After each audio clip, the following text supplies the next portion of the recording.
Want to wish a very happy birthday to a viewer.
Muted. I call this regular meeting of the Scio Township Board of Trustees Recording in progress. to order at 7:03. We are holding this meeting in person. Unless and until the Michigan Legislature acts to allow remote participation, all elected local government bodies are required to meet and vote in person. The board has decided to extend the option of remote participation to members of the public for purposes of viewing and to make comments at the designated times. When the clerk calls the roll, members of the Board of Trustees should indicate that they are present. Clerk Flintoff, please call the roll. Hathaway? Present. Palmer? Present. Flintoff? Present. Quicko? Present. Jerome? Present. Noel? Present. Vogel? Present. All present. Thank you. That brings us to adoption of the agenda. At the request of the Township Administrator, we will move item J2, appointment of new trustee member to the Scio Township Board of Trustees, to the beginning of the agenda, immediately following F, public comment. I'd like to add item H6, an amendment to the Moore Conservation Easement on North Delhi Road to the consent agenda. And the materials have been distributed to members of the Board of Trustees. We'll make this material available to the public after the meeting. Sorry for the late addition. And I'd like to remove item D1, approval of minutes of the regular meeting of September 14th, 2021. From approval of the minutes. The reason is that we have already approved the minutes of the September 14th meeting. We did so in December. And when we did so with a motion that indicated we would later be adding a transcript to those minutes. We now have that transcript and we will be adding it, but there's no need to have an additional approval of the minutes to do so. Is there a motion to adopt the agenda as amended? I have a question, actually two issues. Sure. The Land Preservation Commission issue that you've added, H6, I haven't had the opportunity to read it. You just sent it out to us. Do you not want it on the consent agenda? Yeah, I would prefer it not be on the consent agenda. Okay, then we'll add that to new business. Okay, and I have another issue. All right. I have concern that the option for public comment before the action items has been removed from tonight's board agenda. Now, is that true? Yes. Okay. Public comment before the vote on an action item has been the practice of this board for more than a year. And if you look at the Open Meetings Act, OMA, MCL 15.263, Section 3.5 provides a person must be permitted to address a meeting of a public body under rules established and recorded by the public body. In other words, rules would need to be established and recorded by this public body. The board has not done that. We haven't deliberated on this issue. There's no record of any decision. This board has historically followed past practice as a guide for general conduct for public meetings.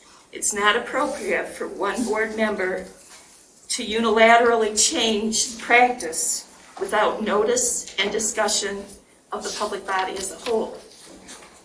So I'm going to say this deserves a roll call vote, and I'm going to make a motion to call for public comment during the board's hearing of possible action items during the Scio Township Board meeting of 2/22/22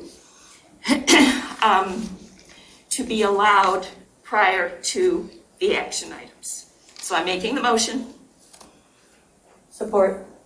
Thank you. So we have a motion. I guess we have multiple motions at this time.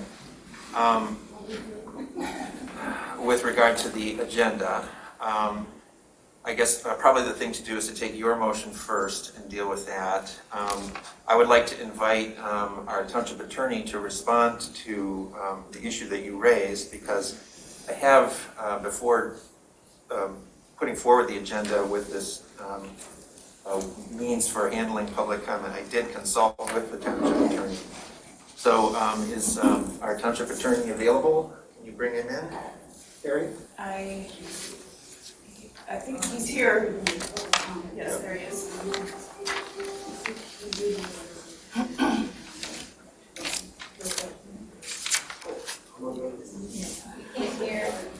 Mr. Homier, are you unmuted? Yep, I can hear you. Okay, did you hear the issue that was raised about public comment? As I understood it, the comment was made that members of the public would not have the opportunity to comment on discussion items before they were voted on. The action items. Yeah, but I think that's the purpose of having two public comments, one under F and one later in the agenda at the end, where members can comment both under F and later in the agenda. So there is that opportunity to comment on action items. It's just different than what the board has treated it like for the last year. As I'm aware, there is no rule that the township adopted to change the policy in the first place. That's all true, but my point is that we haven't adopted a rule to make it more restrictive as of this time. Now, maybe we will tonight, but we haven't as of this time. And typically, we followed our historic practices when no rules are in place. For example, with tabling motions in front of the board, we typically do not have discussion once a motion for table is out there. And periodically, people want to have discussions on motions to table. Well, we've never adopted a rule either way, but historically, we have not had discussion on motions to table. We just allow it to have no discussion, and we've all abided by that. But that's not really what we're talking about. No, We're it's not, talking but it's about public comparable to what comment. we're talking about.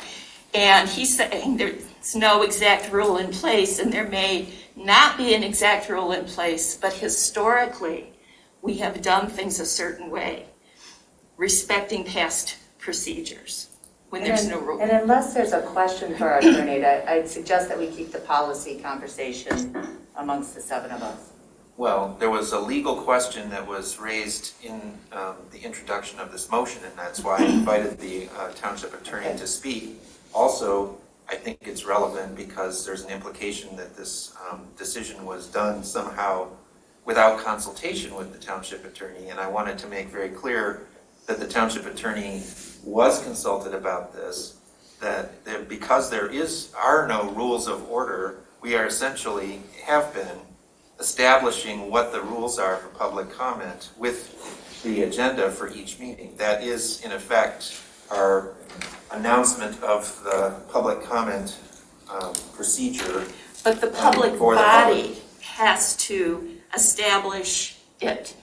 That means there would have to be deliberation and discussion of the public body, us, the board, which has not occurred. Well, there was no discussion by the public body when we launched the experiment back in November 2020 True. to have public comment on action items. It was a proposal from the clerk to me as the supervisor, and we just put it into place at our first meeting in November 24th, 2020, as an experiment. That's the way that we did That it. is true. And we have since historically, then, we've always done that. and we have since then modified it multiple times, tweaking the experiment as we went. We've never cut public comment before action items. Well, we have modified how we have had public comment done in our meetings multiple times. In fact, members of the public have pointed this out, that we have changed how we have handled public comment several times over the past year. So there is a way that we have behaved in terms of past precedent, that we have modified how we have handled public comment, and we have done so with the agendas that we put out. I think members of the public raised the issue that we've been inconsistent and you've made unilateral attempts to Well, change it's been things. characterized as unilateral attempts, but actually they've been done in consultation with the clerk. So there's actually not a unilateral decision behind those changes. But I think the, a motion that I've supported here clarifies it, by just doing a roll call vote. Well, okay, we For can, tonight. we It's can always have, like we can tonight. have a roll call vote tonight on whether to proceed with the agenda, the public comment the way it was stated in the agenda, or to change it back to having public comment on each action item. My motion was worded differently than that. Well, would you like to read your motion again? Sure. I would call for public comment during the board's hearing of possible action items prior to the item during the Scio Township Board meeting of 2/22/22. That's your motion? Yeah, That was what I motion said. by Noel, support by Flintoff. Yes, but if we vote for that motion, we could leave intact the way that we have the agenda right now, because there would be an opportunity for public comment before there would be action on action. I'm sorry, Will, to clarify, she said during the board's hearing of each possible action item. Yes. Oh, So I'm sorry, during- I yeah. missed that. You would like to have it throughout the meeting at each action item. Yes, we only have a few action items. That's true, we only have a few. Can I make a comment, please? Sure. Supervisor.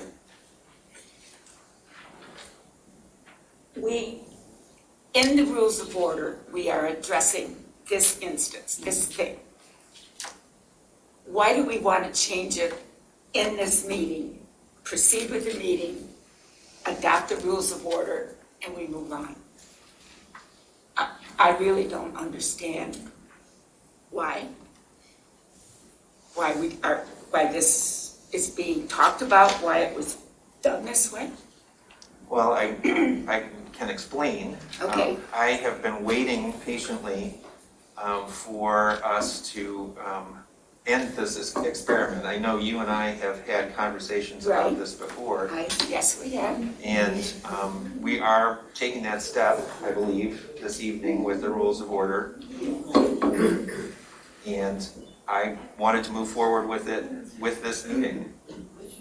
There's no reason why we can't, because we establish essentially under the Open Meetings Act, we establish what the rules are for public comment by how we publish the agenda with each meeting. That's what we've been doing. We've just been sort of redoing it each meeting, sort of repeating the same thing. But because we don't have any adopted rules of order, that's how we've been setting the public comment rules. And so we're just doing that with this meeting, and that's what we did.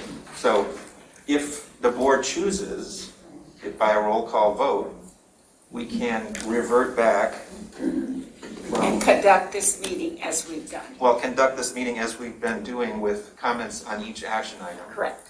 Or we could proceed with the public comments as they were announced with this agenda and have public comments at the beginning of the meeting and public comments at the end of the meeting, which I think, in fairness, Trustee Noel, is a historic practice of the Board of Trustees prior to November 2020. Let me be clear. Historic practice was 5 minutes of public comment before the meeting or at the end of the meeting, or at the end.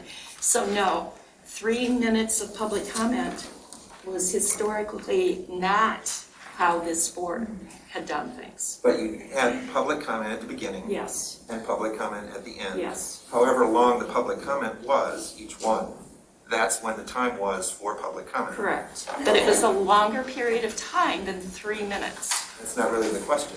It's relevant to the I'd like decision. to call the question.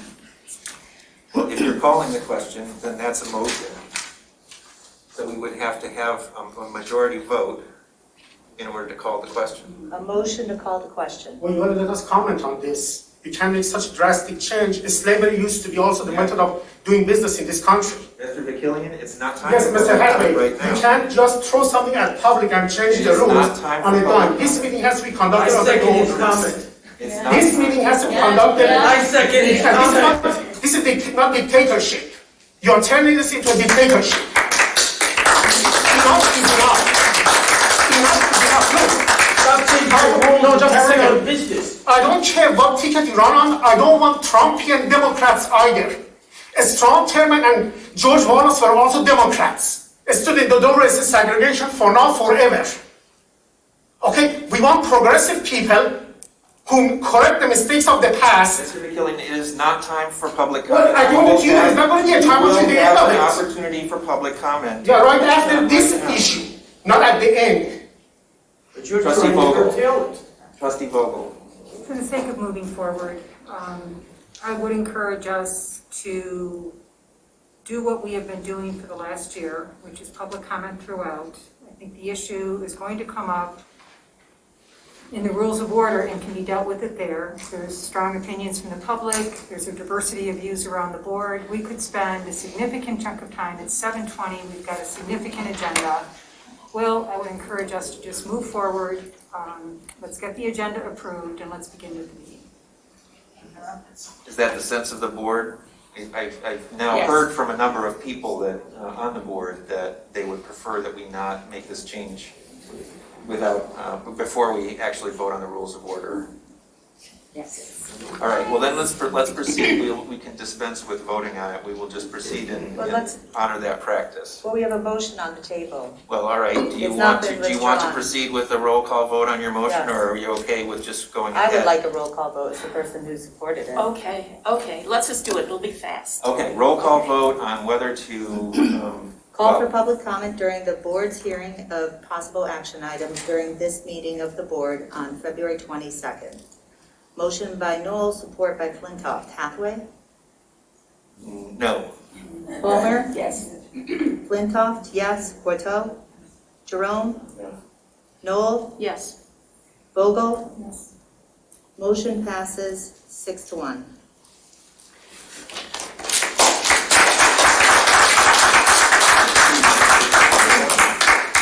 Was it 6-1? Oh, it was, all right. Yes, it was 6-1. I couldn't hear all of the roll call. All right, back to the other motion on the agenda. I have one item on item J4, Rules of Order for the Board of Trustees. And I want to, note that this was put on the board, put on the agenda by Will on Friday. We need, we've gotten some good initial input from David Rowley, our administrator, and our new township attorney, Mike Homier. If you all remember where we left off, it was in September, 5 hours of deliberation. We didn't quite finish. We were to get together, the board directed Will and I to sit down together, come back with a black line version. That has not happened yet. And so I'm looking at these just as new as everybody else is. And I do want to say that I think it would be disrespectful with the unusual situation that we're in. We're about to vote in a new trustee tonight, okay? And that person is going to be bound by these rules that we vote in. And then on the other hand, we have another trustee, Jane Vogel, who has served this board since November 2020, but her last meeting is in fact tonight. And so I think in the governance, world, what we have here is a little bit of a lame duck situation. And I just want to acknowledge that. And I want to share a little bit about what that really means, because Clerk Flintoff, this is the time for approval of the agenda. This is not the time to discuss the rules of order.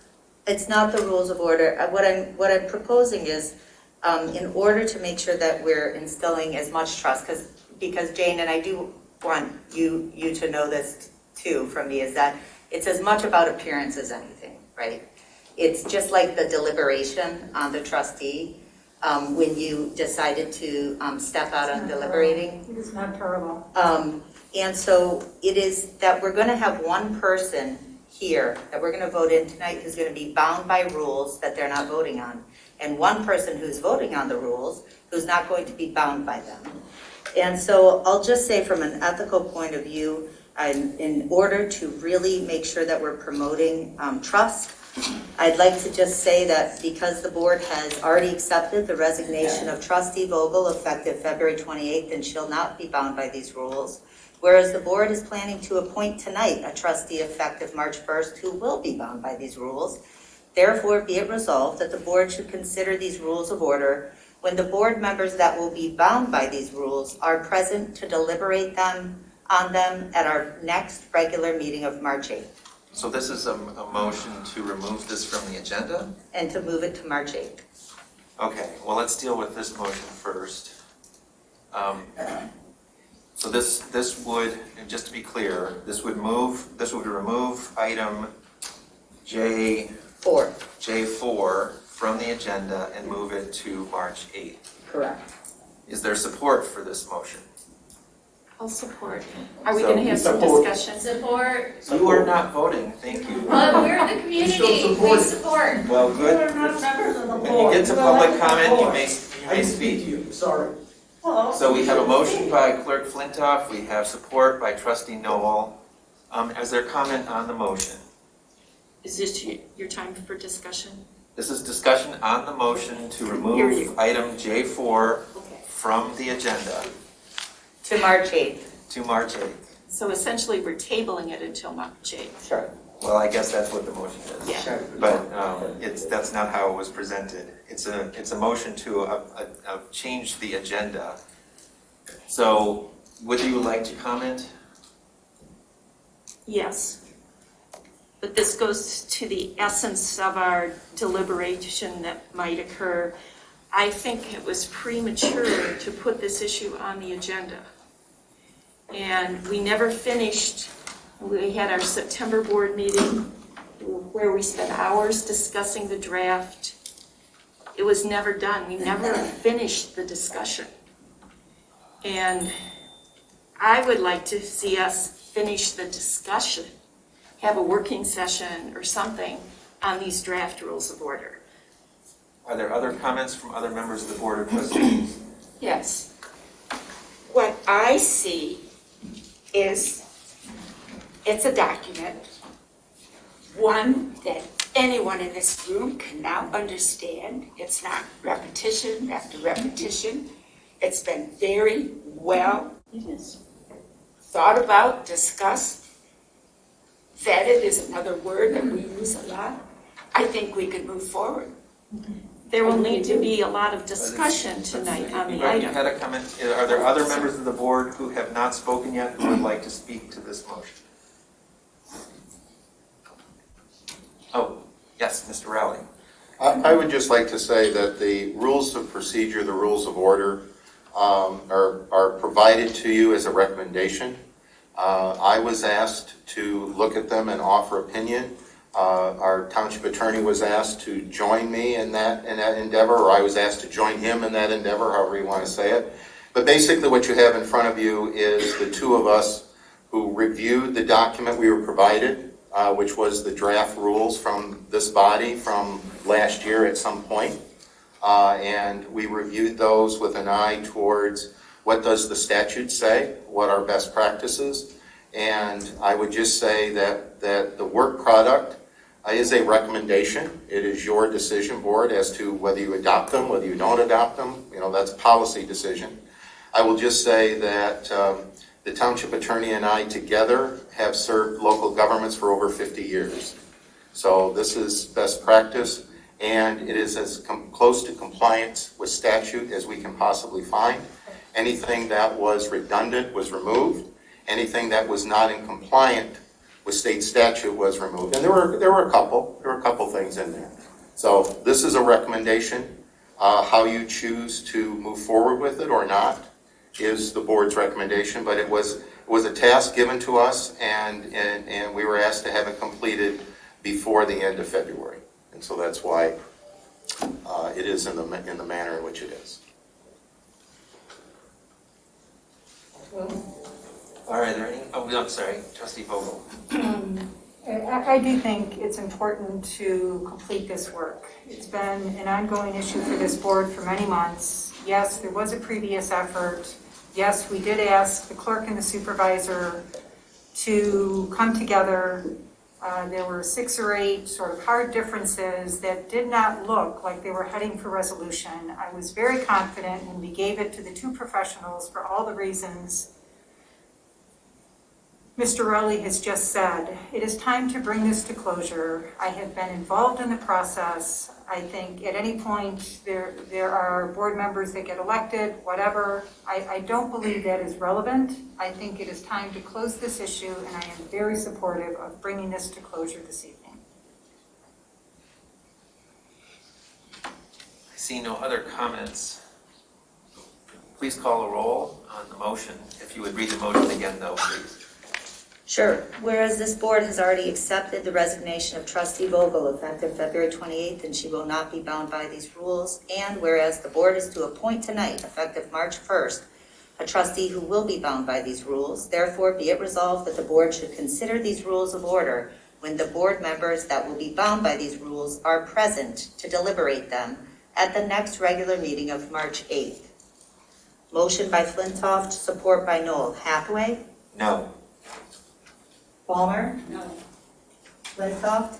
Yes. Corto? No. Jerome? No. Knoll? Yes. Vogel? No. Motion fails. 2 to 5. So that brings us back to approval of the agenda as amended. I move that we approve the agenda as amended. Is there support? So moved by Hathaway, support by Corto. Please call the roll. It's got a voice vote. Or it's a voice vote, that's right. It could be a voice vote. All in favor, say aye. Aye. All opposed? All right, the agenda is approved as amended. 7:30, we have an agenda. That brings us to the minutes. We have 2 sets of draft minutes. Are there any corrections to the minutes of the regular meeting of February 8th, 2022?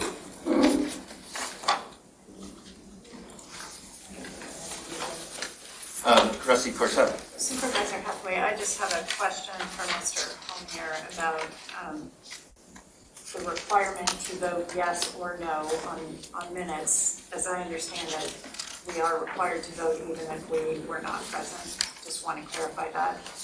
Mr. Homier, are you available to answer a question? Yeah, so as I understand the question, it was, and I'll reframe it just a bit, because the question is whether you can vote on approval of minutes even if we're not at the meeting, and the answer is yes. Okay.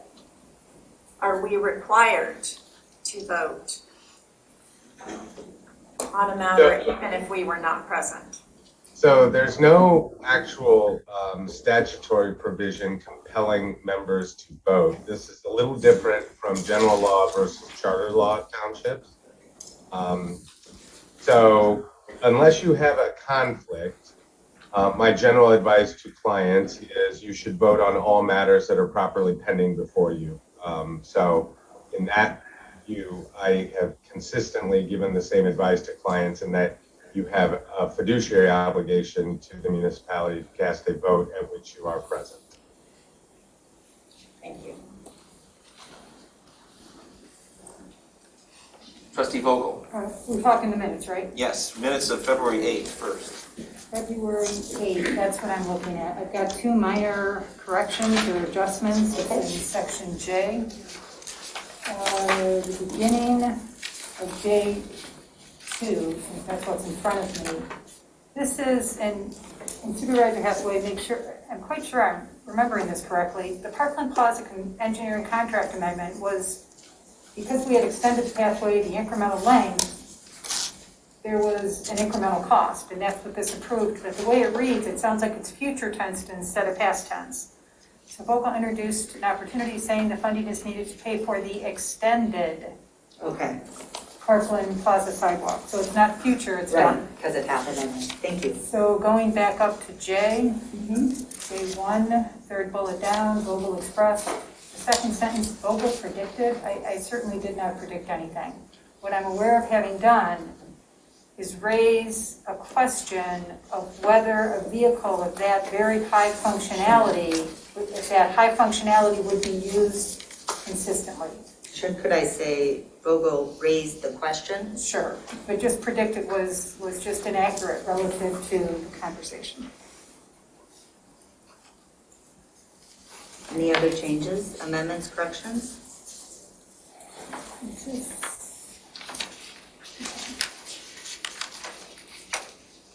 Seeing none, is there a motion to approve the minutes of the regular meeting of February 8th as corrected?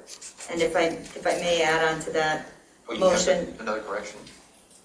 to the model motion I have here. Oh, sorry.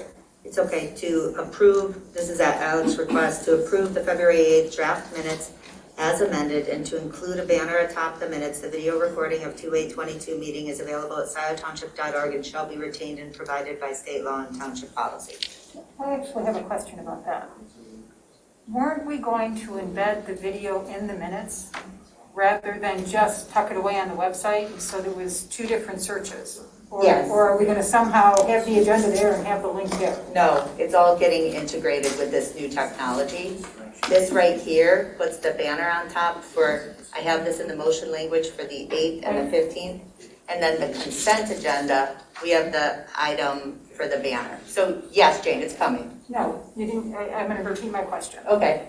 So as I read that banner, and it's relevant to this request from Alec right now, Sure. it sounds like the banner says, here are the minutes and the links on the website. And what I thought we talked about was, here are the minutes and the link to the video is with the minutes. The link to the website where the video lives is in the minutes. That's what I needed to hear. Yes. Thank you very much. So to approve the February 8th draft minutes as amended and to include a banner atop the minutes, the video recording of 2/8/22 meeting is available at sciotownship.org with the link and shall be retained as provided by state law and township policy. So who is making that motion? I am. Okay. I'll second. Okay. Made by Flintoff, support by Palmer. All in favor say aye. Aye. All opposed? Could we ask for quiet? It's hard enough to hear through these Yeah. goofy masks. If we could have, Well, we had a nay. Oh, we had a nay, I'm sorry. So we have 6 ayes and 1 nay. Yeah. Next is the minutes of the special meeting of February 15th.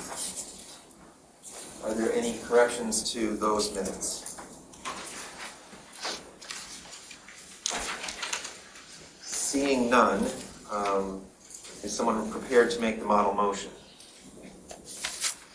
So moved. I'll support. Moved by Flintoff, support by Knoll. All in favor say aye. Aye. Those opposed? So 6 ayes, 1 nay. before we leave the minutes, could we just get a statement from the clerk, please, regarding the January 11 and 25 minutes? They have been approved. I noticed they're not on the website. I understand the technology is in transition, but it feels like we need a statement in the public to understand why minutes aren't posted. Sure. So for about 10 or 12 days, the upload link through the media manager, the back end of the CMS, hasn't been working. And so we're in the middle of implementing this video component of the Granicus platform. So they're working behind the scenes, and some things are just quirkily not working right now. We have 1 of 3 trainings completed. We're doing it all. And so the whole look of the website and how things are accessed is going to change and improve a lot. This all started because there's kind of 2 different indexes of information behind the scenes, and they're getting them all lined up. And so eventually, probably within 6 weeks or so, what we're going to have is when minutes are done, you're going to have the video and the minutes and the packet side by side so that you can click at this point in the video, and then you go to that packet item, and that packet, and that video, and that item. So that's what's nice about the Granicus platform, but it's just, we got, Some questions about that. Does that mean we're not going to have, well, David, you're in the loop on all of this, you're comfortable with how it's progressing? Yes, yes. And so then, but in the interim, we're going to have minutes up, aren't we? I mean, I was really surprised. Sorry, you're fine. Aren't you ready to be done with masks? Yes. Oh, no.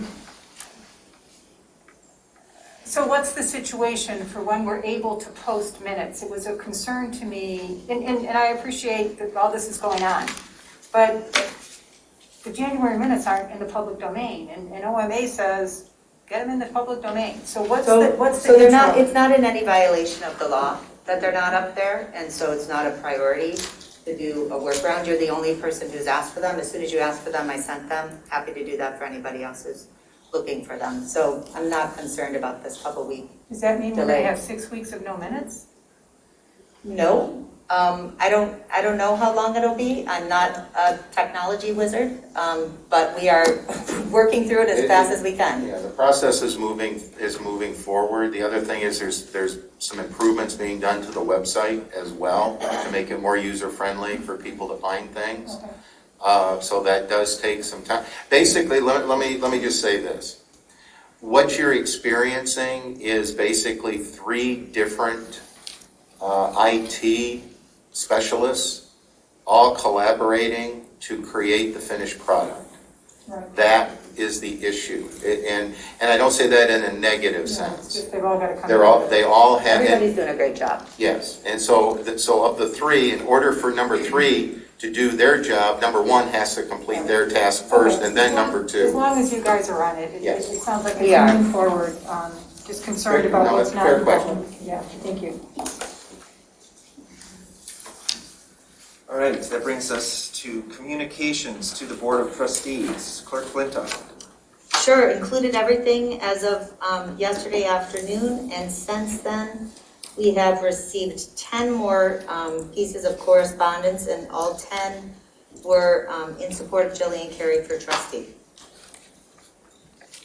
That brings us to public comment.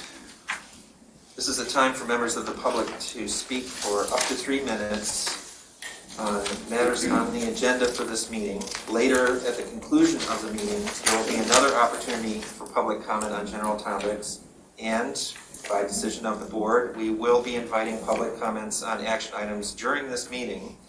So, if you have a comment on any item on the agenda, you may comment now, or you may comment later. If you are participating in person, you may approach the table when it is your turn. If you are participating remotely, I ask that you raise your Zoom hand to be recognized.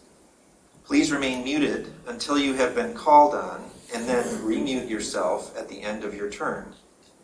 Trustee Jerome has agreed to serve as timekeeper and will announce when there is 30 seconds remaining and then time up. Out of fairness, please stop speaking when your 3 minutes are finished. When your turn is up, please check to make sure that you are muted. I would ask that no one be interrupted during his or her comments. Members of the public will each be given 1 opportunity to address the Board of Trustees during public comments. Although we cannot help but have some repetition, please try to avoid reiterating the same points which have been made by previous speakers. And please do not involve personalities. Be as factual as possible.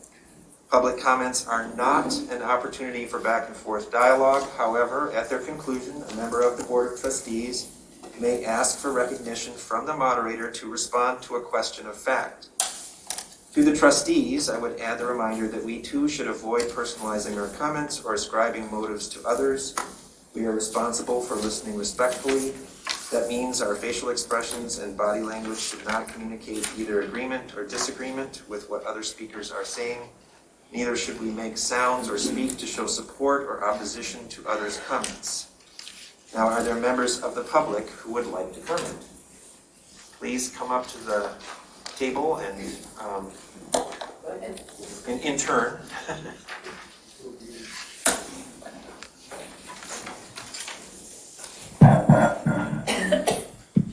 My name is Rusty Towers. I live at Touchstone Co-housing, and I've been a resident of Scio Township since 2005.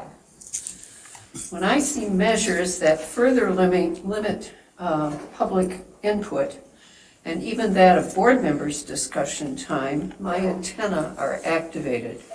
I taught U.S. history in public school. I'm pretty familiar with those kinds of things. These are actions that close off one of the essentials of democracy. Scio Township has been rather negatively portrayed in the media recently, and I think it's safe to say public trust has been eroded. I hope this board can set a goal of addressing that issue in the coming months with the appointment of a new trustee and conduct which opens rather than restricts communication from and between both the public and the board and within the board itself. Thank you.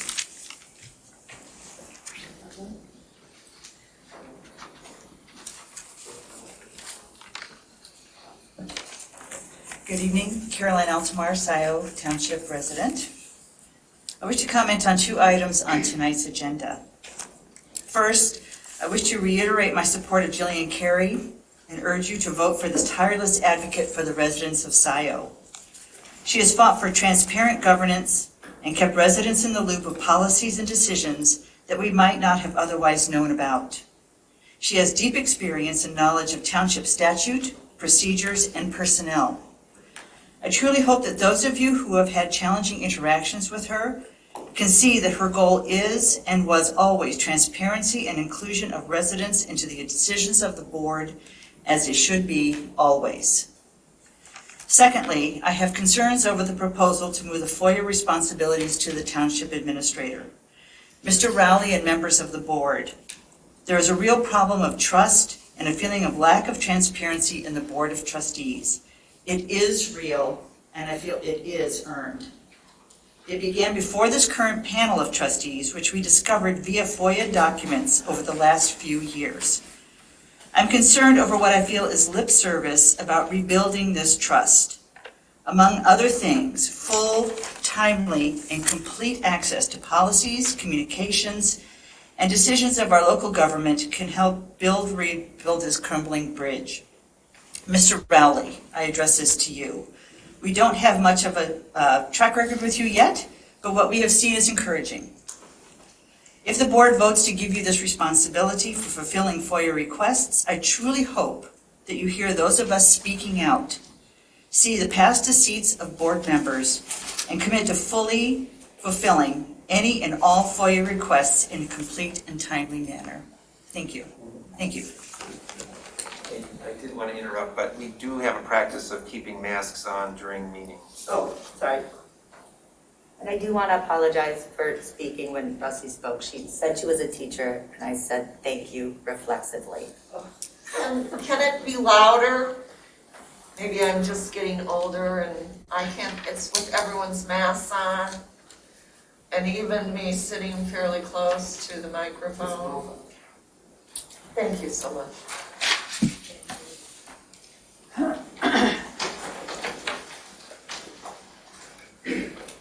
Hi, my name is Ian Hubert. I'm a resident of Scio Township on East Dale High Road.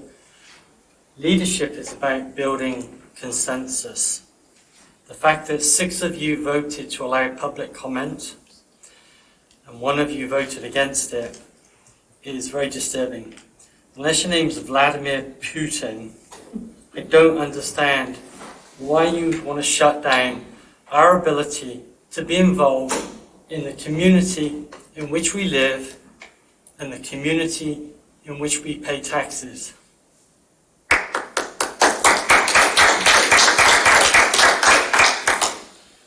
I am a manager and a leader of people, and the one thing that I will tell you that makes me successful is when I work with my people, I listen to them.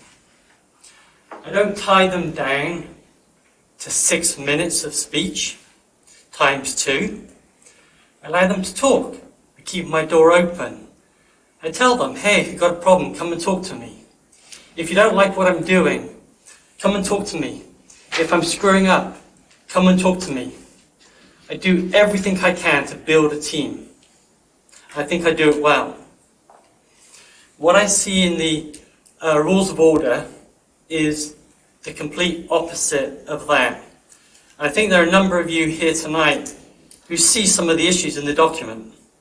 Will, I congratulate you on getting it together. I think it's needed. I think it's a good thing. I think it seriously needs some work. And I think that is reflected in the 5.5-hour debate you had, I think, in last September. It obviously isn't quite ready for prime time. Keep going, but it needs some tweaks. Thank you. Are there other speakers who are present who would like to comment? Yes, I would like to go.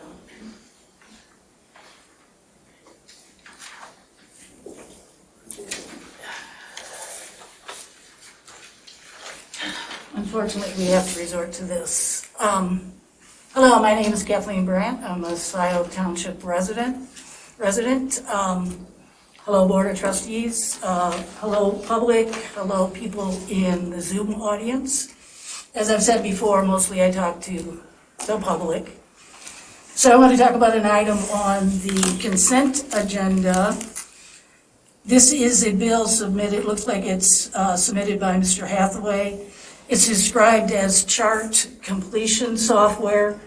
The dollar amount is $1,919.40. So when I looked at that, I first wondered what in his job duties requires chart creation software. Okay, that's just my point of view, but I do want to point out to the board that this software is the property of the township. The township is paying for it. It is not the property of Mr. Hathaway. If that software was loaded on his personal laptop, that is a problem, because it should only be loaded on township property. So you may want to consult with Mr. Homier on that fact, but if you hadn't thought about it, now you know. Okay, secondly, the pros plan, contracted amount of $20,000, $20,072. I've stated this in the past. The practices of approving contracts or agreements with suppliers is ignoring the township's purchasing policy. In this case, it's rule number 3.F. Anything over $20,000 or above, the department head, in consultation with the township supervisor, shall develop a bid specification. Specifications shall be approved by the board. So there is a habit by this board to approve large dollar amounts that are not going through the bidding process. Another thing you probably want to talk to Mr. Homier about. In regards to the rules of order, I noticed there's some statements in there that says certain activities may not happen, or may not be allowed. And I interpreted that to be solely at the discretion of the supervisor, which I think you should all think about whether you really want those words in there. And then finally, in regards to the FOIA, I've done some research, and I've compiled data about what other comparable townships are doing and what non-comparable townships are doing. So I would like this document to be entered into the record. Can you explain this? Sure. Explain it, please. 3 minutes. Who's up next for public comment? I have a copy for Ellie Hubert. Are you gonna pass them out? She's got it. I can do it if you want. Anybody else want one? Please proceed. Pam Boyd, a Scio resident. What I'm about to read is historic in nature. Please do not be offended by the mention of God, as it is part of our legal documents and not to be meant to be offended. Constitution of Michigan of 1963. We, the people of the state of Michigan, grateful to the Almighty God for the blessings of freedom and earnestly desiring to secure these blessings undiminished, to ourselves and our property do ordain and establish this Constitution. 1, political power. All political power is inherent in people. Government is instituted for their equal benefit, security, and protection. 3, assembly.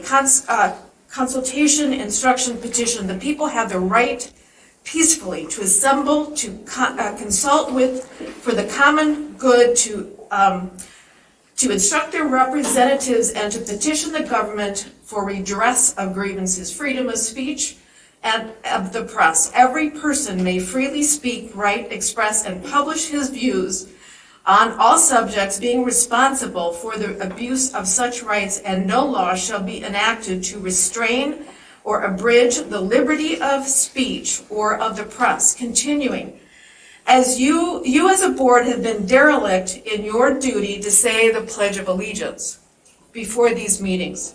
The Pledge of Allegiance was written in 1892, adding under God in 1954. I pledge allegiance, I promise to be true to the flag, to the symbol of our country, of the United States of America, each state that has joined to make our country, and to the republic. A republic is a country where the people choose their representatives to make laws for them. This is the government for the people. How many residents have sent in requests for you to place Jillian Carey as trustee, for which it stands, the flag, meaning the country, one nation, a single nation, under God. The people believe in a supreme being, indivisible. The country cannot be split into parts. Liberty and justice with freedom and fairness for all, each person in the country, you and me.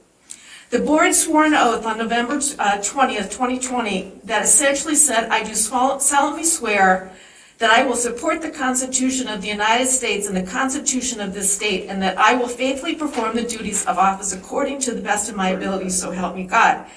You work for the people of this township. Please note, as an aside, the previous board, in their wisdom, chose to invoke the silent majority as some members of the board to get what they wanted. Chances are, if the silent majority knew how they were being used, they would not be silent anymore. Thank you very much. I can't hear, so I will be going home to listen to this meeting online. Thank you very much.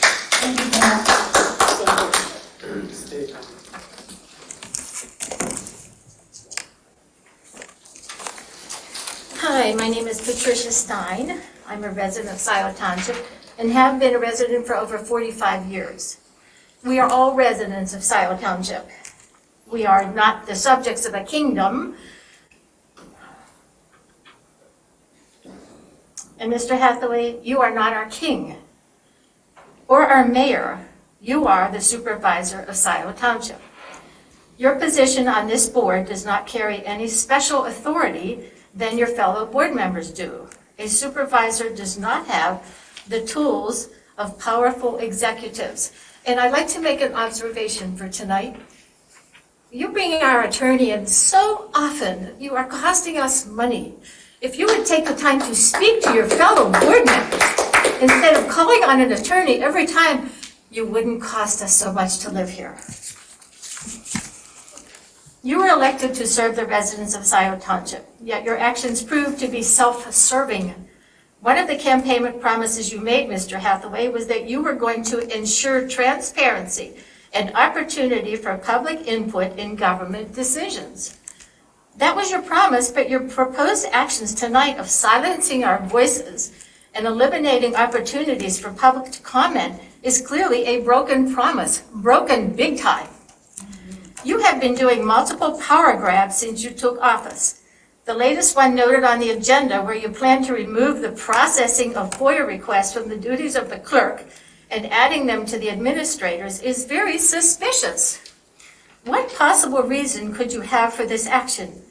What is your end game on all these power grabs, Supervisor Hathaway? Since you have been sworn in as our supervisor, you have yet to demonstrate that you have the ability to be trustworthy. Even scheduling tonight's action items within 6 days of Trustee Vogel's departure from the board seems very contrived. Does it seem fair and just that Jane Vogel, a lame duck, should be allowed to cast a vote on such actions on her way out the door, actions that seriously impact all the residents of this township until you are removed from office. What is your end game here, Supervisor Hathaway? When is the power grabbing going to stop? When are you going to step up and make decisions that are in the best interest of the residents you were elected to serve? The mountain of correspondence you have received from residents this week suggests tonight would be a good night for you to step up in our best interest. Proclaim your support for Jillian Carey as our new trustee. That would be in the very best interest of all the residents of Scio Township. Thank you.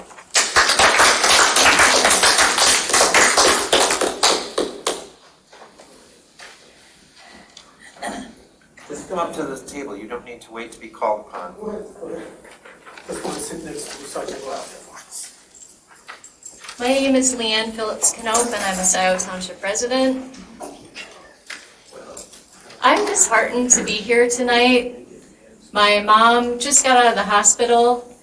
I have a 10-year-old son at home who needs me at bedtime. Voices down in the back. So I really don't want to be here tonight, but I'm taking the time out of my family's life to stand up for democracy tonight. It's unbelievable that we live in this community that is rich with community wisdom and knowledge, and that instead of engaging the community, the supervisor and some members of the board are doing everything that you possibly can to work against our participation. You have a gold mine of voices, and we want to be heard. Pat was so eloquent about my wife Kim and I were talking tonight. We really wonder what the purpose of so many of these actions are. What is the purpose to move the FOIA responsibilities from the clerk? What is the purpose of silencing our voices? What are you trying to achieve? I think that it is so clear. I think there are about 50 letters of support for Jillian Carey. This is something you cannot ignore. The community wants honesty. They want a strong voice. We want Jillian Carey to be a part of these communications because she hears us. She knows what we're concerned about. So I voted for all of you who are on this board, and I don't want to be spending my time this way. A year of my life and my family's life was made hell in our SAD road process because the supervisor did not follow process and procedures and instead went rogue on his own agenda. I'm tired of it. We live in a smart, progressive community, and we don't want authoritarianism. We don't want you to work against democracy. This is not how you represented yourself. It is not what we choose. So please, tonight, do the right thing and listen to the community and appoint Jillian. Thank you.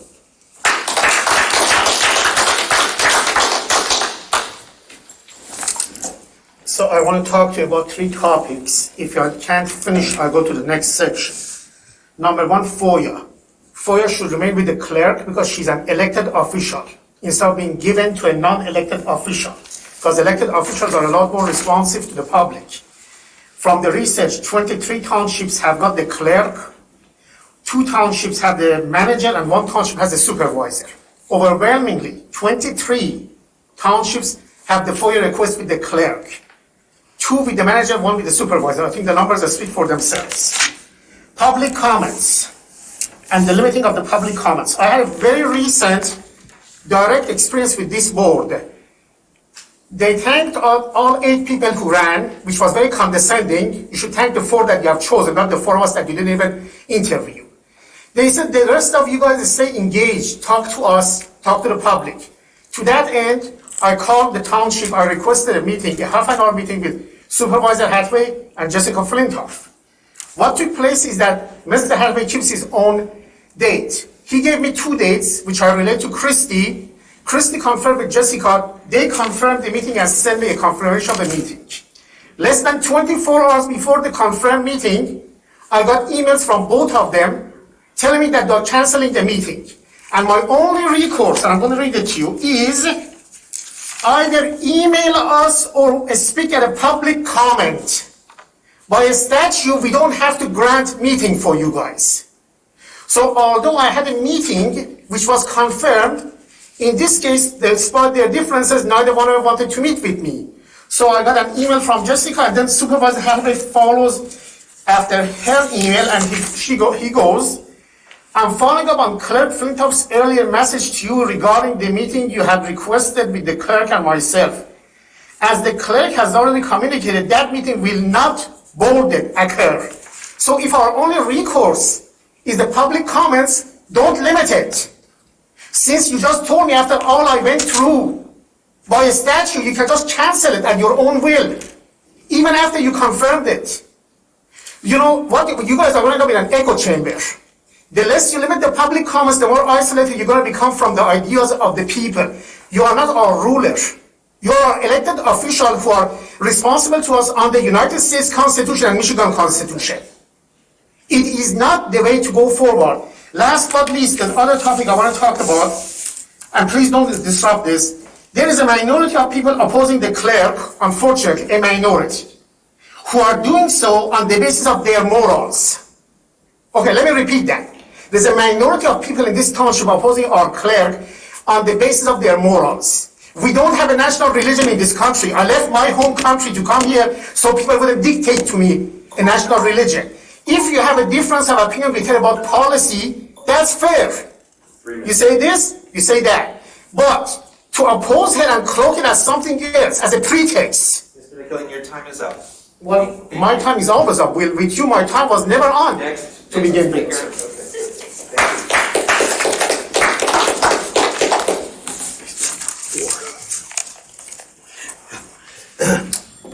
Steve Feinberg, Scio Township for over 30 years. Steve Feinberg, you might have seen my name, I don't know, it's in the post office, one of the pictures in the post office. And I'm not one to go up in public speaking, but you know something? I guess I am the silent majority that was spoken to, and the GFL incident galvanized me for what you have done and how your lack of transparency. I try to be very pragmatic in my approach, and you guys lack transparency, and you've got to get it together if you're going to be interact. And I don't want to reiterate what some of the beautiful comments in the past. You have a wealth of people in here. One of the things is you don't demand respect. Hathaway, I can't call you Will, I can't call you Mr., and I can't call you Supervisor. You have to earn my respect, and you're not earning it by your actions and behavior. I came to Scio Township. I was recruited to University of Michigan to chair a department. And one of my major mantras was, I'll only recruit people to my department who are better than me. Why? Because I want to surround myself with good people who make me look good, and I don't micromanage individuals, and I let them grow and develop. And what I'm seeing from you is micromanaging and manipulating and utilizing people in a very inappropriate way. I'm sorry for personalizing this, but you are the head of this place. And you ought to recognize that too, because there's a problem in this township right now that needs to be rectified and quick. Otherwise, we're going to have major problems. You're not drawing on the wealth of information and expertise in this township. You're sublimating it, just the opposite. And one of the things I'd like to see done at this meeting, when you vote on the Board of Trustees, I want to know who's voting for who. We do judicial appointments that way in Congress. We know exactly who's voting for who. I want to know who each one of you are voting for the Board of Trustees. That's the first sign of good transparency. So get your act together now. Thank you.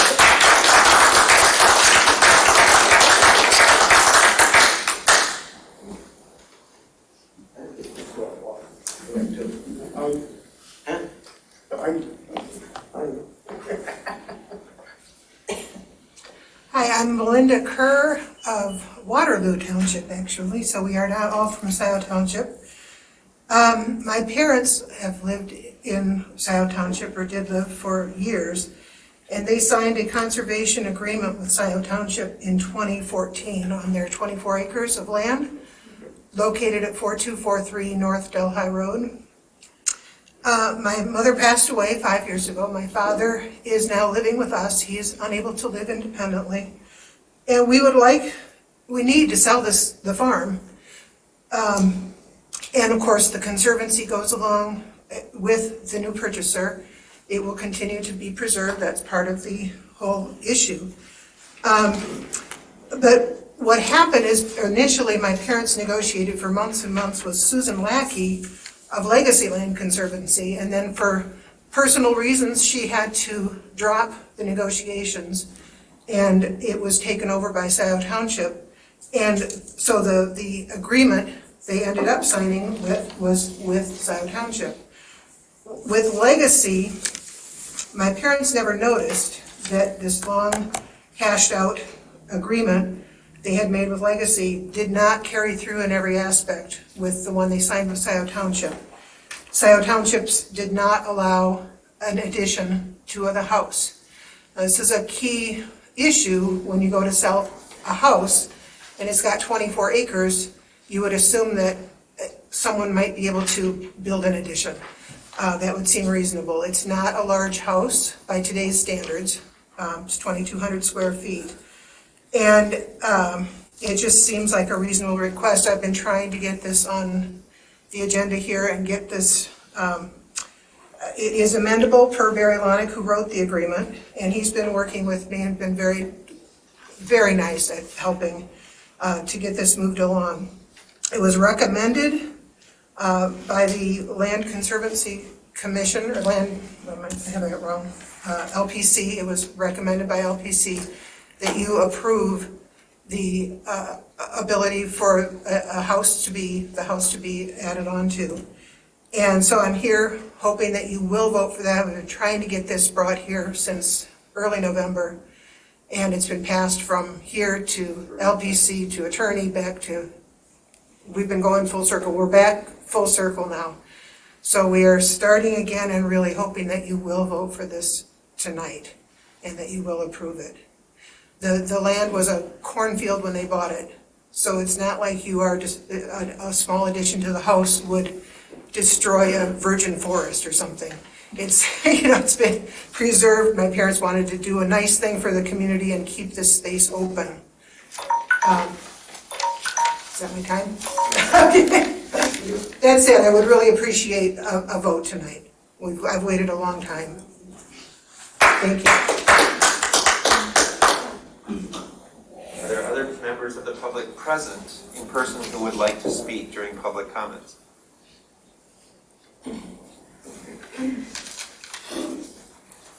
Good evening, Jillian Carey.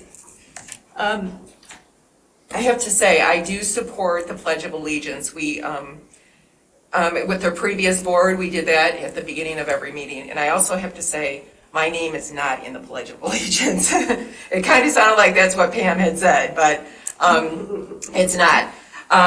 So for the past few days, something hasn't been sitting right with me, and it has nothing to do with an appointment or anything like that. I was trying to get a hold of Donna today. Now, there's something, the general fund, we have a general fund, and I think that we have $8,000 or $8 million, not $8,000, $8 million give or take. So I know as the treasurer's statutory duty, one of them is to invest our money, right? And Donna has been here since 1989? Seven, okay, I'm sorry. And you have, from what I've seen, is that we have a large general fund, much more than a lot of townships. And Thomas from, can't remember his last name, from Frenton Township, when he was being interviewed, he had mentioned that. And at the time, I didn't know anything from, I was a newbie to that. Well, anyways, during the to the TAPS meeting the other day, there was a mention by Trustee Vogel that there is money to be taken, this is a suggestion, $25,000 from the Parks and Pathways millage, and another $25,000 from the general fund for 3 years as a donation to the border to border. So one of the comments was that we are an affluent township and the median household income is $123,000. Well, maybe that's true for some people, I don't know, not the people that are in my neighborhood or a lot of people that I know. So I have a very big concern that 8 million has been built up over time. It did not happen overnight. So my concern is that if we have these ideas that we can dip into the general fund whenever we want to donate to somebody else, or because we ran short on a budget or whatever, that's very concerning for me. It's not gonna happen. Okay, thank you, Donna. And another thing is that, there's a housing crisis. And I just read an article, I think it was in New York Times, about people are moving from the city because it's so expensive. And they're going to the closer communities and trying to find houses. And they are expensive. And what happens when we can't afford to live in a township, we have to find some place to go. And we're not gonna have a housing, we're gonna end up being homeless or having to move in with our parents, or not, well, or our children or whatever. So I have a deep concern about that. And one thing I'm gonna say, that no matter what the decision for the trustee tonight, if I am chosen, I will serve this community. And if I'm not chosen, I will continue to serve it. Thank you. Anyone else present who would like to speak? Hello, my name is Jeff Grover, 5773 Villa France Avenue, Scio Township resident since 1998.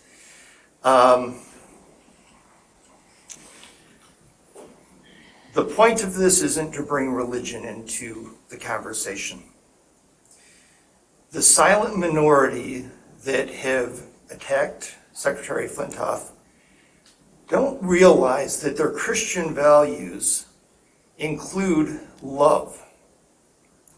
Love by the Bible that they live up to, that requires unconditional respect.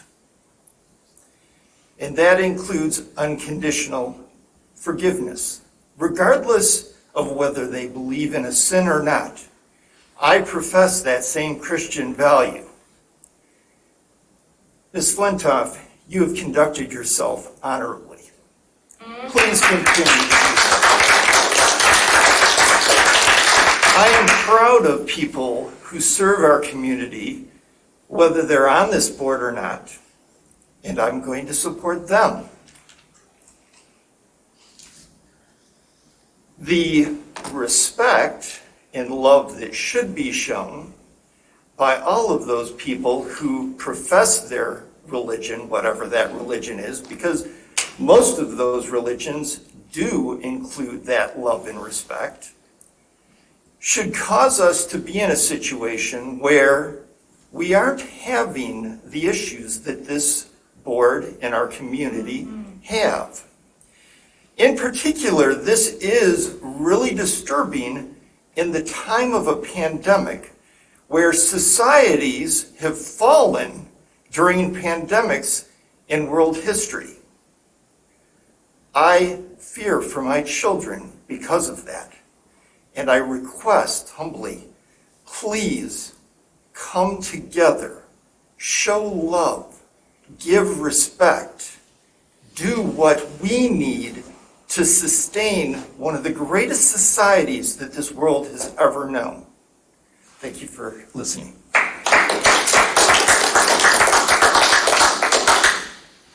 there others present who would like to speak? Please come up.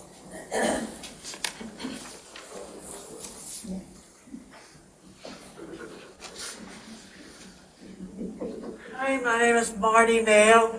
I've lived in Scio Township for 36 years, 35 years, and I've served on a number of boards. Speak up. Can you hear me now? No, sound like a telephone. Please be respectful. Wait a minute.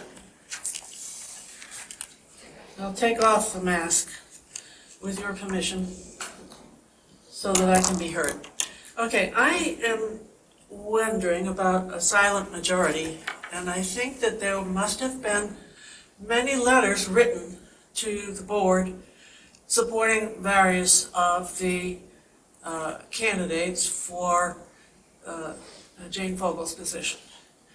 And I am wondering if there is a count. I noticed that there are a lot of people who are here for Jillian Carey, and obviously these people are not silent. But I suspect that people who have written letters are not being heard because we have no idea about the numbers for each of the 4 candidates. And I'm wondering if the clerk would be willing to provide that information. Sure. We've received 1 letter of support for Bob Walsh, 6 letters of support for Patrick McLaughlin, and 60 letters of support for Jillian Carey.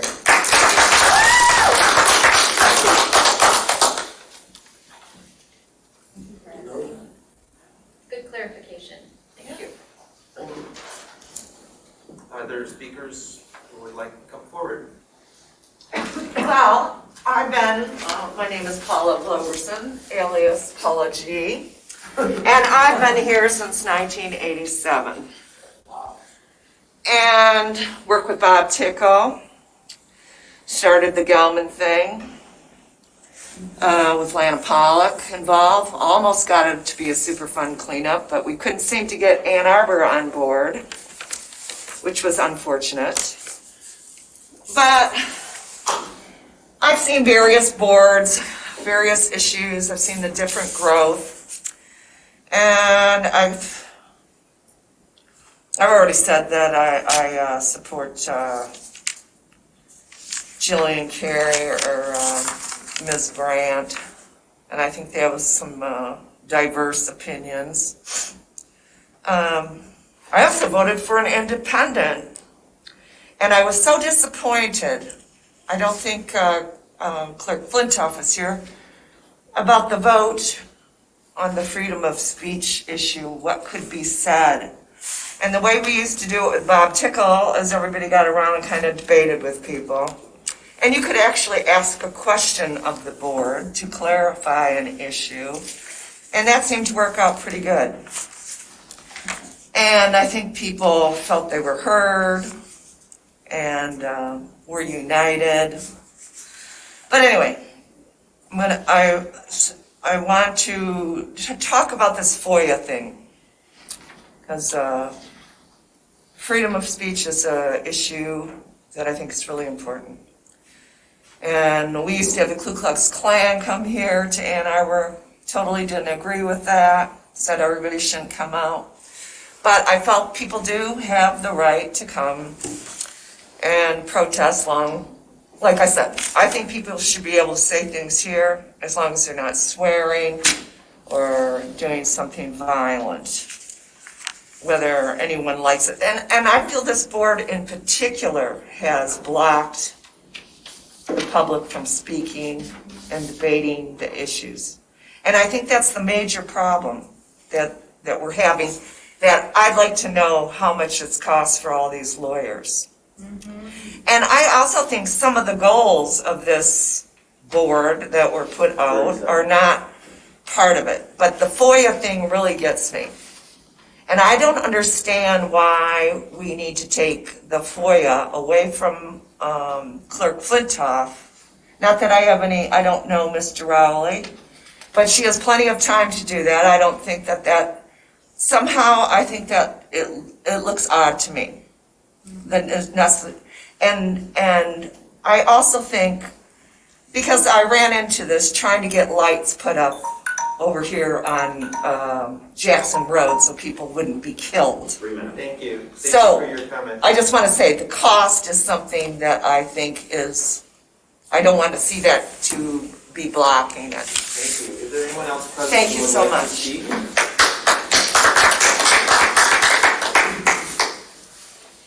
Seeing none, are there any people participating remotely who would like a chance to comment?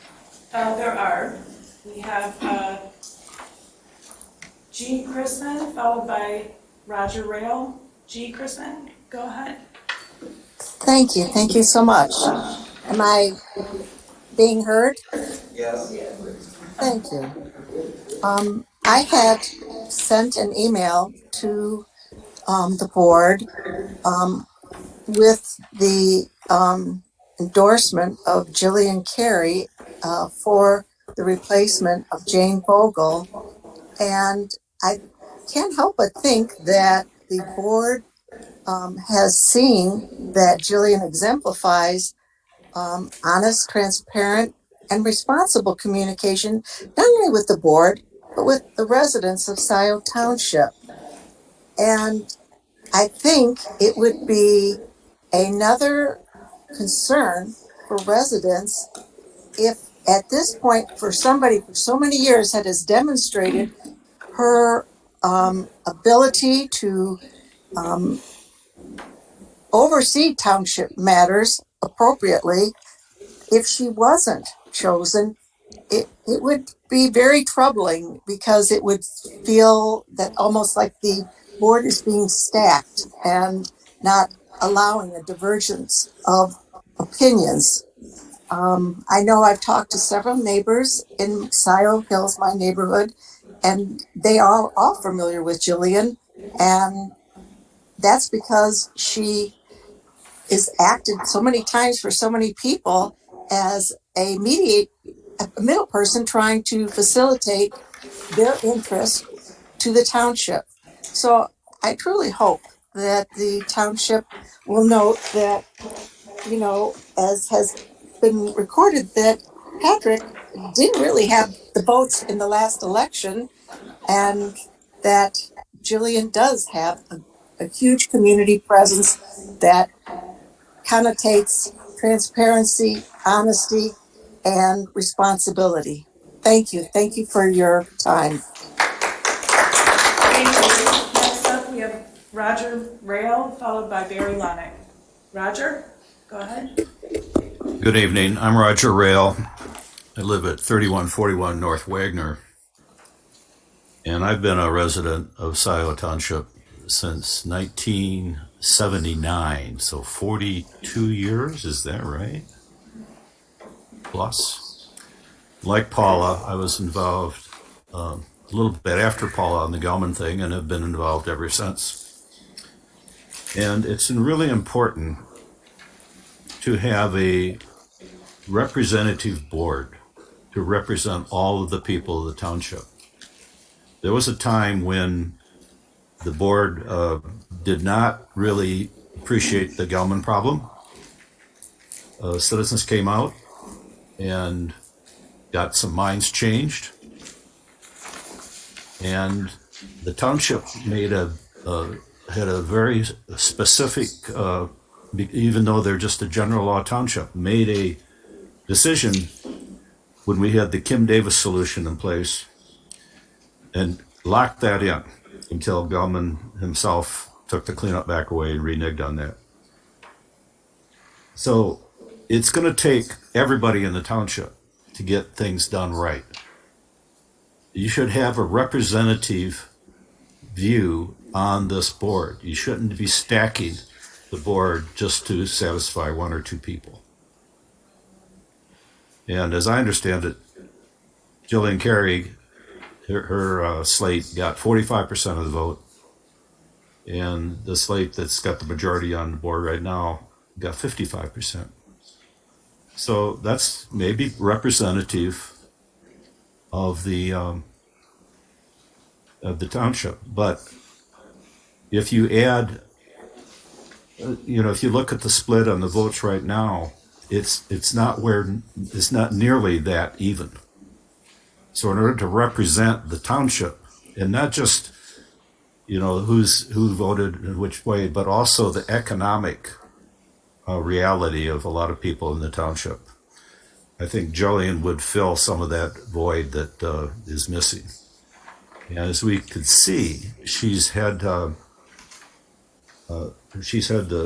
voice of the people. She's represented the voice of the people, and I would urge that you consider that and think about what's going to happen in the future. We need to get out of this personalizing, having personal values that are not in the best interest of the township, and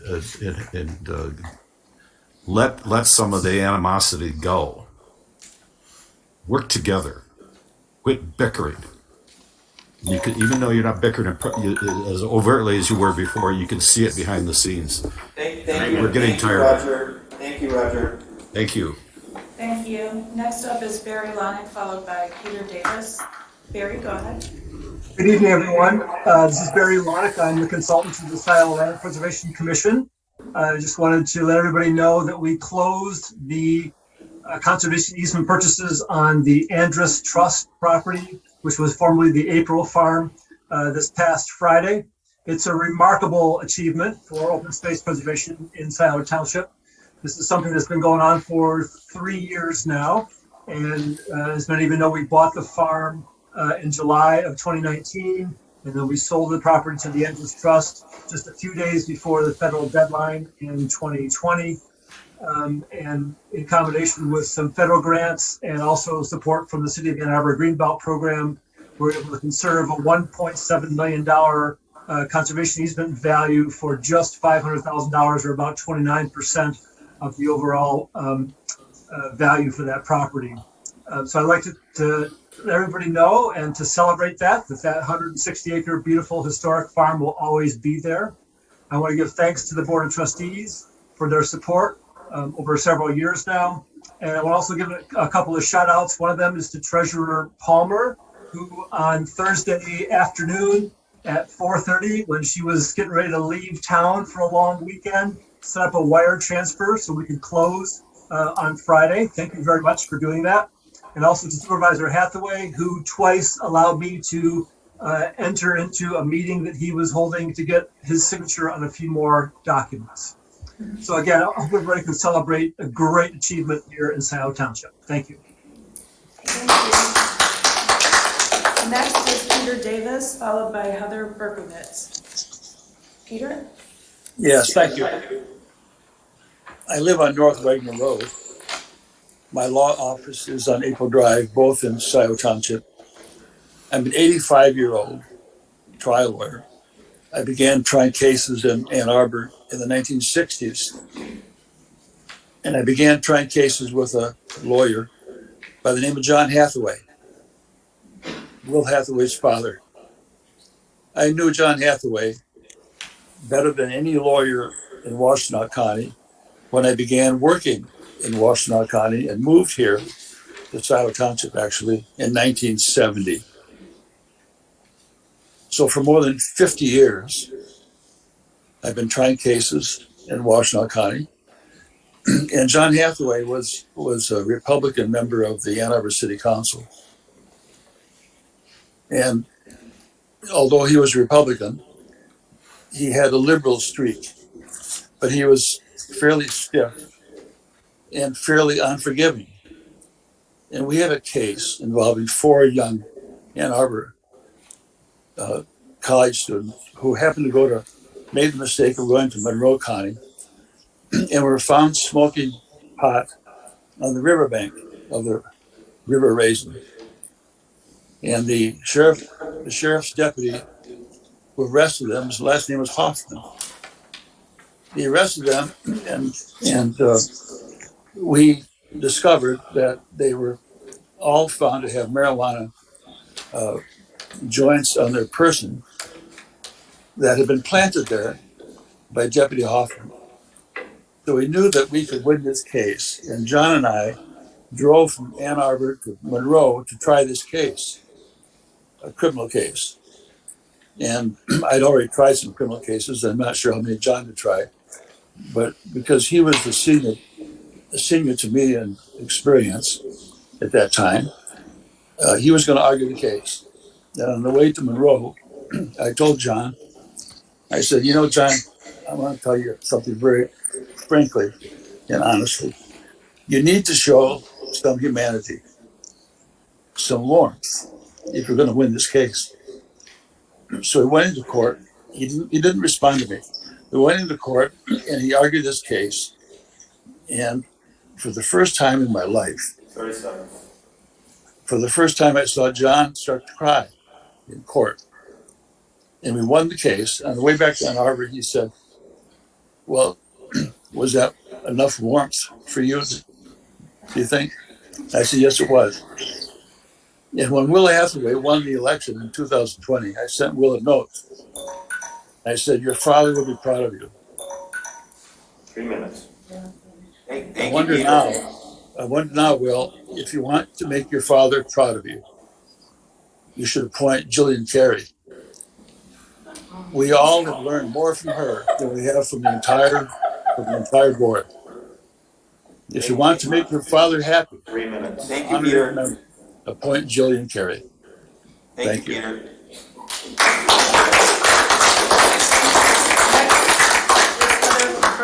Heather, you can go ahead.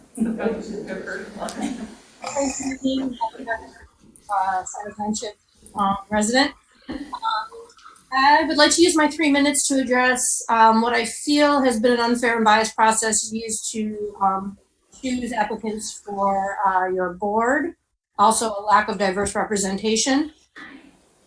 Diversity refers to a variety of different characteristics in a group of people. Diversity is most often used to refer to individually protected characteristics, gender, race, sexual orientation, disability, age, etc.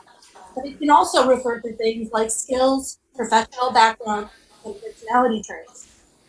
I will argue that valuing diversity within Scio Township will help everyone in the community. First of all, it's the right thing to do. Everyone deserves equal opportunities for inclusion, consideration, success, and participation. Cultivating a diverse team of community members on our township's boards can also benefit those who wish the township as business.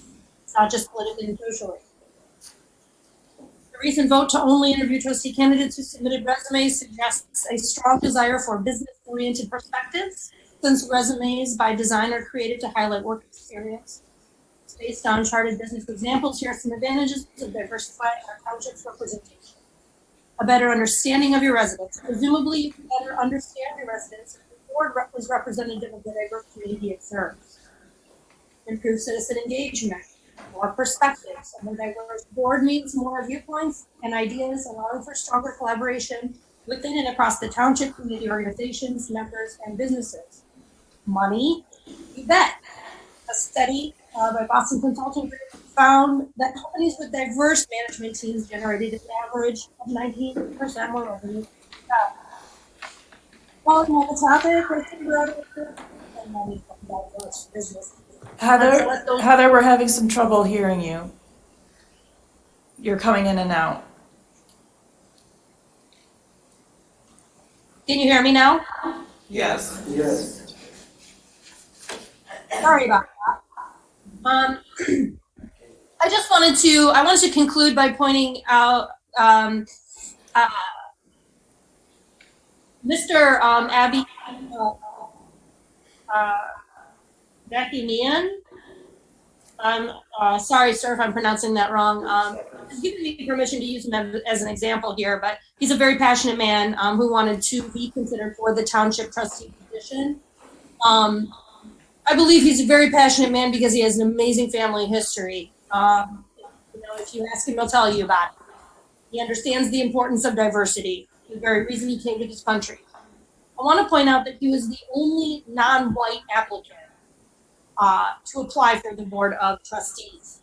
The board denied him before highlighting the unfair and straight-up racist process during new candidates.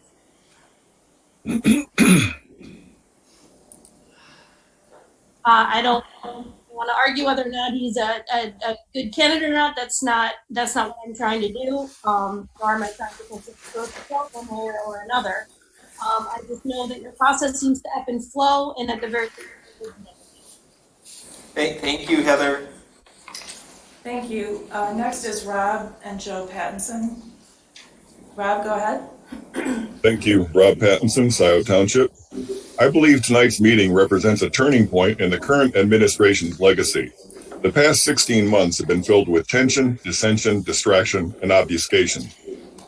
You have a chance tonight to break the cycle this board has been locked in for over a year. You need to choose to continue the broken methods used to date or choose to lead this township into a new era where honesty, integrity, open discussion and deliberation, and most importantly, listening.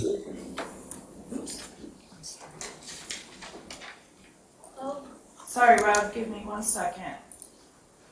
Happens to the best of us. Would you like me to start again? Just pick up where you left off. Turning point, 16 months. You have a chance tonight to break the cycle this board has been locked in for over a year. You need to choose to continue the broken methods used to date or choose to lead this township into a new era where honesty, integrity, open discussion and deliberation, and most importantly, listening are priorities. You have a chance tonight to include someone on the board who will challenge all of you to raise your level of professionalism. Jillian Carey will help you all make better decisions.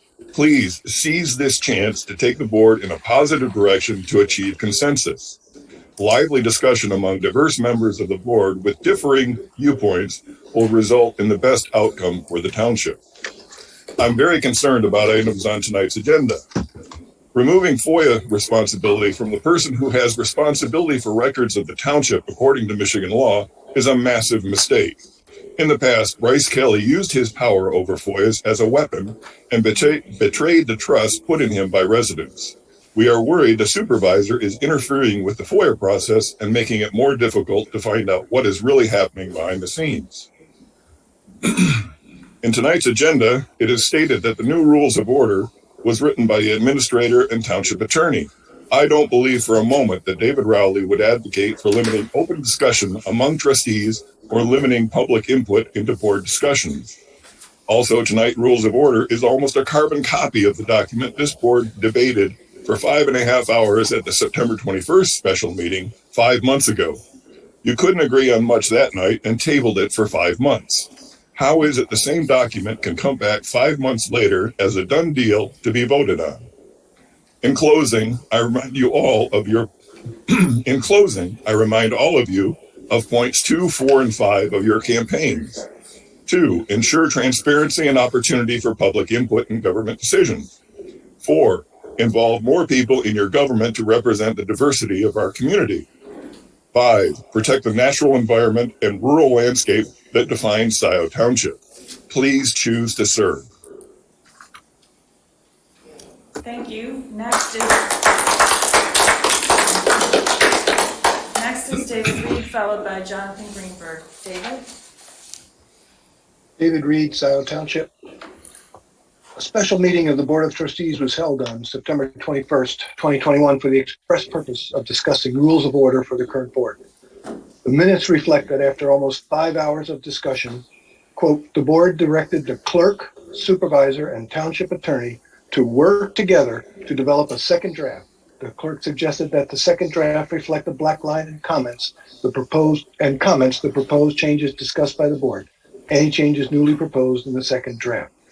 From what I can determine, none of that has been done. Instead, after almost 5 months of silence, the board has been presented with a document conceived by the supervisor in consort with the newly appointed township attorney, not Jim Fink, but one selected by the supervisor. This document is minus any annotation of changes, additions, deletions, as requested by the clerk, nor was the clerk included in the compilation of these rules. Once again, the supervisor has demonstrated his lack of willingness to work with fellow board members to reach a consensus, something he should excel at given his level of education in the art of conflict negotiation. His deviousness and reluctance to work with fellow board members, not to mention those that elected him, leads one to believe that he has something to hide and cannot be trusted. Regarding the proposed rules of order, I find it odd that the heading of the document is first draft for deliberation by the Township Board of Trustees, when in fact it is the second draft and this document is on tonight's agenda for possible action. There are a number of proposed rules that are long overdue, timely posting of the board packet, requirement for written reports, etc. But I and many of my fellow residents are troubled by some of the changes, namely Rule 4.2, a 10 o'clock limitation on starting any new issues is a foolhardy attempt to limit the length of board meetings and will only prolong future meetings. Rule 5.4 restricts the board members from speaking for more than 2 times on any particular agenda and only for 6 minutes each time. The Township Board is supposed to be a deliberative body, one that has open meetings to discuss, deliberate, debate, and yes, even argue about township issues. This rule seems to force any board interaction to occur away from the board table in violation of the OMA. Rule 7.2, this rule eliminates public comment from each agenda item. While allowing comments on each agenda item may extend the length of the meeting, it is the duty of the board to listen to township residents. Once again, our self-serving supervisor has demonstrated that he has purposefully ignored the needs of the township. Rather, he has crafted rules that reinforce his dictatorial control of the board and the township. I cannot believe this is the same man I campaigned with 18 months ago. Will, what has happened to you? What are you thinking? Thank you. Jonathan Greenberg. Jonathan? Yeah, hi, this is Jonathan Greenberg, 6250 Park Road. I had a few comments I was going to make, but I will instead give back my time to the Board of Trustees. I just want to echo the last two speakers and the points they were made. I don't think I could have said it better than Rob or David, and so I won't try. I will say that it is very disheartening after everything we've been through as a township to see the agenda for this meeting, see further attempts to whittle away the open speech of citizens, open debate amongst the Board of Trustees. You know, David Reed knew you better than I did, but I'll ask the question, not what happened to you, but what are you, Will? What are you trying to do? Just take over so you can have what you want? It's a kind of spoiled rich boy behavior, and it's really not becoming. Thank you.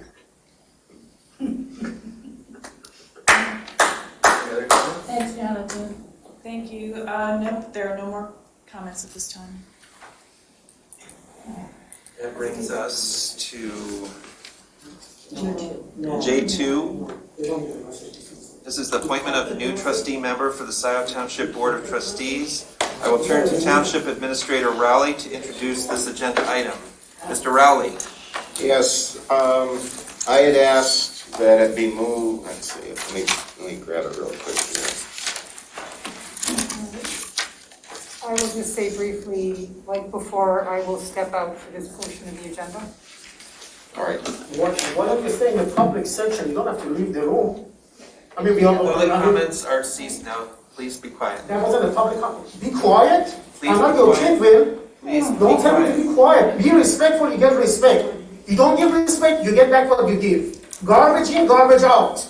I am not one of your lackeys. You thank me, we're going to say thank you for your support. I told you. I'm opposing the recall not because of you, because it's the wrong recall. Please Don't let us thank me. continue the meeting. Mr. Rowley. Yes, thank you. The agenda item J2 is before you. There was a request for a process which we went through. As you recall, a week ago, candidates were interviewed. So just for your consideration tonight, I will not give you a recommendation. I do not believe that is appropriate, so I will not give you an individual recommendation of my opinion. The decision on who the candidate will be, who the trustee will be, is the domain of the Board of Trustees. As it is said right there in the recommendation, that the board is requested to appoint a new trustee from one of the four originally. One candidate has withdrawn. So one of the three candidates that was interviewed at its special meeting. I would offer to you that the board consider appointing one individual, putting that motion on the floor, debating that motion, and then voting it up or down. And if that's successful, then that is your candidate. If that person is not successful, then move on to a different candidate. If you choose, you may adopt a different model after consultation with the township attorney.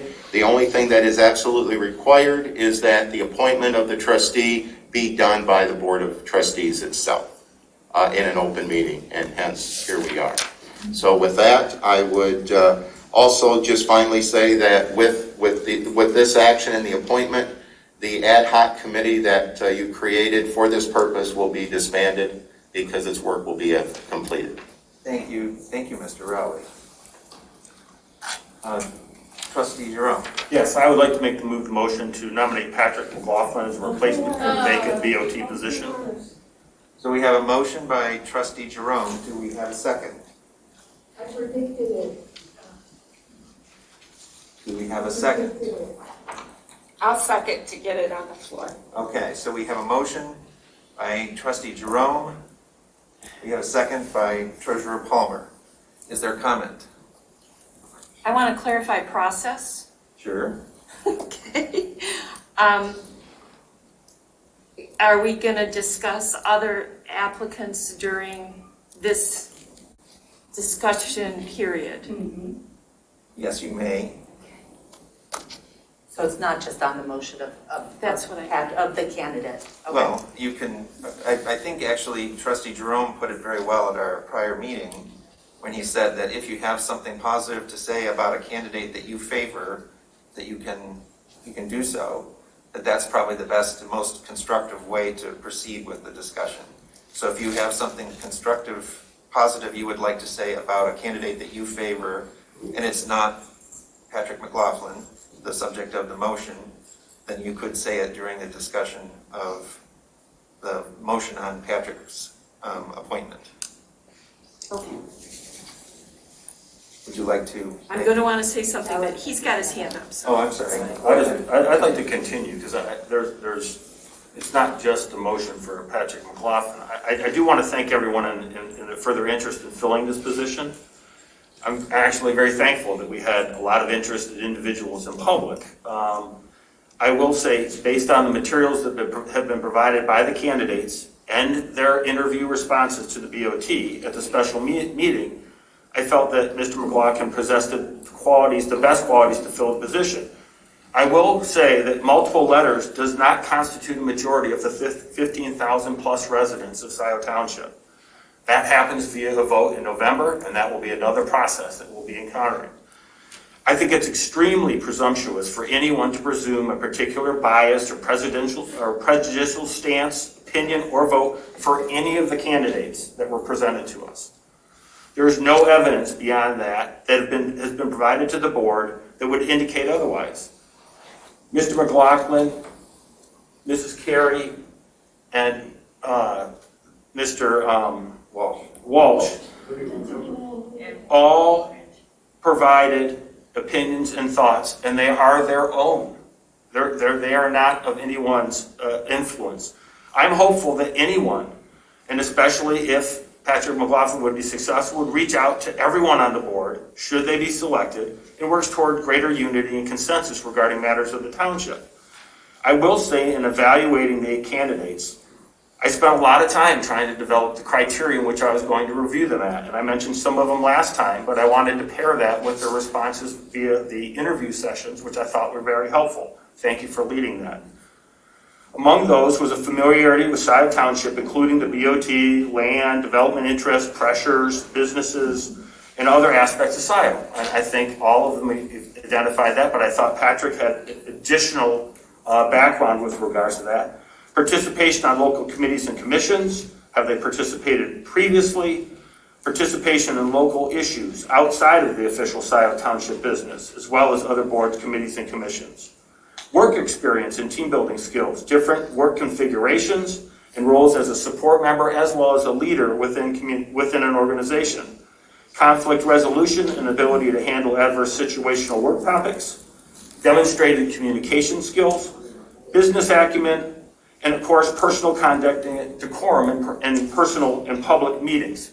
And I think that Mr. McLaughlin's responses were excellent. That's not saying that others didn't also have provided good responses, but my summation of my support, and I don't want to presume anything with regards to Mr. McLaughlin's position. I don't know what he will do or vote. As I say, I ask and would encourage, should he be successful, to reach out to all of us, to actually sit down and find out where we're at and what we're working on. I don't think that's part of that. So I would just like that included as part of my conversation with regards to Mr. McLaughlin. Trustee Noel? Okay, I strongly support Jillian Carey.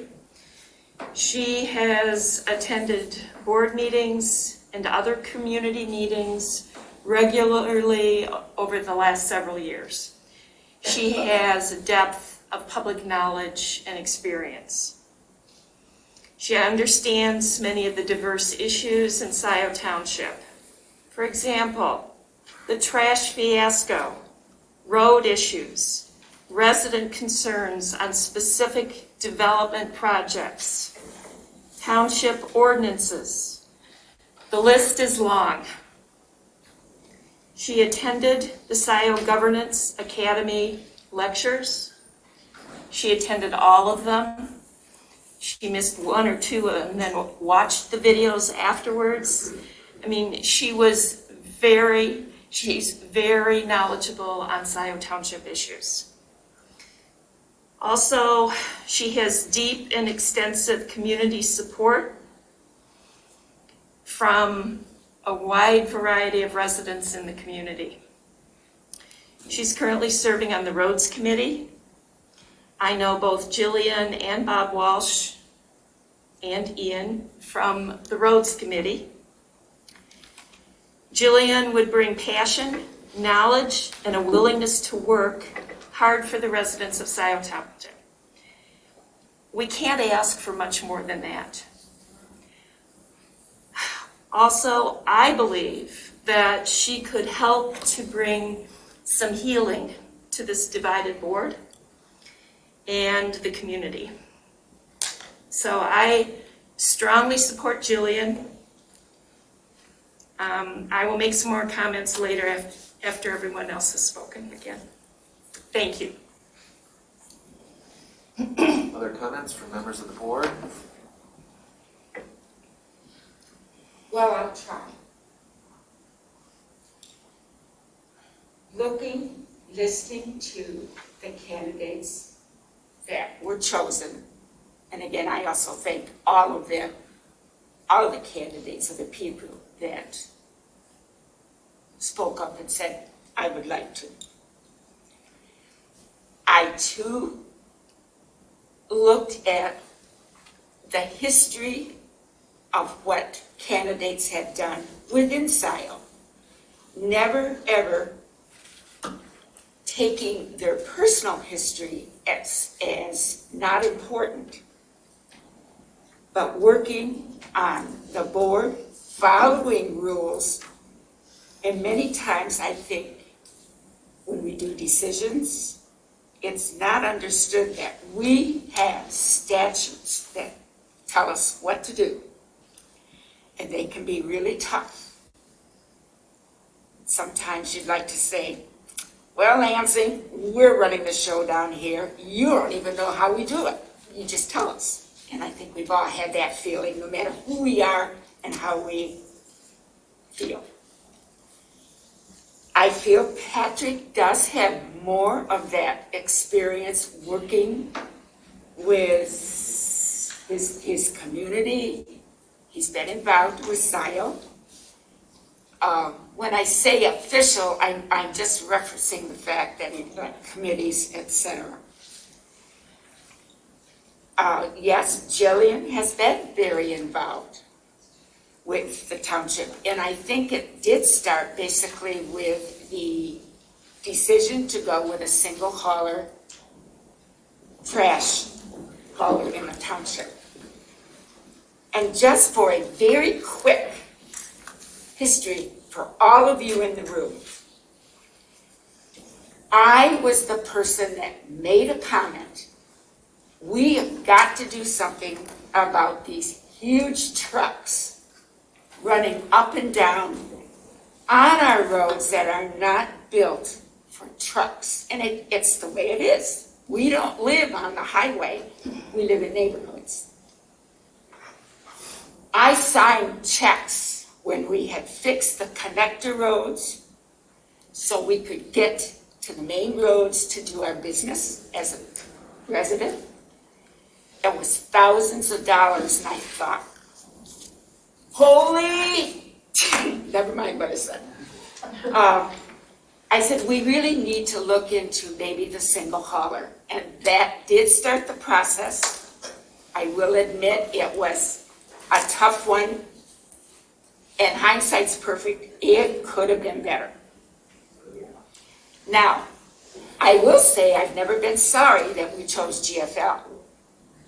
And if some of you are not, feel like they're not doing an adequate job, by all means, talk to them.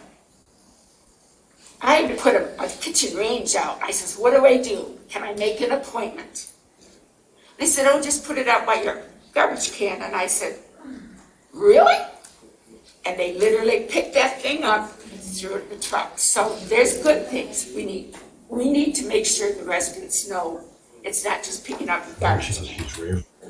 But anyway, that's how that issue, and Jillian had, she was at that point, I think, really started to get involved. I may be wrong, but that was what I remember. She's a good candidate. Kathleen, though she has withdrawn, was a good candidate. Mr. Walsh, I hope I got his name correct. He too. I mean, everyone had purpose. But we chose 4, and I think we're probably down to between 2. Yes, Kathleen has withdrawn, so let's say 3. I do have to say, with the experience and what he's done, that I think Patrick would be a good candidate. But I expect Jillian, if that's what happens, to be in the election. So, but that's my feeling, folks. Other comment? Please, go ahead. Okay. Well, again, I want to thank all 8 who applied, 4 who interviewed. Just thank you for, you Yeah. didn't even vote interview. And 4 of us didn't even vote interview. And in addition to the materials, to the personal experience I've had with each of the 3, to the interviews, I sat down yesterday and spoke with each candidate for about a half hour each to have a little one-on-one time. So I want to thank Jillian, I want to thank Patrick, and I want to thank Bob for having those conversations. And the reason was really because I wanted to get a sense of who they are. I mean, this is an anomaly, right? That we're making an appointment that you all should be voting for. Like, this is in place of the normal, correct process where it's somebody who should be popular, somebody who you would vote for. So those are the lenses that I'm looking for, is who would Scio vote for? So what I know is Scio votes for Democrats. So I sat down with each of them. They would each run as Democrats. They each hold core democratic values. As a progressive feminist, it was important to me to find out where they were going to stand on issues in November 2022 that are going to be big statewide. Voting rights and reproductive freedom. All 3 of them check out on my criteria, okay? And so I want to be very clear about that, because there's been a lot of buzz around about maybe somebody's not a Democrat or not progressive enough or this or that. I also want to say all 3 of them love the earth. Jillian was a farmer. Bob is a beekeeper. I mean, these people all love the earth, are all invested in Scio Township. And I do want to say, I think Bob Walsh and Jillian Carey, of the 3 remaining, would be the better candidates. And I support Jillian Carey above Bob Walsh. Patrick McLaughlin would be my 3rd, mostly because my sense is that Jillian and Bob, especially Jillian, really understand where this board is at right now and what it needs. I also believe in the importance of connection with the staff. When I informally asked the staff, it was Jillian and Bob that they'd had experience with, good experience with. When I look at the 60 letters of support that came in for Jillian, 3 of them were from staff people who happen to live in Scio Township. our fire investigator, Skip Davis, our deputy clerk, Mary Gillis, and our former HR consultant, Diane Benson. Those people know the inner workings of the township too. I think that lived experience is important. I think it's important that Jillian's a woman. That's still not a super common thing, and certainly a new thing for this board. I think it's important that she's a parent, that she's raised her kids here, that she has owned her own business, and she is sincere, she does the work. I met Jillian at the meeting that I was appointed clerk, where we had little public process, and again, David, thank you for this process. I met Jillian then, and you know, as somebody who's, especially the clerk, the FOIA coordinator, I've had a lot of interaction with Jillian, and I do think that she can make the pivot from being an outside community advocate to being a trustee and a steward of the township. I have every confidence that she can do that. So I do support Jillian. I think that Jillian has demonstrated the popular support necessary. Certainly, Alec, 60 letters of support to 6 letters of support is just that. How somebody would do in November, I think Jillian would do great. She got over 2,000 votes in the Democratic primary for supervisor at 45%. Patrick got 6th place in the primary. There are 4 spots. And so with that, all we can do is use approximates because we are not able to put this to a vote right now. But I support Jillian Carey. I want to thank Patrick for his service, and I know he'll continue to serve on the Parks Board and on LASA. I think Bob Walsh is a wonderful resource for the community on the ZBA and the Roads Committee.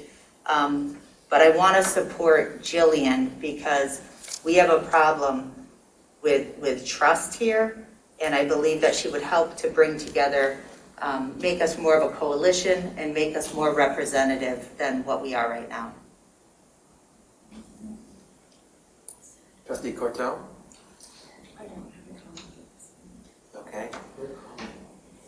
Well, I will be pleased to cast a vote in favor of appointing Patrick McLaughlin. I know Patrick from working with him on the Parks Advisory Board. He served on the Parks Advisory Board from, I think, 2017 till present. He's also serving Scio Township as its representative on the Loch Alpine Sanitation Authority. So he has years of service on working for Scio Township. He also, I think, will be a good influence on the board, on our dynamics. I think he has a good manner in terms of engaging in constructive dialogue. And I think he demonstrated his ability to think clearly and articulate his thoughts during the interview process. I think he was the best prepared, I'd say, of all of the 4 candidates in the interviews. And I respect the others' service to Scio Township, both Jillian and Bob Walsh, and I guess Kathleen Brandt now too is also serving Scio Township on our Compensation Commission. So all 4 of the finalists have that in common, but the degree and the depth of Patrick's service is clearly makes him a much stronger candidate than the others. And for what we need right now, Patrick is the best choice. So I will be pleased to support Patrick when we vote in just a minute. Now, we all had a chance to comment. Mr. Rowley, you said that you weren't going to comment at this point, so I won't call in. I will not give a recommendation. I do not believe that's appropriate. Sure. Okay. So, and Trustee Corteau, you have nothing that you would like to add? Okay. In that case, we want to be able to have public comments on these. You have an additional comment? I do have an additional comment. Well, please make it brief. I guess we do have to call on the members of the public before we vote. Those people who have not yet indicated their support for a particular candidate will have a chance to do so. I would like to compare and contrast a moment between Jillian Carey and Patrick McLaughlin in terms of the level of service that has been provided to this community. A lot of the formal positions, it's about access. And I think that that's what Jillian has really done for residents, is she's been able to help advocate for them, to get them access to Township Hall. Residents shouldn't need a hardworking community advocate to get access to Township Hall, to get questions answered, but she's been there to do that. And I want to say it would really do a lot to have somebody on this board with as much trust as people have in Jillian. Now, I don't agree with Jillian all the time. Jillian doesn't agree with me all the time. I mean, we know this, that's okay. But she's popular and she's supported, and I have the most evidence that she has the most support from the broadest base of the community possible. And I think that that is what's important, to get somebody who is as representative as we can get. And she wants it. When I spoke with Patrick, it was, you know, kind of take it or leave it. But Jillian wants it, and I believe Jillian deserves it.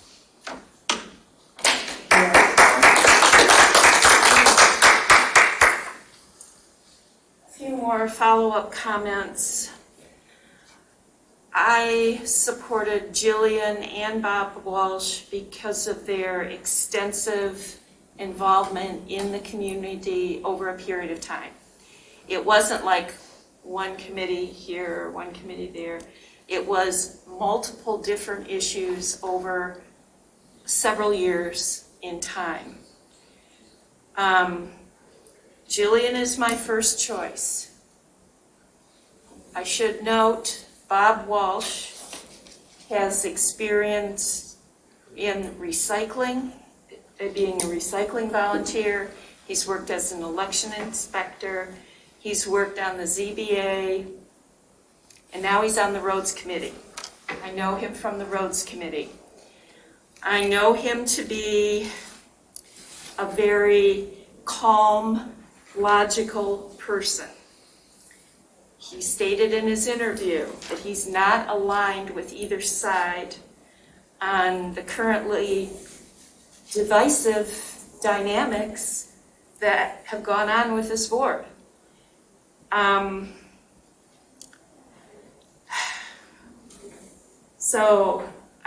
Jillian is my first choice, but Bob Walsh would be my strong second choice. And, you know, I'm not saying that Patrick is a bad choice at all. I was encouraged by many of his comments during the interview. And he does have experience in the township. But I think that the depth and experience of Jillian and Bob Walsh are far greater than that of Patrick. And I think if we want to look at it closely, they have a broader range of experience and knowledge to tap into for the township. Are there members of the public who have not yet indicated support for a particular candidate who, or nominee who would like to speak? Not right. Not right. I have not publicly verbalized my commitment, and I haven't done it yet. Go ahead. That condition isn't appropriate. Well, It's very inappropriate. The biggest problem facing you, Jerome, Palmer, Courteau, and you ought to pick up your face and listen, because it's important. Please be respectful. Excuse me? Please be respectful. I will be respectful, but apparently you aren't. The biggest problem facing this board is transparency and trust. I believe that any one of those candidates possibly are qualified for this position. And I'm not here to say one is more qualified than the other. But you got to understand what the problem is here. It's transparency and trust. And you got to get somebody in there that's going to bridge that gap and bring people together. You're all qualified. You're all nitpicking each little one here or there. I don't want to get into those minuscule little facts. Look at the big picture. The big picture is trust. God damn it, I'm up here because I don't trust any of you. And I'm not that type of person. I very rarely get angry or animated. When I see this BS going on, and I've interviewed enough people in my life professionally, I see what's going on. Identify the major problem and identify the candidate that's going to deal with that issue. Don't sit here and tell me more committees on here, more this, more that. I could really give a crap about that. I want somebody up there that I know, that I can trust, that's going to bring this community together. God damn it, I've been living here so long, and I plan to continue to live here. I want you guys to do your job. You spend so much goddamn time arguing and bullshitting about all kinds of rules, and you're very insecure. I can get you a psychiatrist if you need help. Believe me, I can help you. But guys, look at the big picture. Get it together. Stop it. Stop it. Thank you.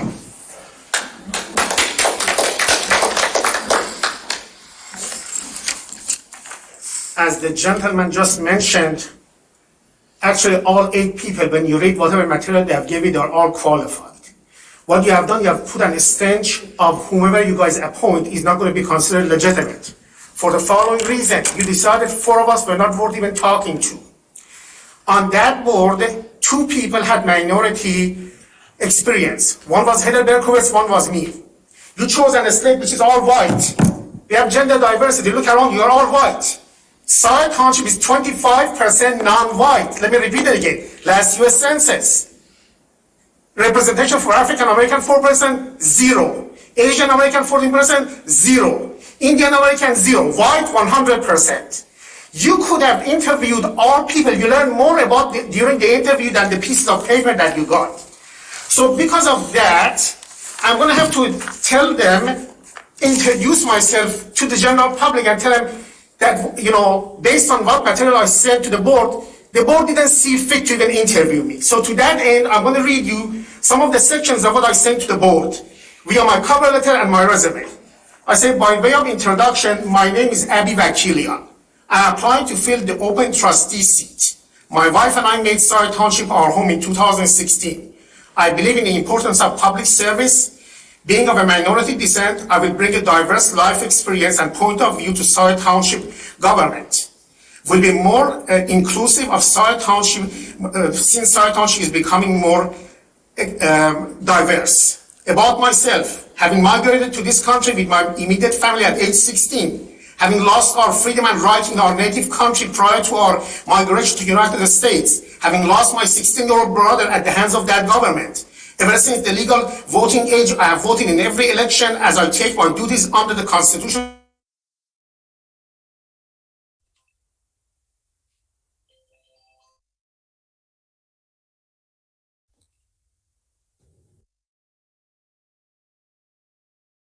It requires constant participation on the part of us citizens. I have repeatedly acted as a poll watcher during the election in the states of Michigan, Ohio, and Florida while residing in these states. My background and training and experience is in the political science and economics, in the fields of vehicle sale and real estate sale. Then I say, additionally, I have attached my resume. For many years, I have been self-appointed a small business owner with the skills in business management and client communication. If appointed, I will strive to bring a diverse point of view in assisting the residents of Scio Township and the Township Board of Trustees in fair and equitable discharge of their fiduciary responsibilities. Let me thank you in advance for the opportunity. Very briefly off my resume: licensed real estate agent, a state of Michigan vehicle dealer license holder, real estate investment and management in Michigan, Ohio, and Florida, management of multi and solo medical practices, consultant for initial setup and start of the medical practices, education, undergraduate economics and political science. My affiliations: ACLU, American Civil Liberties Union, NLG, National Lawyers Guild, Southern Poverty Law Center, Barnes Sanctuary Animal Rescue out of Chelsea, Huron Valley Humane Society, Michigan Humane Society, Greater Metropolitan Association of Realtors, Michigan Association of Realtors, SCRS, ABR, National Association of Realtors. But I wasn't worth even talking to. Thank you. I wasn't working. Don't thank me, Vic. Don't thank me. I'm gonna go on and finish my last comment. Okay, don't fight. You're gonna lose. My point is that if you guys would have at least interviewed all 8 of us and X some of us off, we could understand. You are not respectful by not choosing for half of us. You give respect, you get respect. You didn't even bother. Helen Berkowitz. Let's talk about her. Helen Berkowitz, she's in Ypsilanti. She's the commissioner of the chair of the Ypsilanti Police Advisory Committee.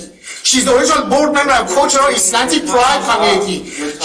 She's worked in public safety before opening her own business. She's a real estate agent, and she wasn't worth talking to, and she's Jewish American. But she wasn't worth talking to. John Donald, he's an attorney from Toledo. His business degree from University of Michigan. He wasn't worth talking to. The last person, management of Eli Lilly and everything else, but she wasn't worth talking to. You guys pick winners and choosers.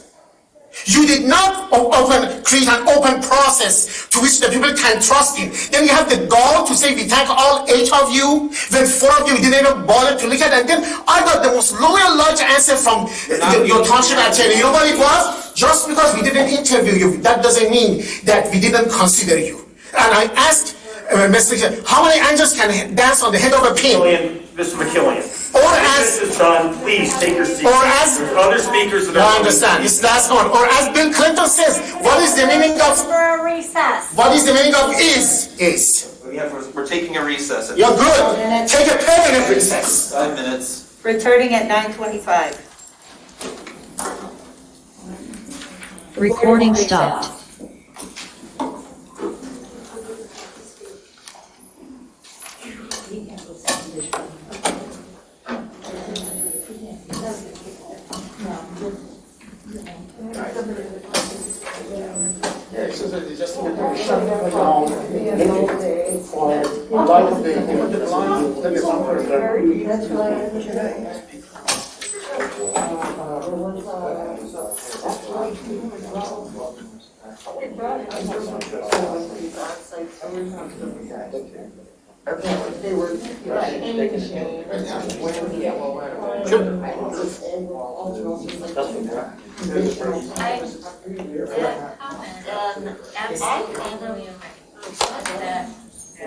There's no reflection because there are thousands of people.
The room is unmuted now. Recording in progress.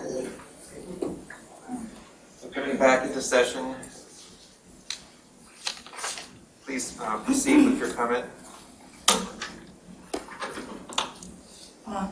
Could you get the video corrected, please? Great. Hi, Kathleen Brand again. I wanted to talk directly to Donna Palmer. I hear what you said about Jillian's participation in the single hauler issue. And I truly believe that your intent was that it was for a single hauler and it was for the roads. as a result of some FOIA requests, some of us have found that there were ulterior motives. There were ulterior motives with Jack Knowles and Erwin Martin. We don't know who else was involved with that, but their stated reason for a single hauler was the final requirement to make Scio Township a charter township. So we found that this is partly why some of us are suspicious about changing the FOIA coordinator, is because we're finding these things now that would have been useful when those decisions were going on. So I appreciate your kind heart in what your intents are. I really do. I want to talk about the interview process. That meeting was the first meeting that I could attend personally. You know, with the COVID, I've been attending on Zoom. Actually, I want to say one other thing. There was a comment during the break. Mr. Glover suggested that some of us have not been polite in discussing in the audience, and I agree with him and apologize if I had side conversations. I would certainly try to curb that. So back to the my attendance for the interview. One thing I noticed, that I'm a constituent to the people doing the interviews. And I found it interesting to note that Mr. Jerome never approached me. He passed me 3 times when I was sitting at the table over here. Mr. Hathaway never approached me. They have never met me, but as a constituent, they didn't find it necessary to at least reach out and say hello. Welcome to that. I'm reclaiming my time. Also, and this is my second time in attendance in person. And one thing that I noticed sitting over there, that every time the public is speaking, I see most of the board is fully engaged in giving that person eye contact. There's one lacking person that does not do that, and that is Mr. Jerome. That is very disrespectful to your constituents. I'm reclaiming my time, sir. 3 minutes. I'm reclaiming my time, sir. It's not an option. Your time is up. Well, of course you're gonna say that, but Everyone gets 3 minutes. Except you, 3 minutes. okay, I think I made my point. Thank you.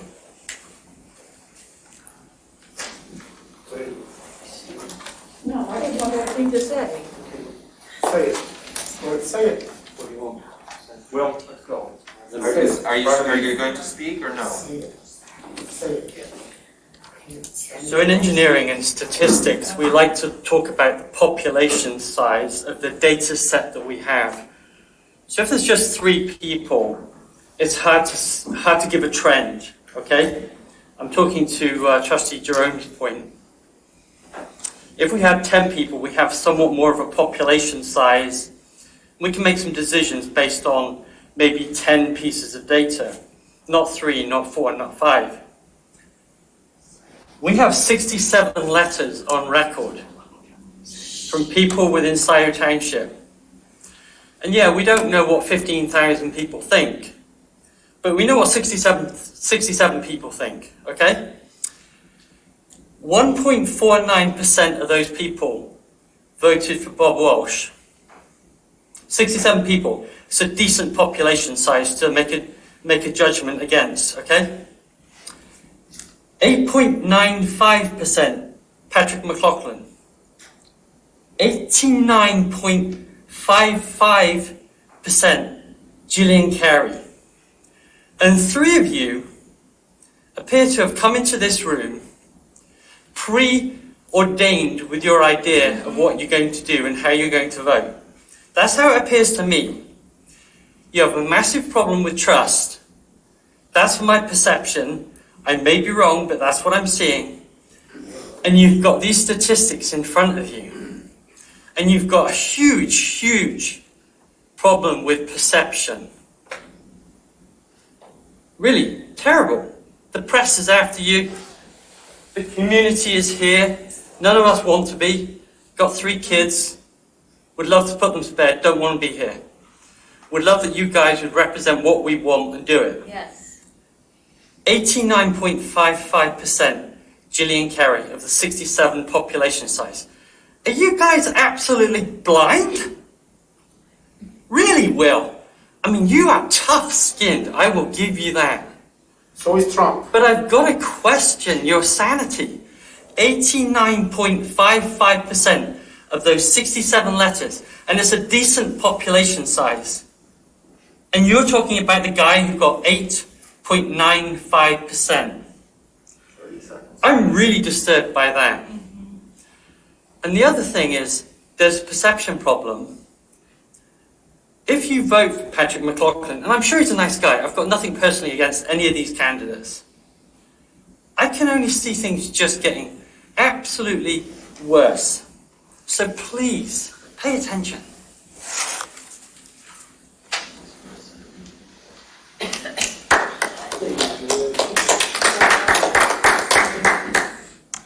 Pat Stein, Scio Township.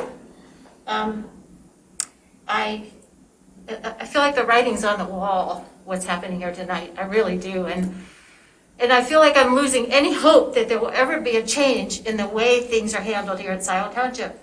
And those reasons are Alec Jerome, Donna Palmer, Jane Vogel, Jacqueline Courteau, and Will Hathaway are always one vote.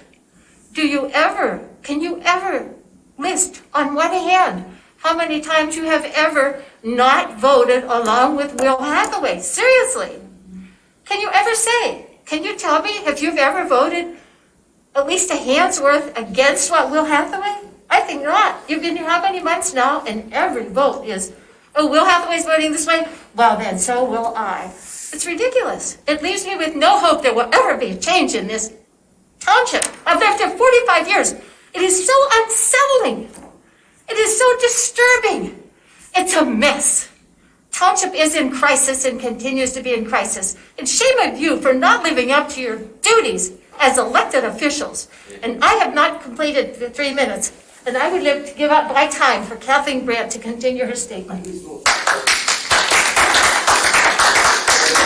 is not an option. There is no giving time to another person. That is not an option. Go ahead. Who is the next speaker? Who is the next speaker who would like to speak? Okay, then I will finish my time. Kathleen? Kathleen?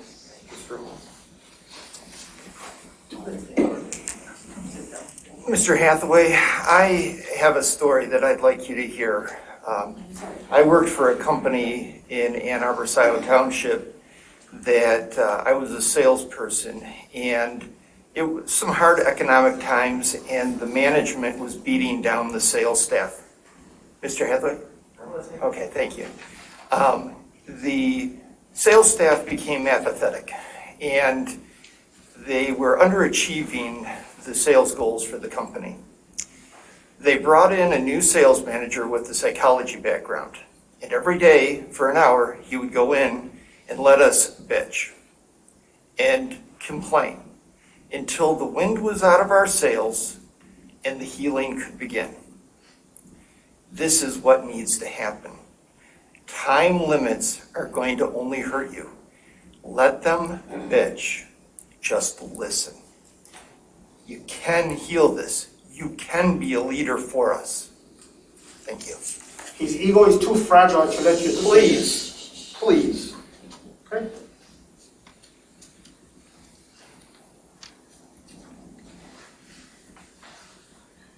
Trustee Jerome, could you please look at me when I'm talking? So the timer will go off when my time is up, but I need to tell you that I feel utterly dismissed as a human being by your comments that 60 letters don't matter in the scope of the thousands of people in this township. I didn't say they didn't matter. I took them into account. There's no interaction. Please So let her speak. I would like that not to go against my time.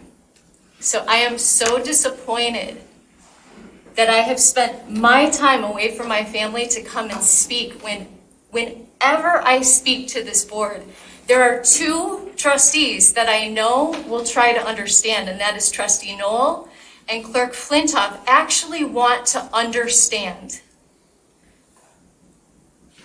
Donna, I am so disappointed in you, and I'm disappointed, Jackie, in you too, because you have voiced nothing. We have no idea where you stand on this really critical appointment. You all know what the community wants, and you cannot turn back on this one. I really fear for our township if you don't listen to the community about this, because nothing can be more clear than this. You all are very smart. 89%. It's astounding that we're sitting here right now having this discussion. It's just.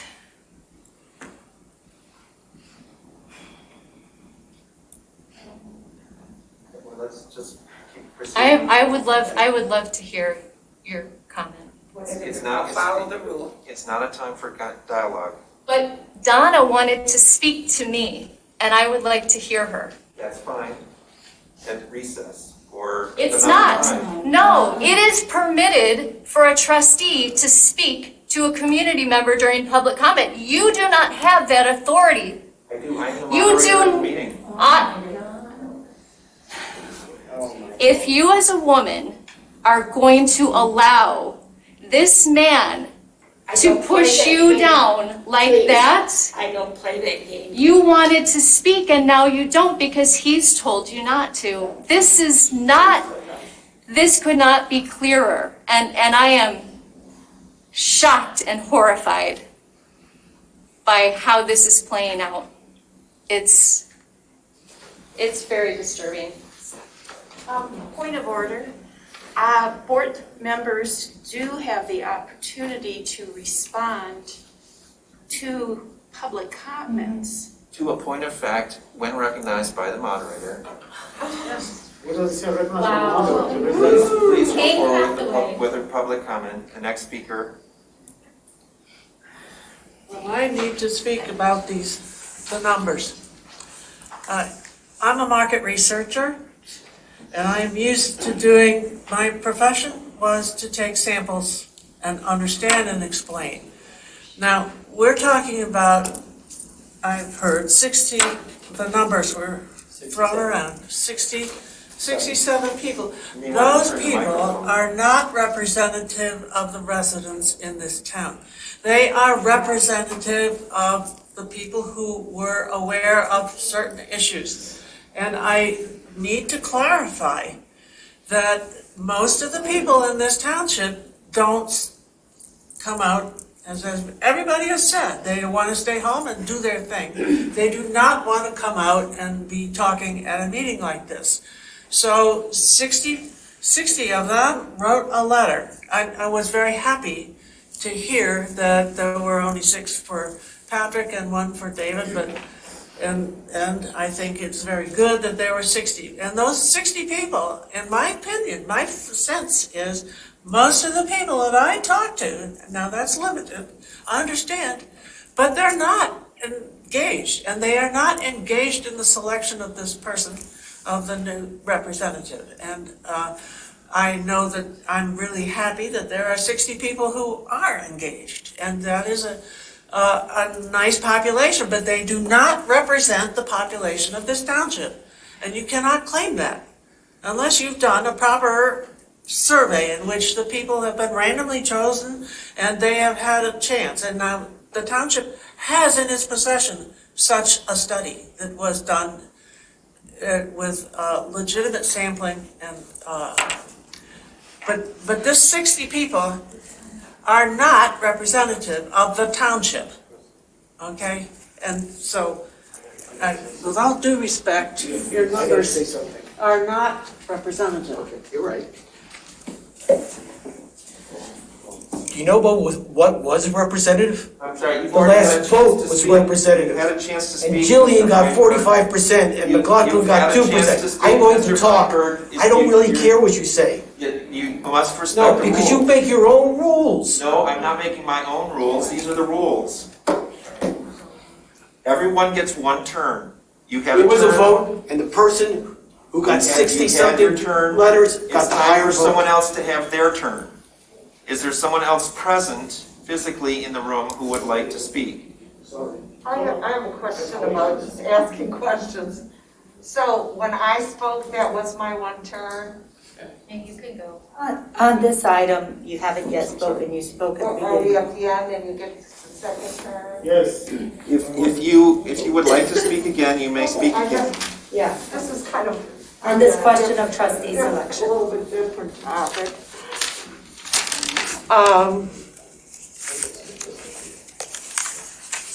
I went into the FOIA thing that I thought was very important because of the transparency issue. And since different emails have come up, I think that was part of the demise of Ms. Vogel. And where it has our past supervisor, this has happened with the supervisor before that as well, with on-site sewer systems, with a very bad idea to build it and have the township take it over. And it all became a moot point. It would have been a horrible idea when Ann Arbor built their new sewage plant. So, but we had some people just so bent on, one person in particular, and trying to block people from even coming to the committee to just listen. And I have to say that Jean King, who's passed away, and Kathy Knoll, I would come every Wednesday and listen to what was going on there. Anyway, so that we got through that. It feels like it's been one big fight since I've lived in Scio Township and some problem or another. And then secondly, I would like to see someone on this board put forth that all committee members and bot people have a township website, email, and that's what they use for township business. And there should be some type of consequences, warning system, so this idea of collusion has gone on here. And I think this would help prevent some of this. And then further to even losing your position. But I also don't agree with what just went on is that when Ms. Palmer wanted to speak, that is part of the rules that you read. And I also want to say, very quickly here, because we don't have much time, is that this, having in the rules of order, that there's control over the comments that the other board members make, that they're limited, and the limited amount of time that they're allowed. I find that appalling, and I've been in a lot of meetings in a lot of places, moving rules and things forward. So those were my other points that I wanted to make. Thank you. Are there other comments? Are there people participating remotely who would like to comment? We do. Jonathan Greenberg, followed by Roger Rail. Jonathan, go ahead. Hi, thank you for your time. Alec, and your marketing friend who spoke earlier, you cannot continue to pull this silent minority garbage. It makes no sense to say we don't have enough data in order to accept the findings of the 89.5% of the people who took the time to write in. The idea that you will minimize the concerned citizens. Yeah, you're right. You know what? Of the 15,000 people, you're right. Only 67 or whatever wrote in. But you know what else? The vast majority of those 15,000 people don't know who you are or that you exist. And of this particular issue. So you can continue to lean back, you and Will, into this idea that There's this silent majority out there that support you. Keep looking down. Yeah, that's right. Will, why don't you crack a Coke can while I'm speaking like you did to Jessica earlier? There's no world where you two look like you're doing anything here other than a very non-transparent move to continue on to do what you've been doing all along, which is essentially getting what you want. And our treasurer talking about the history of the GFL issue as it was somehow relevant to the conversation was just bizarre. I don't know what you people are doing, but could you focus on the topic? Please.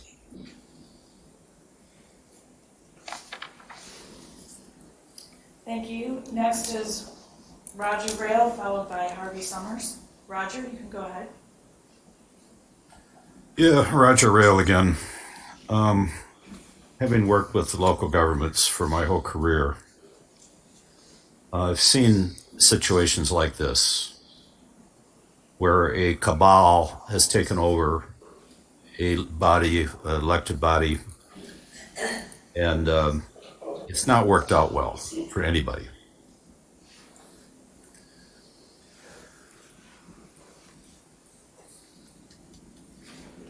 I'm going to pause a lot after I talk because I learned that by reading. I have inherited one of the first editions of the Encyclopedia Britannica in the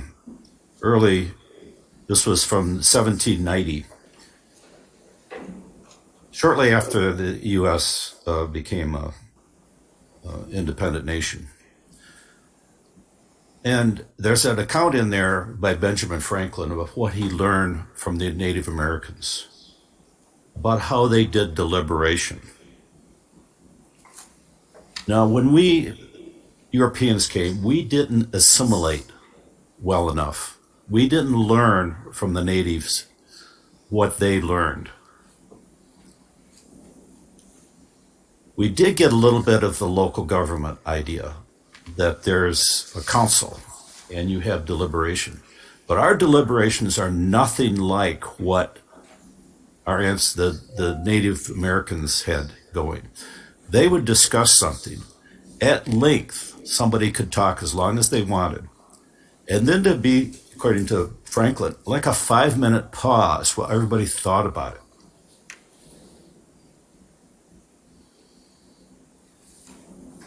You don't see that now. And you certainly can't have a 5-minute pause if you have a 3-minute time limit. I've given advice to each of you over the years because I've seen a lot of things in my life. And with age, supposedly comes wisdom. And by observing things and what's going on between the lines, there's 30 seconds.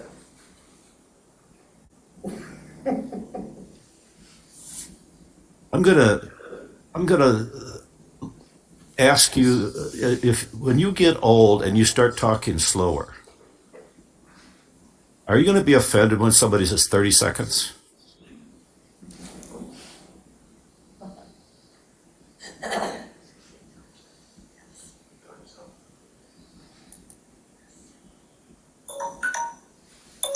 Next speaker. Thank you. Next up is Harvey Summers, followed by Michelle Cody. Harvey, you can go ahead. My name is Harvey Summers. I'm still on Autumn Hill Drive. In truth, what dismays me most about this Board of Trustees after watching for more than a year is the individual board members who, in my opinion, routinely support bad policy initiatives from the supervisor without convincing me, and I believe many of my neighbors, that you, as board members, are really considering the best outcomes for the township and its residents.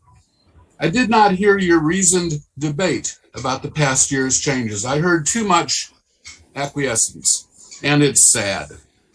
Boards of trustees are set up so that the collective wisdom of all members protects the township from a supervisor making multiple unilateral decisions. In my view, many of you as board members are not meeting your responsibility to the township's residents. And tonight, I understand you'll discuss a proposal to cut back on the number of comments that you as board members can make. I find it astonishing that you might actually consider that. I am sad indeed. So you really need a new trustee who will speak up and actively represent the views of active residents. I too support Jillian Carey, who has amply demonstrated her research and communication skills to our community. But really, I must appeal to all current board members. You must fulfill the responsibilities for which you have been elected. I wish you would convince me that you truly represent this community, represent us. Thank you. Thank you. Next up is Michelle Cody, followed by G. Chrisman. Michelle, you can go ahead. Thank you. I wish to, first of all, thank all the individuals who have spoken at this meeting tonight as members of the public, because they echo everything I would say. And every time I speak, I use the word appalled because I'm shocked and appalled at the authoritarian bent where there's literally the shushing of people, board members now included, when robust discussion is the foundation of democracy. I am a retired public school teacher. I taught 35 years, and critical thinking is one of the key components of what we want an educated populace to be. And with the rise of authoritarianism throughout the world, let alone the United States, let alone from our little lowly municipal level all the way to the nation and beyond, I support the fact that we need robust discussion. And I appreciate Jillian Carey's investigative abilities and her efforts to advocate and investigate impartially for the rule of law, along with Clerk Flintoff and Trustee Noel. The rest of you just dummy up and go along. I don't hear any discussion. And that's why, as a member of the public, I want discussion. I support the individuals who spoke before me, who spoke quite eloquently on that fact. Let's have a robust democracy rather than an autocracy.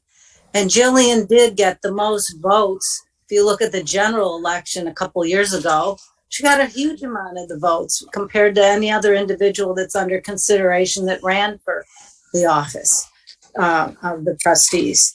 So, thank you. Thank you. Next up is G. Chrisman, followed by Pam Boyd. Thank you.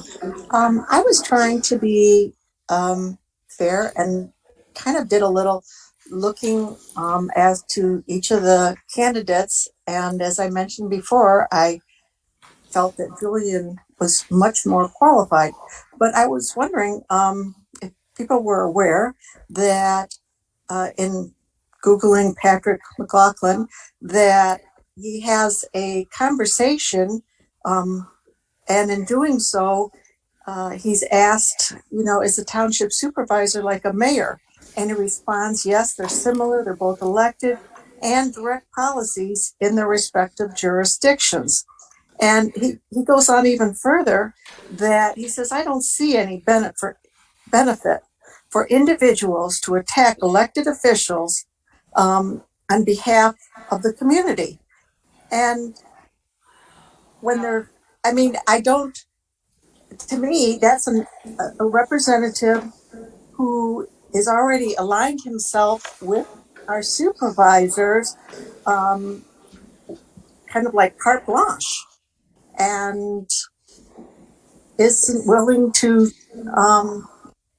not think other than what our supervisor wants. So I just say, I truly do hope that we will have a board that has someone like Jillian, who actually, even when she doesn't agree with certain things, she has a great deal of respect for different members of the board, that she doesn't cross the line. She does maintain a respectful, cordial rapport. And I just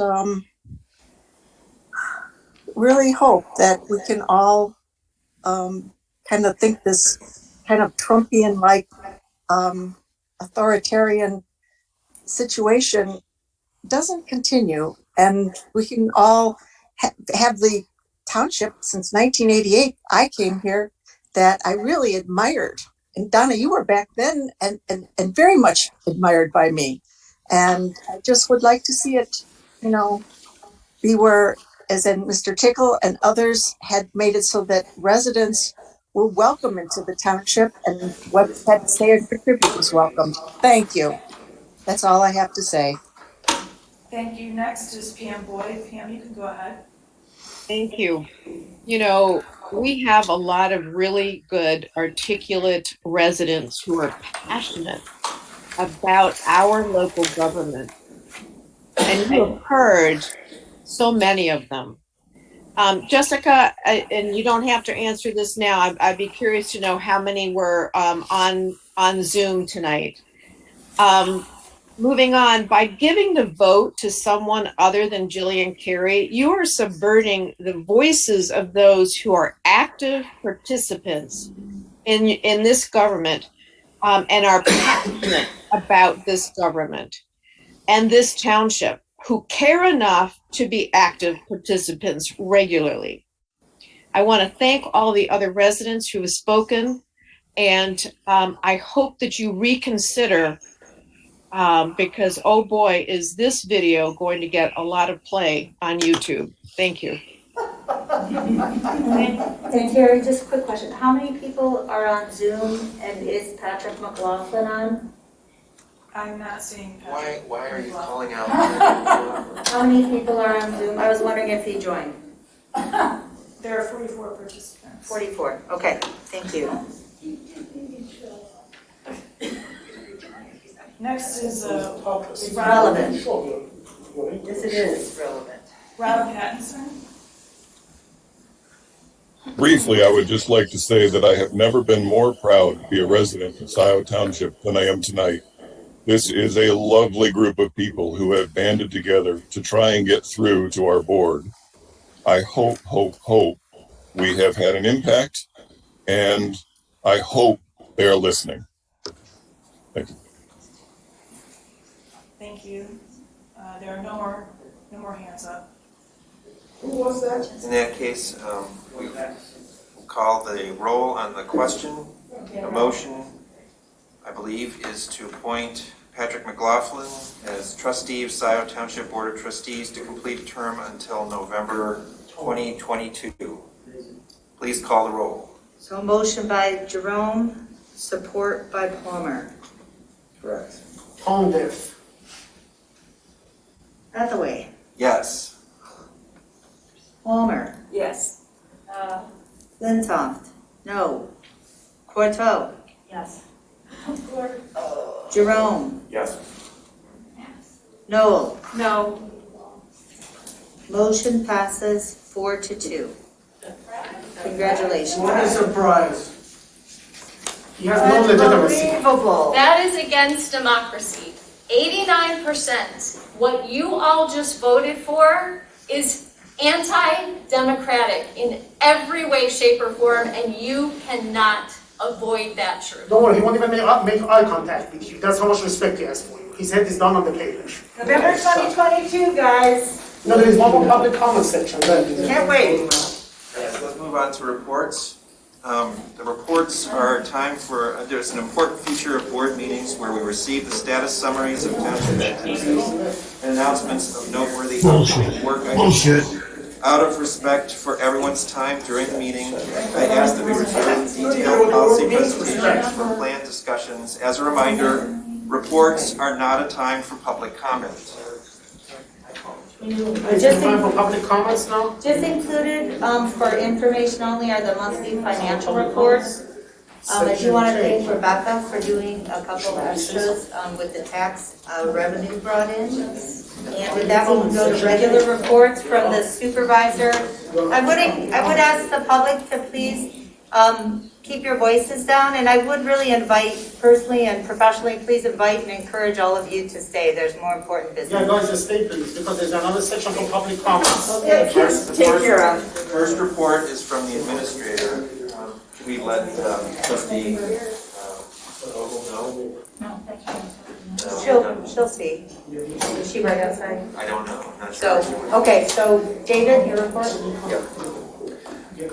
All right, just a few comments for the Board of Trustees. Our management team meetings are held on a bi-weekly basis.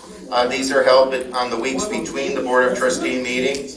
I expect to use a large portion of the next two of these to complete a 100% review of the employment, our employment policy rather, within the employee handbook. I'd also expect a new handbook to be presented to the Board of Trustees for its consideration sometime in April or May after our review. As you have just now finished, there was a process for a new trustee position, and just as a reminder that this appointment is to November of 2022. The seat will be open for election in the primary in August, and then the general election in 2022. And who is ever elected to that position will fill out the seat until the remainder of the term to November of 2024.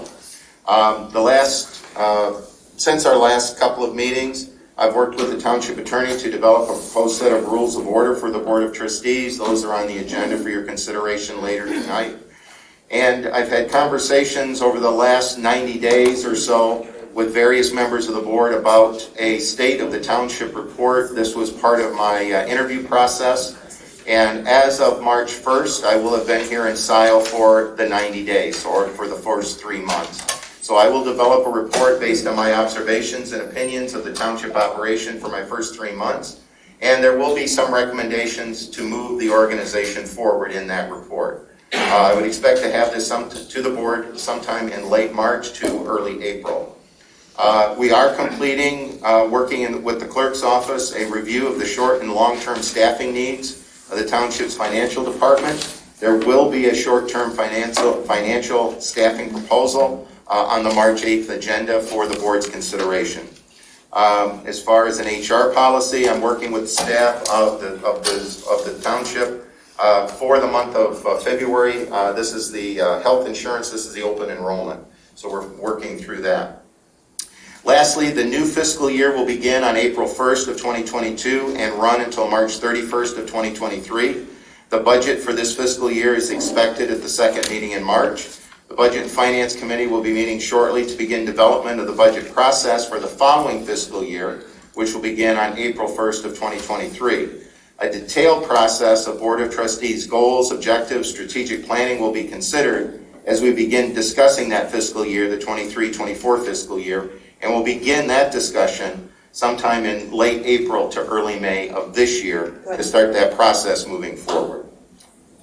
With that, and then I think I have addressed also that the ad hoc committee for the trustee is now disbanded, and that the finance committee will be meeting shortly to begin its work and begin strategic planning for the next fiscal year's budget. Budget and Finance Committee meeting on March 3rd at 10 o'clock. Yes. Trustee Noel. Okay, for the Gelman report, Scio hosted a Zoom town hall meeting last Thursday on the recent homeowner well testing that has taken place and plans for future well testing. We had a panel presentation, representatives from Washtenaw County Health Department, Eagle, Michigan Department of Health and Human Services, and Keith Gadway from Quantum Environmental all participated on the panel. Keith is our Scio environmental consultant. Following the panel presentations, we had questions from people in the Zoom audience. Some had been submitted in advance. We had an active Q&A function going, and Will and I moderated the questions. Jessica handled the Zoom meeting issues, and actually it all flowed pretty well. I mean, we had talked everything through in advance, and I feel like we covered it. We did. There were approximately 125 residents in attendance throughout. Sometimes the number was higher. I've had resident feedback. Most people thought it went well. All unanswered questions are going to be sent to panel members. We've captured all the questions. I got a printout today from Christy of the Zoom transcript of the questions. So I have them. I'm going to go back over the meeting and capture what I can. Thank you.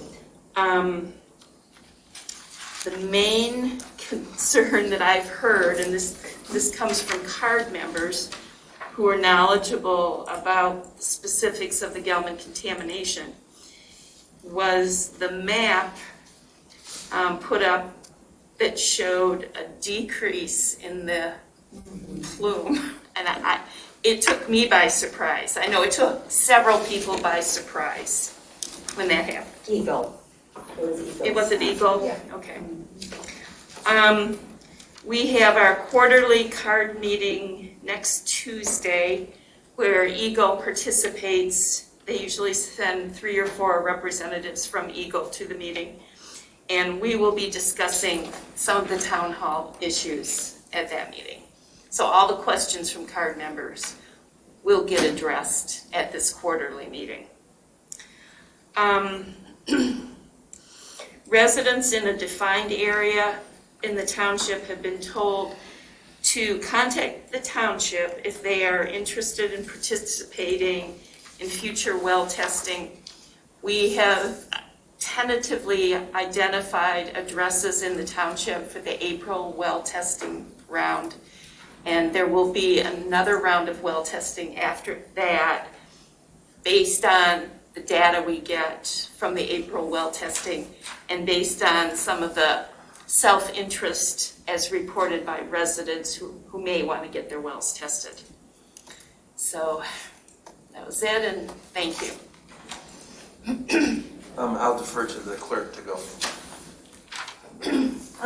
Sure. I've got a polling place item a little bit later. I want to thank David for his work on the finance proposal. Look forward to hearing that at the next meeting. I do want to remind the board, that one of our core responsibilities is to appropriate and authorize staff and the services need to responsibly carry out our duties.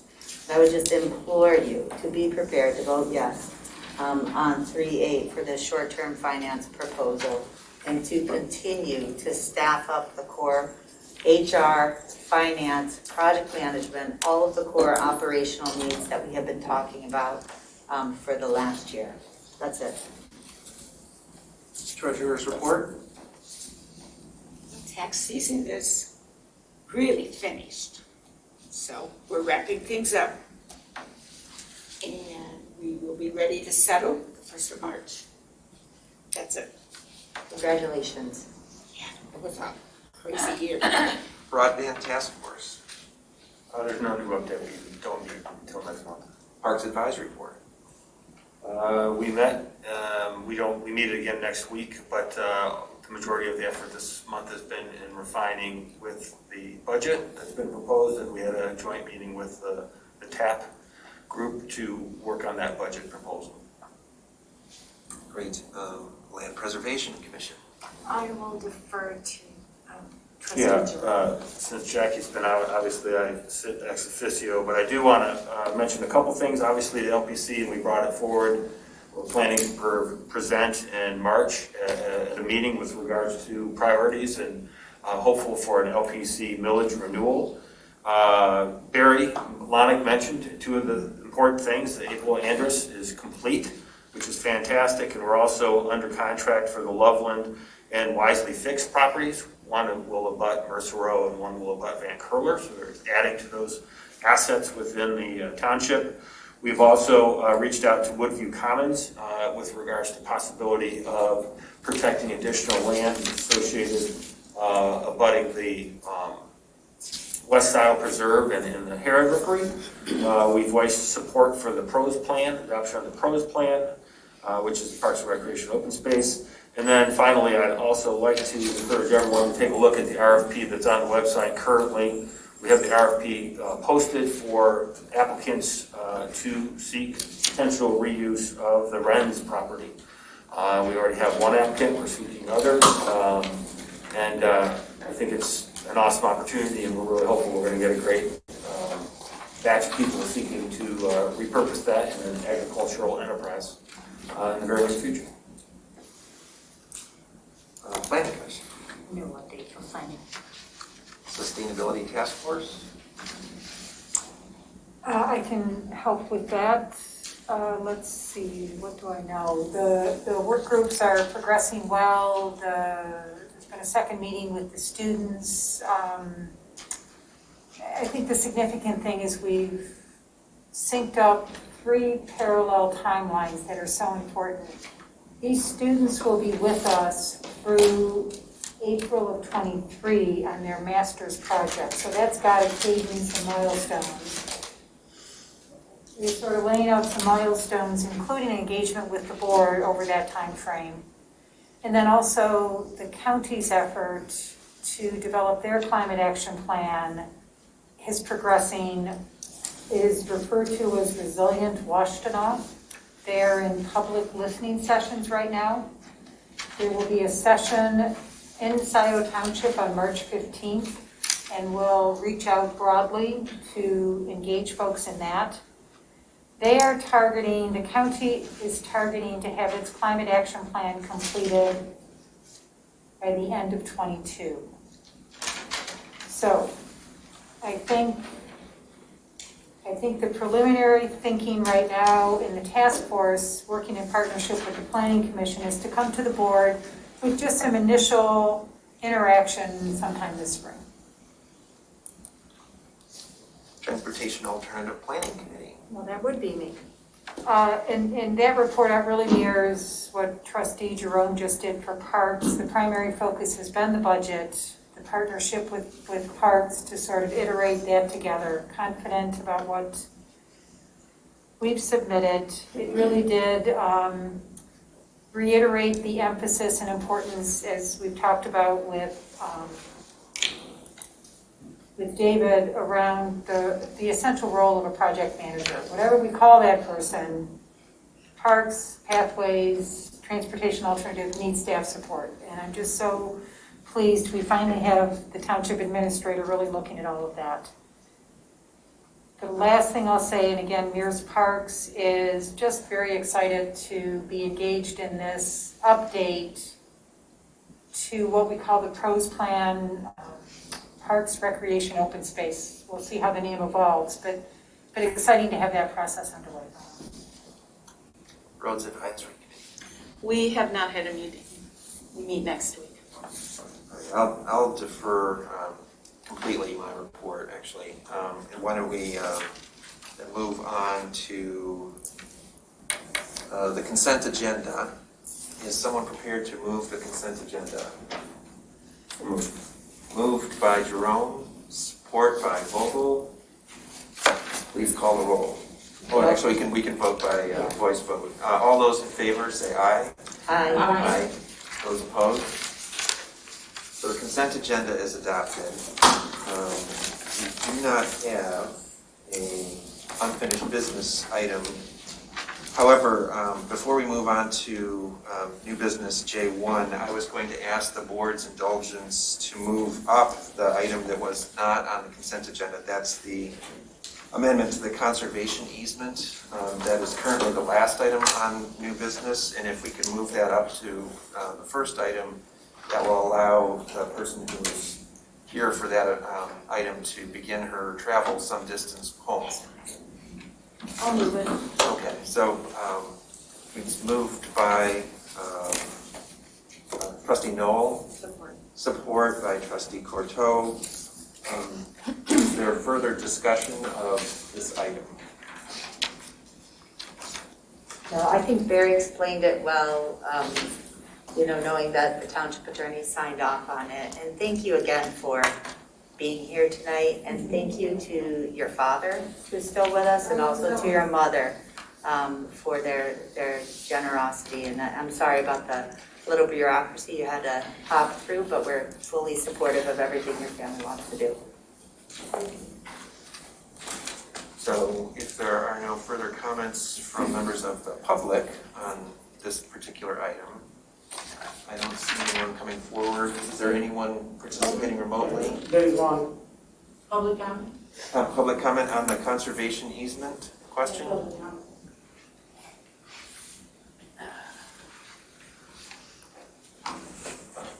Kathleen Brandt, I fully support the conservation easement. What I wanted to say earlier is I think from this process of appointment for a trustee, we should learn something from that. And I believe Abby is correct that we should reach out to our community, that they are underrepresented. And I think this board should take the initiative to do that. If you need help with that, I am willing to help with that. But I think he makes a valid point. Thank you. Thank you. We have one, Beth. Beth, you can go ahead. Beth? This is on the item, the conservation easement amendment. Is there a public comment? Maybe an errant raised hand. In that case, all those in favor, say aye. Aye. Those opposed? So that is, Well, I know we just voted, but is this something we should do by roll call because it's an amendment to like an easement? I don't know. well, we could ask our township attorney, I believe he's still with us. Let's just do it. Just take a second. Well, Let's make sure, because some of this you stuff can- is. You can call for a roll call, so we'll just treat it that way. Please call the roll. Kathleen? Yes. Palmer? Yes. Flintoff? Yes. Courteau? Yes. Jerome? Yes. Noel? Yes. Vogel? Yes. Motion passes unanimously. Thank you, Donna. I just don't know. It's a good point. Thank you. Well, it's just not necessary, Oh. so. We So, don't know. J1 is the establishment of permanent polling places in Scio Township, and the clerk will, of course, lead us in this discussion. Sure, so this will be brief. I just want to pull this out. Scio's really fortunate to have really generous, community-minded partners. We are lucky. You've probably heard about a lot of the kind of terrible voting access bills floating around, and some of them would require that polling places actually charge communities. So I want to let you know, nobody in Scio charges us. They're very generous. They're awesome every year. So we thank the longtime partners and also welcome a new partner as a polling site, which is our Kiwanis Club. So big thanks to Deputy Clerk Mary Gillis. Reminder, the new precincts were set on January 25th by the Election Commission. And then the duty here of the Township Board is to provide polling places. And so what we're going to do tonight with the proposed resolution to establish permanent polling places is to actually set the polling places. And I've got the green dots here are our polling places. The big numbers here are our precincts. And all of these are divided up so that we have no more than 2,999 active voters in each. Far fewer in many of them, but we've long had 8 precincts and try to keep people in their same precincts, try to keep them voting at the same places, and in general, try to create as few changes as possible. That said, with the decennial census, all of the redistricting that happened, we've got everything except the school district has changed, okay? So everybody will be getting new voter cards once we set this polling place decision tonight. So I just want to briefly, the resolution in here, sets forth that the Township Board shall designate and provide suitable polling places for each precinct within the township. That's our job. It requires that we use publicly owned or controlled buildings as polling places unless it's not possible or convenient. When you start thinking through how many government-owned buildings are around that are appropriate for polling places, it narrows it down. We're also allowed to use a nonprofit, so such as the Kiwanis Club, our Scio community church up the road. And we can use a polling place, have a polling place at a for-profit or nonprofit apartment building or complex as long as there's at least 150 housing units. So that's why we use the Polo Fields Clubhouse as well as the Scio Farms Community Center in Scio Farms. So that's why we use those two. We also use Township Hall and then WISD, Washington Intermediate School District, two of the publicly owned. So all of our current and proposed polling places continue to provide the use of each space for a fee of $1.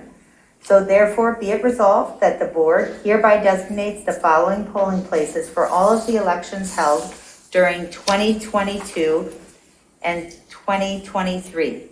So for each of our polling places, we have agreements for 2 years where they guarantee. We add them as additional insured on our insurance policy, of course. They do a wonderful job of providing extra maintenance and staff, and particularly with the additional security concerns, pandemic. I just have to say it's just such a huge community service that organizations continue to be willing to serve as polling places. So here at the Washington Intermediate School District, we'll continue to have 3 precincts vote. It works really well. It's going to be number 1, number 3, and number 6. So 1, 3, and 6. Scio Township Hall, right here, precinct 2 has voted here for decades. We also had precinct 3 here for a long time. So for many years, we had 2 precincts in this room. It is too tight. Particularly because we have 8 AV counting boards now. We used to have 2, we now have 8, and we use the entire utilities bay. So the whole Township Hall gets a little too overwhelmed with 2 precincts, so we're moving 1 out. We're moving 3 to WISD. Kiwanis Club, our newest one, is for precinct 4. So folks up here will come here. They most recently went to Polo Fields, but they'll go here, so that'll be a change. Precinct 5, longtime voting location right in their precinct, Scio Farms Community Clubhouse. And then Polo Fields will be voting right in their, it's now called the clubhouse. Right in there, it is called the clubhouse, right inside of their clubhouse there at the entrance of Polo Fields. And then, of course, our longtime partner, the Scio Community Church, Precinct 8, who's voted there for years. So any questions? You guys really put in a lot of hours to get this all moving. Yeah, we're in good shape, and thank you, board, for authorizing the mailing, because then we'll get, as soon as this is done, we'll get this fixed, and then we're updating our qualified voter file for our 15,000 voters to make sure all the information is current with the state. Once that's done, we'll print out the cards and letters and let everybody know. Okay. Great. So, is someone prepared to make the motion to approve the resolution, to adopt the resolution? Moved by Cortot, second by Jerome. Is there any public comment on the setting of the polling places? Please, come up. Jessica, could you tell us how many of the polling places are secular and how many are religious-based? Yes. 1 is religious-based and 7 are secular. The one which is religious-based happens to be mine, precinct 8. Yes. As a member of minority religion, Zoroastrian religion, the oldest monolithic religion in the world, Yes. 1,000 years before Prophet Abraham, talking about I don't feel comfortable having to go into a house of worship to vote. Why is it that we can't change that since we don't have a national religion of any kind? Respect, the government and religion, they both operate the best when they stay out of each other's way in this country. Commingling it becomes my home country, then neither one does it well. So to that end, why don't we move that one to a secular location Somebody could be of Jewish faith. I know I have friends who are Jewish faith who have made that comment about precinct 8 to me. That why am I going to a church to vote? I don't think I should have to vote at a church, synagogue, or a mosque. So there is enough buildings in Scio. We have enough means to make everything secular. Again, I support everybody's religion, but the religion has no place in the government.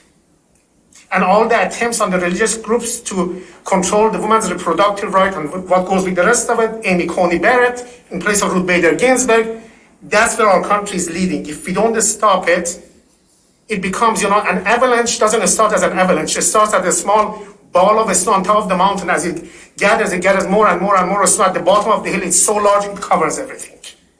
So we need to correct our local communities, because this government is what affects our life. Gerrymandering and everything is done at the local level. I always tell to my liberal friends, don't come out every 4 years and vote. Vote in all local elections. Those are feel-good elections. Obama isn't going to pick your district. So, not that I have anything against any religion. I support everybody's faith, whatever it is. Church, synagogue, mosque, temple, whatever. God bless you all. God bless me. We should all do it. But as far as people of different faiths going into one area, even if it was a synagogue, I would object to it. If it was my own temple, I would object to it. I just think we would be better off making everything secular. Thank you. Thank you, Ali. I will say I don't disagree in principle, and over the last 2 years, I have made moves to reduce.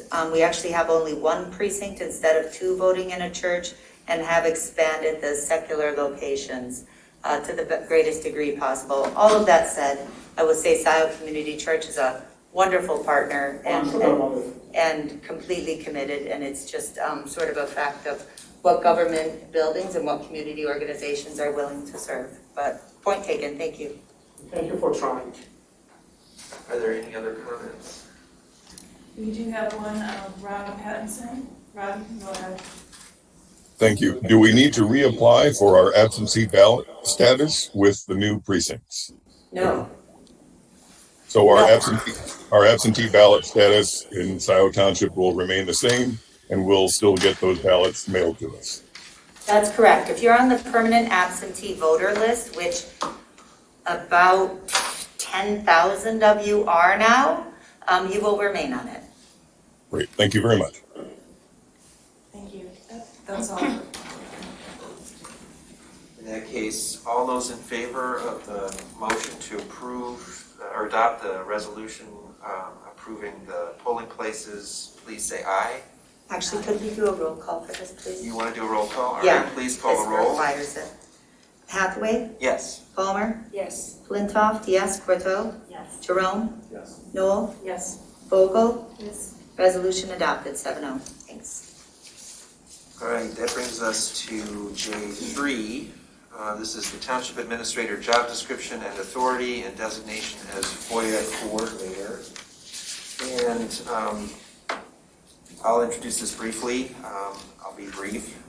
The Township Administrator began work on December 1st and has been hard at work since then. As Administrator Rowley has become more involved in the township, we've identified some elements of his job description and authority that need clarification to better enable him to succeed. We are also taking this opportunity to shift FOIA coordination to the Township Administrator. My view that if we had a Township Administrator in June, my sense is that we would have assigned coordination of FOIA to the Township Administrator at that time. We are now able to do so. With that, I would make the motion, make the model motion. Will, I'd like to make a comment, if I could, please. Well, I would make the model motion. Is there a second? Second. Second by Vogel. Okay. Oh, I'm sorry. I'll second it to get it on the table so we can hear. Okay, so the motion is by Hathaway, supported by Palmer. Comments from the clerk. Sure, and I did spend some time to be as clear as possible, so I do have a statement because Will notified me of this. And I want to just take this in order on issue 1 related to FOIA, and then 2 speak about finance and records. First of all, on FOIA, to my knowledge, David did not ask for this assignment. I did not ask for this assignment to be reassigned. It's very typical for the clerk as a custodian of almost all the township records to be the FOIA coordinator. I've carried out my responsibilities as FOIA coordinator in accordance with the statute and all township policies. I've processed a few hundred requests over the last 2.5 years. I've made more items available online to reduce the requests. And I've made sure that staff is well trained to make the process easy for the public. I have fulfilled almost all FOIA requests because they are legitimate requests, and the public is entitled to these public records. I have denied some requests in part and a couple in full in accordance with the exemptions under the law to balance the interests of the township and the interests of the public. I have had 0 appeals. I have had 0 lawsuits. All have been handled properly. I want to thank Christy Aiken and Mary Gillis for their assistance on these efforts. And I want to let the community know, I know that David is ethical and capable of serving as FOIA coordinator. I have no concerns about that. I'm confident he will continue to comply with all laws and policies. And David, I want to say publicly that if Will or any other officer pressures you to not follow the law, to not follow our policies, then I would implore you to immediately report that to the board or wherever you think most appropriate. Related to my statutory duties of finance and records. First, these changes are being proposed by Will. I believe that this is again Will using David's job description as a petty attack on me. The language, the effort, it's unnecessary. There's no problem being solved by these changes. David and I work really well together. We collaborate daily, and anybody who's actually in office at work sees that. We share a vision of professionalizing the township and getting it to where it needs to be. And just like me, David follows the law. I want to be very clear here that David is very ethical and knows he works for the people. My opposition to this is to the supervisor and what's being asked of this board. And I want to be really clear that Will continues to use pretext. There's been dozens of motions, resolutions over the last year, pretext to simply target me. And whether it's me personally is really of no consequence. What's worse is to target the office of the township clerk. And that is why what is being proposed here is so serious and so wrong, and why I want to explain what's going on here. The most fundamental core checks and balances over public monies in this township are under threat. And if this attack were happening to our township treasurer, it would be Can you say just that sentence again? Just go back a sentence. the most fundamental core checks and balances over the public monies in this township are under threat. And if this attack were happening to the treasurer, the township treasurer, it would be just as serious. Township treasurers and township clerks enjoy special protections because each of us have duties under the statute that we are personally responsible for. That's why boards don't do this sort of thing. That is why. First, there is no question that I am the duly elected clerk of this township. In fact, I was the top vote getter of anybody here at this table. From the Michigan Constitution, Article 7, Section 18, excerpt. In each organized township, there shall be an elected clerk whose legislative and administrative powers and duties shall be provided by law. My duties are provided by law, by the statute. The remarkable arrogance of this resolution of Will's is this. It is the job of the legislature to set forth the clerk's duties. And they are set forth in statute for my duties, not just for my role over elections, but also on finance and records. The statute's clear, and the statute is plain. And when in Green Oak Township in the 1980s, a board went as wayward as this board seems to be headed tonight, the clerk took that board to court and won decisively. I'd like to ask you to turn under the heading of finance, please. Bullet point 1, quote, and related financial reports. I want to first remember that Trustee Vogel made the motion, and I supported the motion that passed unanimously on July 27th to adopt David's job description. And that was a huge accomplishment, something I was very proud of that we came to consensus on. And then, just a couple weeks later, August 17th, special meeting called by the supervisor, he modified that job description to add bullet point 1 and related financial reports. I'm under the heading of finance in the packet. This was added by the board on 8/17 over my objection and stated lack of consent over MCL 41.75A, and due to my stated belief that under MCL 41 as a whole, it is not the supervisor's job to prepare and administer financial reports. In fact, it would create a subordination contrary to MCL 15.181, yet this board passed this resolution 5-2. So I want to repeat my objection to that, my lack of consent to that point. To the new bullet points, 2 and 3 under finance, which are newly proposed tonight. They are, quote, oversee and prioritize the allocation of finance staff work time to accomplish tasks, and quote, hold ultimate authority over BS&A administration and accessibility. This clearly conflicts with the statutes. MCL 41.65, quote, the clerk prepare and maintain the journals and ledgers necessary to reflect the assets, liabilities, fund equities, revenues, and expenditures for each fund of the township, end quote. Further, under MCL 41.65, the clerk, quote, opens and keeps a separate account with each fund belonging to the township, end quote. As well, this would conflict with my statutory duty under the Uniform Budget and Accounting Act, 141.421, subsection 1, as I am the official who by law is charged with the responsibility for the financial affairs of this local unit of government. I shall ensure that the local unit accounts are maintained and kept in accordance with the chart of accounts. Now, MCL 41.75A, for any one of the 7 of us, it reserves duties statutorily vested in an officer from being assigned by the board unless consent is granted.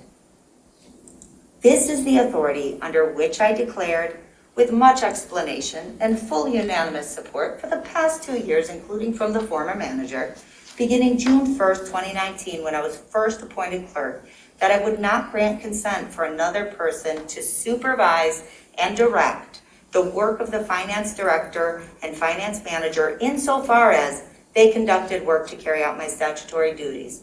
Donna directed their work as related to hers, I to mine. I maintain this position. I am grateful to have David as a partner in the management of the staff, as HR director, as administrator, do performance reviews, timesheets, assign workflows. But I really believe I would actually be abandoning my obligations as township clerk if I did not maintain oversight over the staff insofar as they're working in the BS&A components that are required to prepare and maintain the journals and ledgers of the township. I must have custody and control of the journals and ledgers. Without such custody and control, I would never be able to fulfill my obligation to ensure that these journals and ledgers have integrity. Who has modified them? Using what standards? I wouldn't be able to answer those questions. This proposed action is arrogant. It is not the township board's job to either grow or shrink my statutory duties. That is the duty of the legislature. Under heading Underlined information technology and data management. Bullet point 2. It is newly proposed, quote, hold ultimate authority over administration of all software, including assignment of access, end quote. Insofar as this bullet point relates to access to technology, this is already David's domain. He's the Chief Information Officer. He oversees our managed IT services contractor, and I'm very grateful for that. But insofar as this bullet point intends to place ultimate access to township records to information, I object under MCL 41.75A, which reserves the duties statutorily vested in officers from being assigned by this board unless consent is granted. MCL 41.65 is clear. The township clerk of each township shall have custody of all the records, books, and papers of the township when no other provision for custody is made by law, end quote. Sure, there are some papers, records that are the treasurer's, that are the supervisor's, but most records are my responsibility, and I take that responsibility seriously. So again, I am elected by the people. I am not subordinate to the board. Otherwise, it would be a breach of duty if I did not exercise control over the access to township records, particularly when they may be at risk of deletion or destruction. Now, I'll close by saying, the Constitution, the statute, and the case law support my position. I urge the board to reject this resolution as presented. Can you bring in Mike Homier, please, Gary? There's a lot of legal questions that have been raised here. Mike?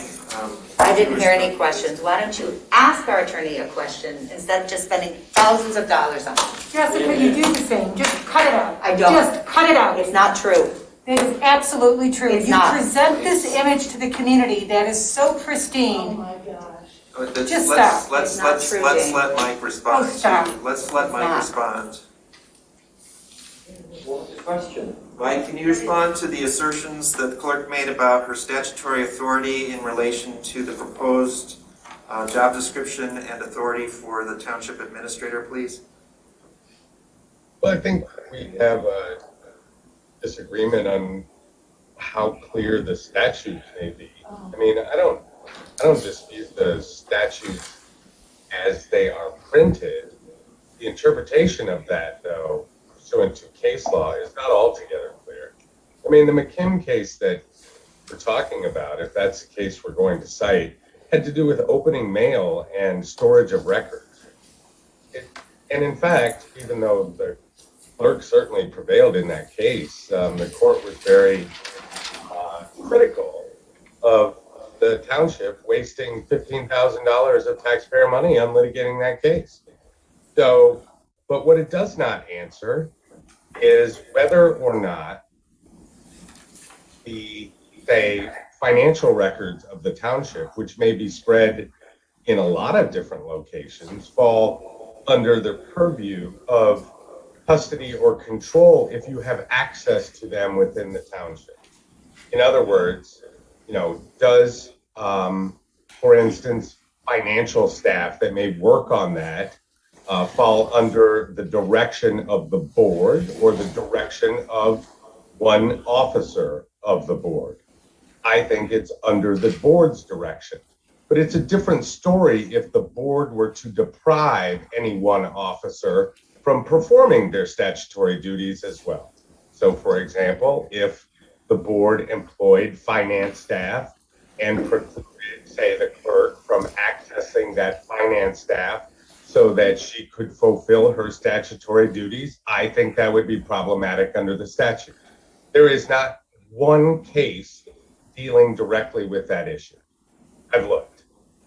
There are no attorney general opinions dealing with that issue. I've looked.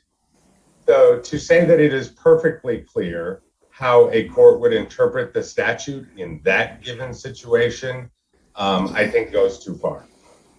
Mike, could you comment on the words in the proposed resolution in the job description? Which ones? Hold ultimate authority sticks out. Were those your words or Will's words? Wait, I'm sorry. I'm not sure what you're talking about. In the job description, what I was referring to, the job description that is before us to adopt tonight. All right. Hold ultimate authority. So let's talk hold ultimate authority over BS&A administration and accessibility. I don't believe that becomes an issue unless somebody deprives anybody of access over which they have the need to do their statutory duty. What this talks about, at least as I read it, is administration over the BS&A, right? The software itself, and accessibility to that software. Something I would expect an administrator or manager to do. Similarly, if you look at the second one, it's hold ultimate authority over administration of all software, including assignment of access. Seems similar to the one I just read. But no, I did not draft this. Okay, because neither of those things aren't happening. Neither of those things aren't happening. I'm just saying I don't know what there's no administrative access that David doesn't have, that this board has to grant. It's not just his administrative access, it's his control over township employees in general having administrative access. He would be the person who would have the ultimate control over that access. Right, and he and I are calling BS&A to make that happen. I mean, this again. Well, then there's no problem. But this is what you spend your time on, Will. Can we open the discussion up, or is it? Well, just are there more questions that you I have? got- that you have for Mike? Well, I don't have questions for questions. I don't have questions for Mike, other than, I just gotta say, I stand by my statement. I believe what I'm saying is true. I can read and comprehend the law. I know my job, and I am sick and tired of this board following this petty, crazy waste of time for this township. Jessica, that kind of. I'm sorry, Donna. No, that's not appropriate. Thank you, Donna. Be professional and Thank you, Donna. But I will say, Donna, when you see the Foster Swift bills, you will understand. Trustee Knoll, you said that you had some questions for the township Yeah, attorney. so I do have questions for Mike, and then also I have several comments on the administrator job description, which go to more discussion. And then discussion and deliberation. Well, you gave me a look like you didn't understand what I was saying. It's the mask. It's Okay. not letting me convey my full understanding of what you're saying. Okay. Please go ahead. Okay. So Mike, I read this McKim versus Green Oak Township case, the Court of Appeals decision, and what they talk about is that the clerk must have custody or control of township papers, and that she cannot fulfill her duty of safekeeping of these records unless she has that. In other words, that she would need to be able to guarantee a chain of custody of the records and who has access to them. And yes, this is an older case, 20, 25 years ago, but the principles would still apply now. And we're in the digital era now, so it's different. So I think that there are many comments from the Court of Appeals in this case that are significant. And I wanted to ask you, have you prepared like a written opinion on this issue? No, I sent the board memo outlining the various. I know, I read that. I was clear on everything on that. But I'm wondering about. You're asking me if I have been, or if I have drafted an opinion on a hypothetical question that has not been asked of me, then no, the answer is no. Okay, So in terms of the Kim case, you would agree that the clerk must have custody or control of township papers, otherwise she can't fulfill her duty of safekeeping of the records? I would agree that the McKim case says what it says. If you want me to draw conclusions from that in some other context, I'm happy to draft an opinion for you, but I have not done it. Okay.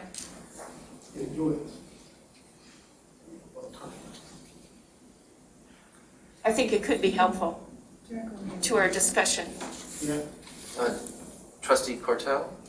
Just to follow up, we heard citations to several specific laws, to MCL 41.75, various parts, to 41.65, and then to the Uniform Accounting Act 141.421. Is anything in your reading of those components of the Michigan Code, does anything contradict what's been said in this job description?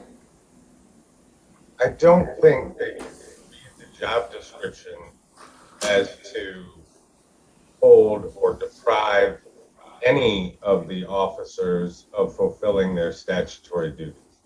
That's just how I read it. I certainly agree that you could look at it and maybe read it a certain way, but I've been clear on this issue, and I'll say it again.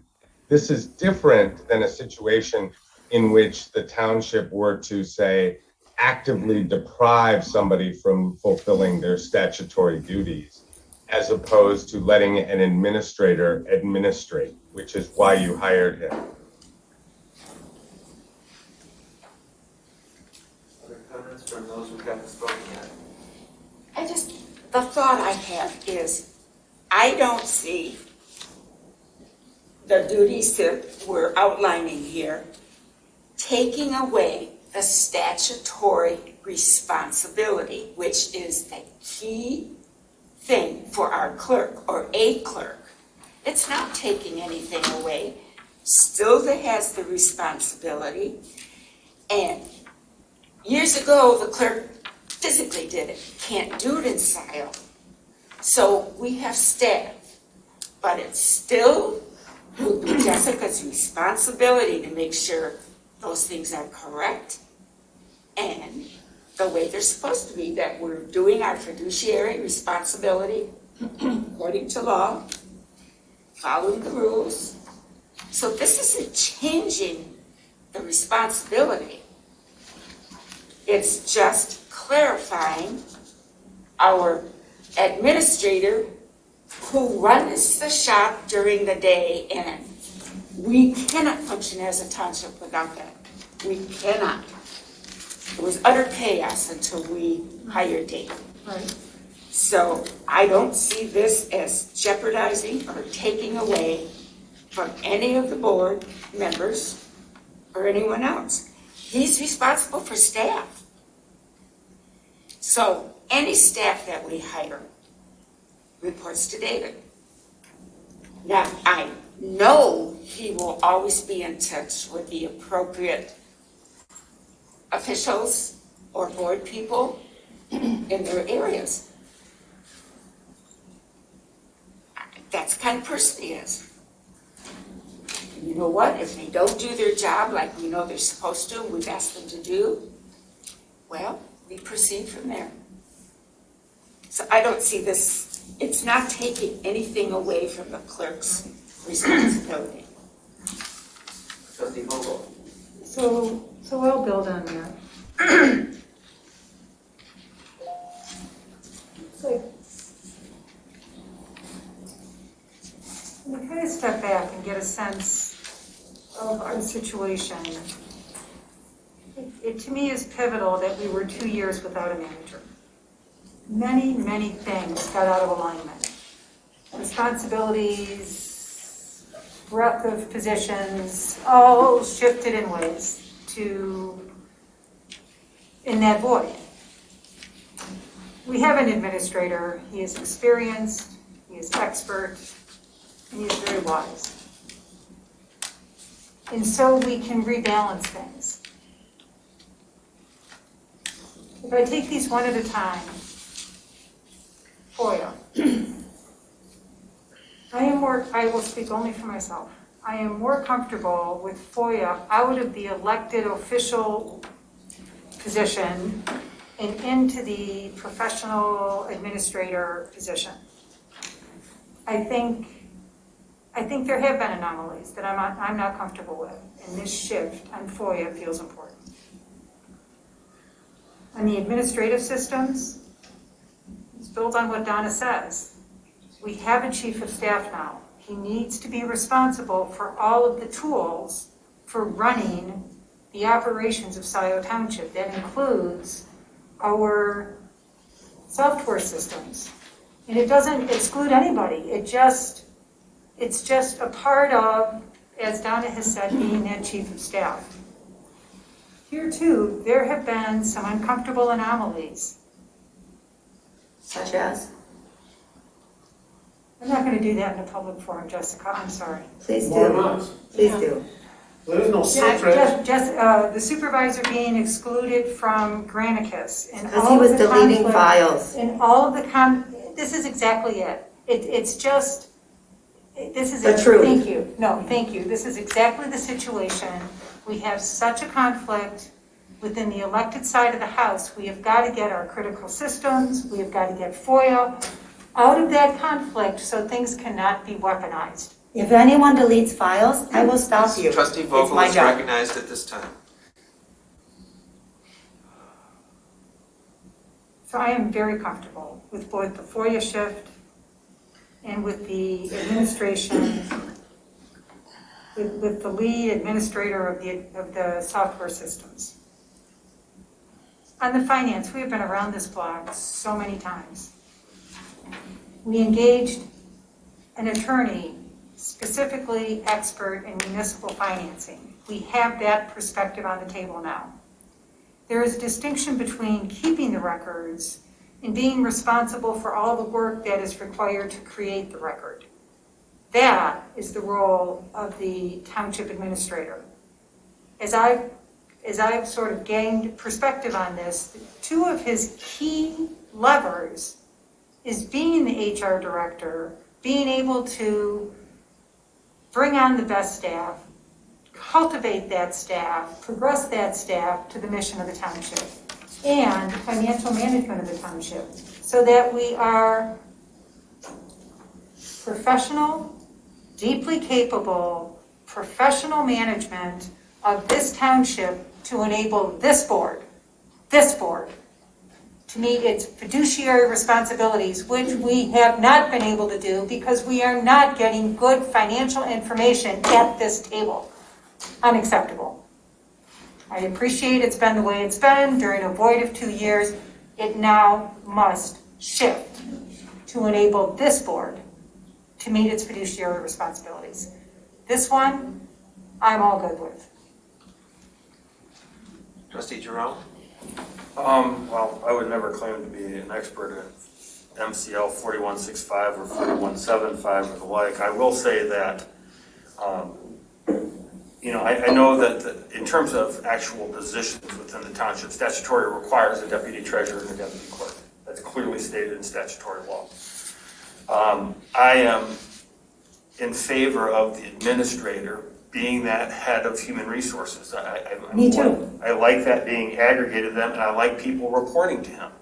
I would consider it an issue if the individual that's reporting to the administrator is not providing the access which allows, as I understand it, to maintain the accounting records. Township clerk shall be responsible for detailed accounting records of the township, utilizing the form chart accounts. So I agree that it's your job to capture that, but I don't necessarily agree that it's your job to manufacture it.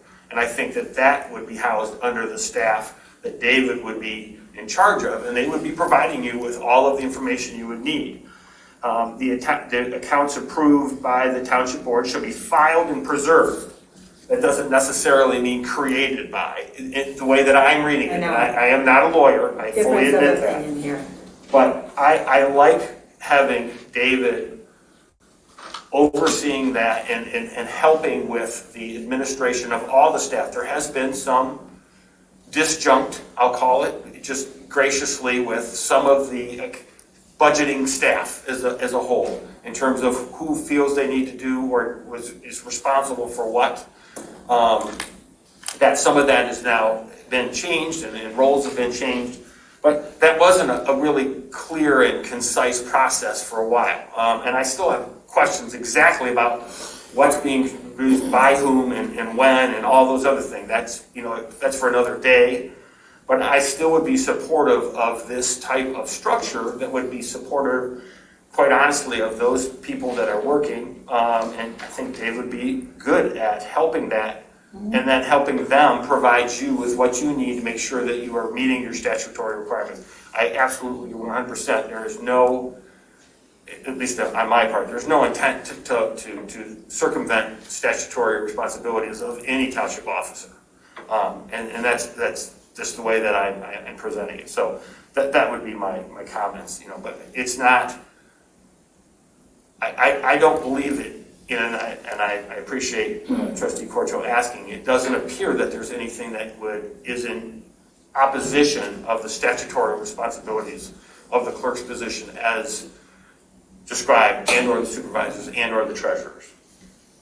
Public comments or not? Well, we will in just a moment. I'd like to offer Township Administrator an opportunity to comment if he chooses. No, Jessica, Kathy's next. You gotta take turns. I asked Kathy if I could You can go respond ahead. briefly. You can go ahead. I want to be clear. I appreciate David as a partner and, directing staff. I think that, Will's frame is so about control and authority. He just sees these org charts. Please don't. And Please don't. Don't presume to speak to someone else's thinking. And I'm not talking about, reporting structures as a whole, Alec. What I'm talking about is when it comes to the actual work of preparing and maintaining the books. That is under my direction. Now, David and I work really well together, and I expect us to work really well together no matter what, because we're both professionals.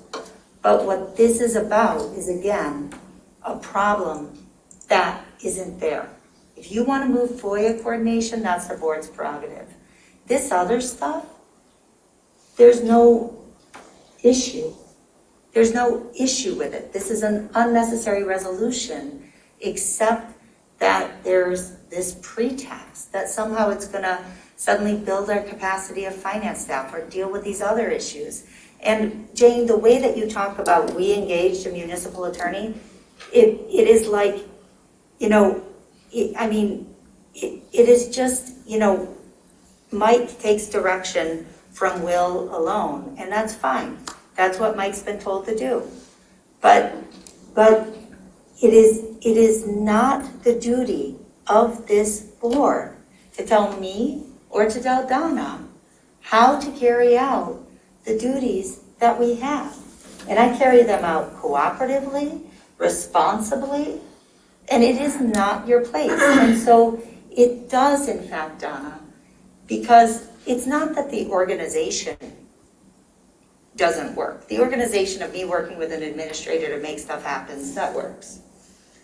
What doesn't work is that this ultimate authority language, the preface to the resolution, this whole package that Will's put together, that's what doesn't work. The words before us is what doesn't work, Donna.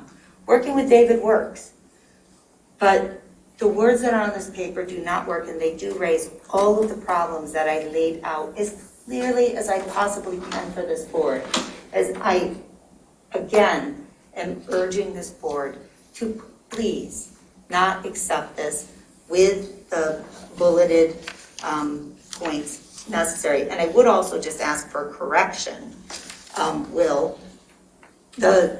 And David, I'm sure this jumped out to you too, under the supervises section that he changed.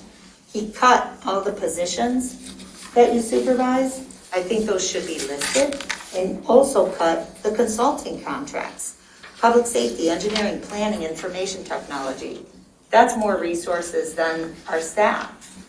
So those need to be in there because David needs to continue overseeing those major contracts.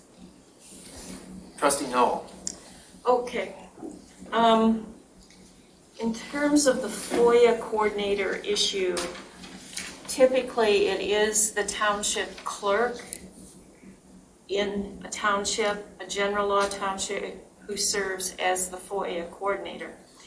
And when I was clerk from 2004 to 2008, I was the FOIA coordinator, even though we had a full-time manager. I mean, I did it. I often needed to consult, like actually with an attorney. We had Foster Swift. Ann Sarink was an attorney who assisted on FOIA issues, and I frequently had questions, but I did all of it. Generally, we got this handout from Kathleen Brandt, and she documents some research on who serves as FOIA coordinator in many different townships, some general law, some charter townships. I have a few questions on, actually directed at, I think, some board members regarding this term to hold ultimate authority over BS&A administration of all software, including assignment of access. What does that mean exactly? And then I do have another question after that. What does that mean? What does that mean? Yeah. Ultimate authority over BS&A? No, the sentence reads, hold ultimate authority over administration of all software, including assignment of access. So you mean the one at the bottom of the page, not the BS&A reference? It's on page 334. She was referring to the first time here, Will. Well, it sounds like she's referring to the other time. Which one are you referring to? Are you referring to both? The one I was referring to was under information technology. Okay. It's at the bottom of the page, on page 334. Okay. But it could apply to both. Yeah, well, it's similar language and it's a similar issue. And actually, I'll defer to David to Well, I'd like to address hear it. actually from you, Will. Well, okay, the ultimate authority means that if there's a question about accessibility to the software by anyone who works in the township, that the ultimate decision would rest with the township administrator. And I've had quite a few conversations with David about this, among other things that are in this proposal. And I think he's probably better informed and could answer your question more effectively. But if you don't want to hear from him, if you really want to talk to me, I'm happy to talk to you. Don't push it, Will. Well, I'm just saying, how do you want to push it? I would like to hear from David on this, and then I do have another question regarding the FOIA coordinator issue. Why change it when it's working? I'd like to hear that from you, Will.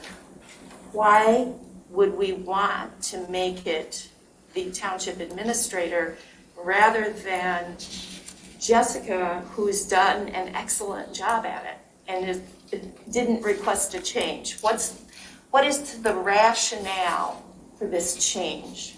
Well, I think Jane put it very well earlier in her comments, but I tried to make the point when I introduced this agenda item. If we had David in place, if we had a township administrator in place last summer when we were considering this issue of assigning a FOIA coordinator role, we would have, I think, as a board, the majority would have assigned it to the township administrator. But we didn't have a township administrator at that time. So this role of FOIA coordination, like a lot of other functions of the township, we had to find a place to put it in the absence of a central administrator, whether it's a township manager or a township administrator. And so, as Trustee Vogel pointed out, in this vacuum that we've had for the past couple of years, a lot of things have been assigned, a lot of functions have been assigned in different places in the township that would have more appropriately gone to a township manager or a township administrator. And now this is one of those items, one of those functions that we're shifting back to the township administrator. And the other changes in this job description are similar. That's the thinking here, and it's to get away from the kind of silos that have been created or that have sort of grown up in terms of sort of separation of function. What ultimately we want to do, and the reason that the majority of the board moved to have a township administrator, is to provide the township with ability to sort of work across the township without these sort of artificial barriers that have grown up. And it's not to hinder anybody's effectiveness. It's to make the township as a whole, our administration, more effective by giving us the ability with the township administrator's leadership to assign resources, staff time, or whatever the resources are, where they're needed, and to make decisions about priorities that aren't driven by silos. Okay, just need to follow up on one of your comments. You talked about how you think the board would have wanted to assign the FOIA coordinator position to a township administrator if we'd had it earlier. You're nodding. Yes. But we never discussed that as a board. And that's a board decision that required board deliberation and discussion. And we never had that discussion. Well, we had some discussion about the FOIA coordination assignment last summer. But as a board, we had didn't some. deliberate on that. Well, we did deliberate on it. No. What do you mean we didn't deliberate on it? Deliberate would be discussing the issue, and then you go back and forth with communication. People might ask a question. What are That's not what I mean. Well, you said, what's deliberation? What I meant in my question is, what do you mean when you say that we didn't deliberate? We did deliberate. We talked about the question of FOIA administration. It came up on the agenda. We voted. Could we not talk about last summer? Well, It's 11:15. I know, we got a lot on this agenda yet. Let's focus on the issue I at am. hand. I am. FOIA coordinator is an issue here. And it's important. It's a board decision. I acknowledge that. But it's not a board decision that we've discussed before as a board. That's what we're doing right now. Well, he's complaining that we maybe did it before. And I'm saying, no, we didn't do it before. That's not what I'm Okay. complaining. I think we seem to be misunderstanding each other in this conversation right now. Why don't we focus on the question at hand rather than trying to debate what kind of conversation we had last summer? Okay, so I want to go back to the FOIA coordinator issue. And Jane, if you could tell me again why do you think it should be the administrator versus the clerk? Just in 2 sentences. I think the precedent's been set in this township when it was allocated to Jim Murdy. Jim Murdy? He wasn't the FOIA coordinator. He wasn't the... He did he wasn't the FOIA Who was coordinator. FOIA coordinator before you? Well, I've been doing it for 2.5 Bryce. years, and that was Bryce Kelly. was the township manager, and he was the You're FOIA talking about, coordinator. Jim Murdy was our IT director. He played a role. He just pulled the email queries. I am more comfortable. I've bitten my tongue for so long in this board. Well, I'm just pointing out So that... I will speak again Okay, for myself. I do not have the level of trust or confidence in the clerk to manage that process or many others objectively. I think politics are a very large aspect of the dynamics. I think there is a very tight alignment with a segment of our residents. I think there is a very strong bias, and it erodes my sense of confidence in the neutrality of the office. When a deputy clerk says or when a resident says, the deputy clerk sent a small group of us the correct link to the board meeting, my brain goes, gosh, that's interesting. Who's the small group? Why that group and not another group? It, to me, assaults the fundamental objectivity required in the office of the clerk. I, in the whatever number of months on this board, have seen enough. What FOIA request gets a fee and which one doesn't? None of them. I'm not confident. I am much more confident getting FOIA out of the political elected side of the House, any risk, any bias, and into a very objective, very professional management setting, which would be the administrator. That's where I am. Time for public comments or not yet? Very soon. Township Administrator, I wanted to give you an opportunity to comment if you chose. Sure. Let me just say a few words about the changes. Basically, as I understood the questions being asked of me and the direction that was discussed as to what possible changes may be appropriate, it is generally best practice, most common, that township employees report, all township employees report to the administrator, the manager, if there is one. And I'm fine. That clearly does not apply to the deputy clerk, the deputy treasurer, and the deputy supervisor. There is no deputy supervisor. Yeah, I understand. But those clearly are outside of that realm because of the statute that created those positions. When it comes to some of the other changes, the FOIA coordinator, the question asked of me was, what is my knowledge or expertise with FOIA? I've dealt with FOIA for 25 years, both in the township level and at the city level. And for several years, MSU Extension had a FOIA class that I was one of the instructors for. So I'm very familiar with FOIA. What I can say is FOIA is a board decision. It says flat out in the statute that the township shall appoint a FOIA coordinator. And that's it. That's the end of the sentence. It can be anyone that the board chooses. It can be me, can be the supervisor, can be the clerk, can be one of you. Trustee. Can be a trustee. Absolutely.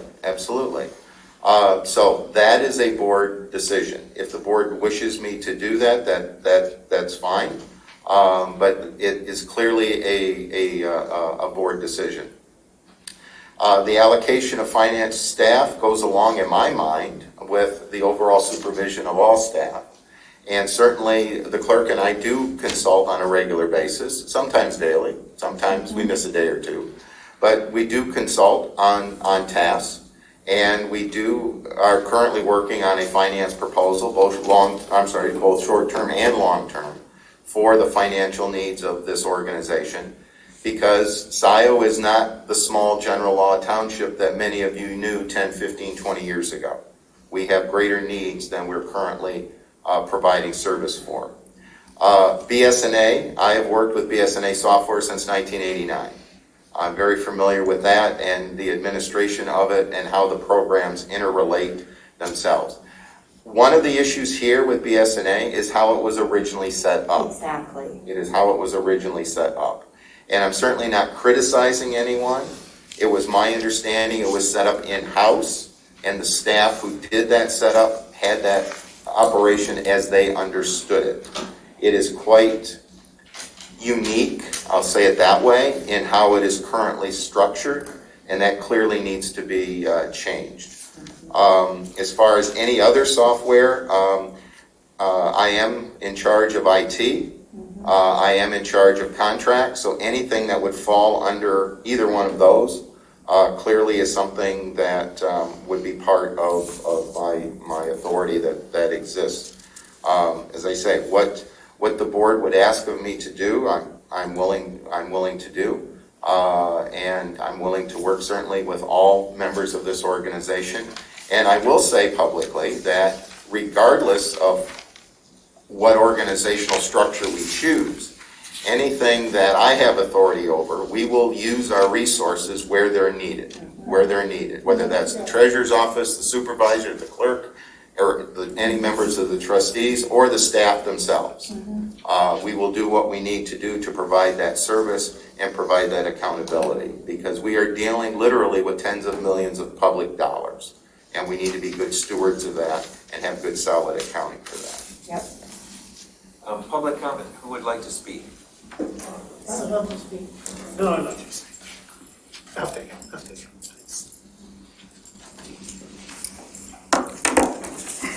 Sure. Kathleen Brandt, interesting conversation. I want to ask you a couple of questions. Trustee Corto, have you ever read these statutes that we're talking about? This is not a dialogue. You have 3 minutes. I of am time. speaking, sir. Please do not interrupt me. I am speaking. And if you continue to interrupt me, I will ask for extra time. So the question is, have you read these statutes and have you tried to understand them? I will ask Trustee Jerome, have you read these statutes and have you tried to understand them? Yes. I have read these statutes.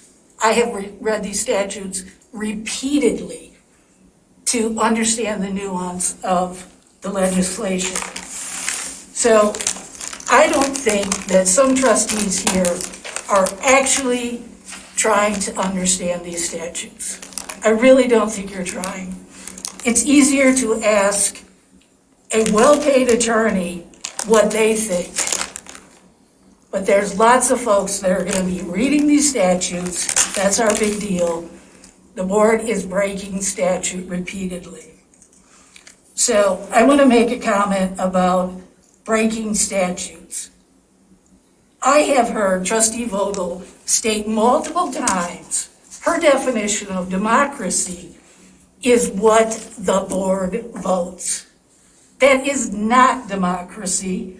That is ignoring these statutes. So you are making mistake after mistake after mistake.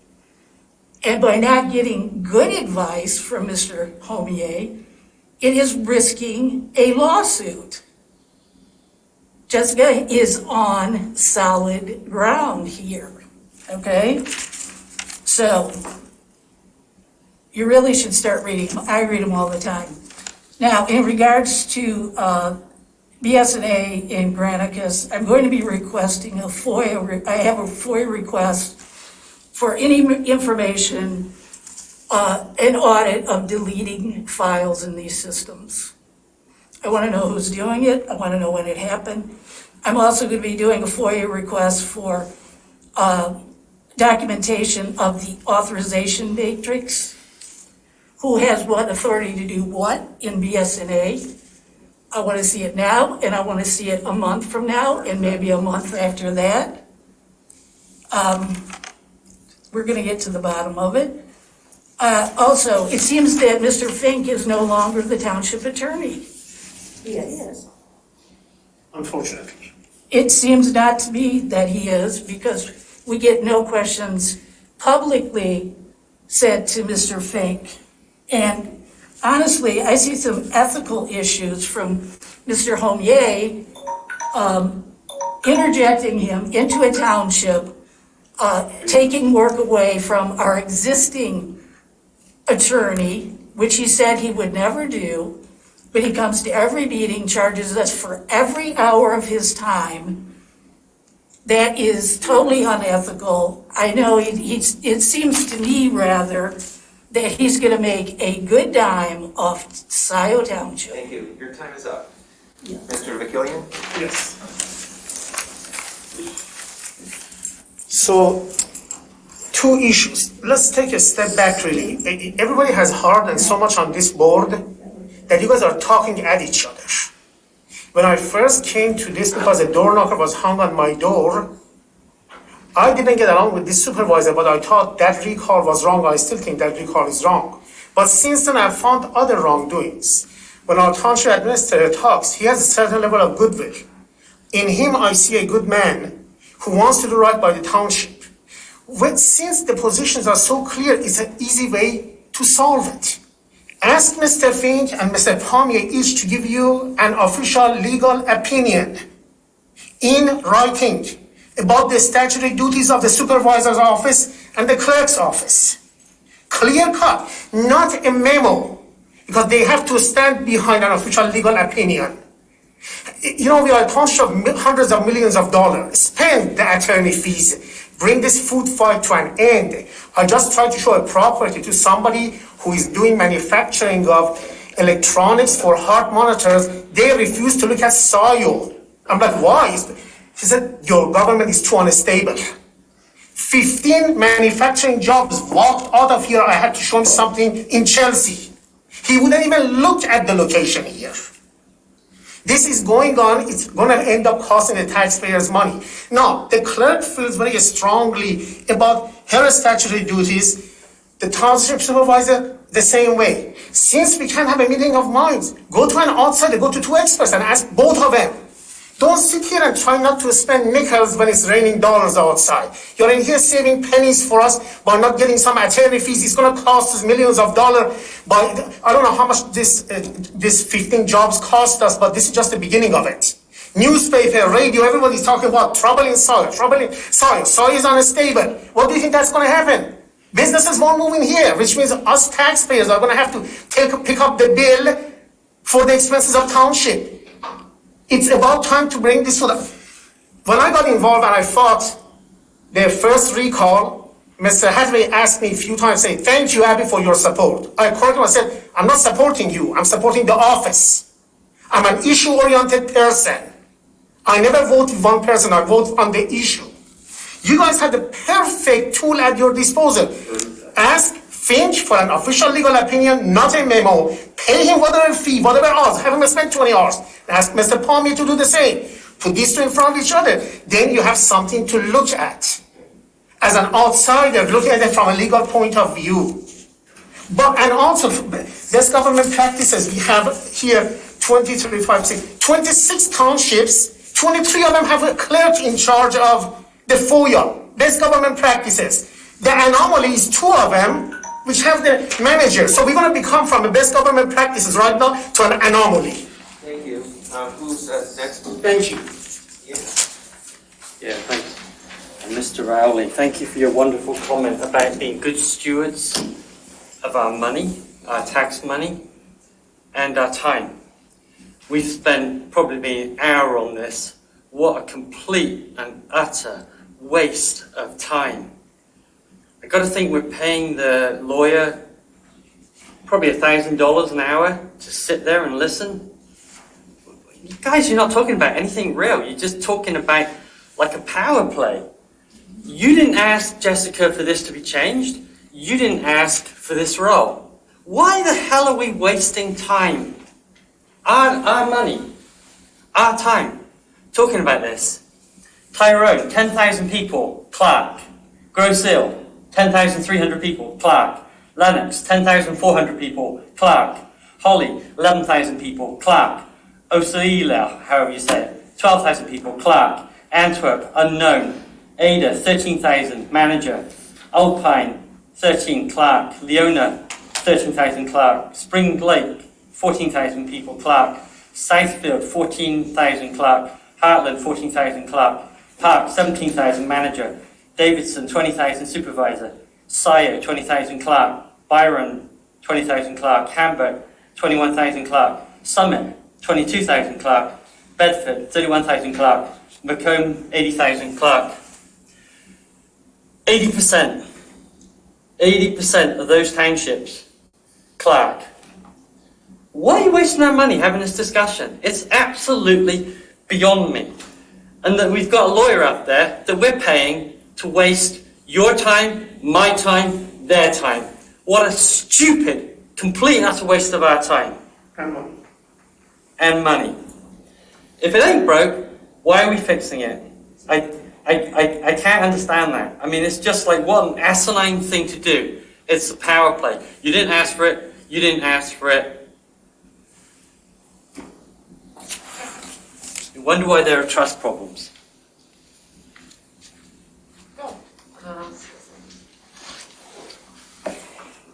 Jillian Carey.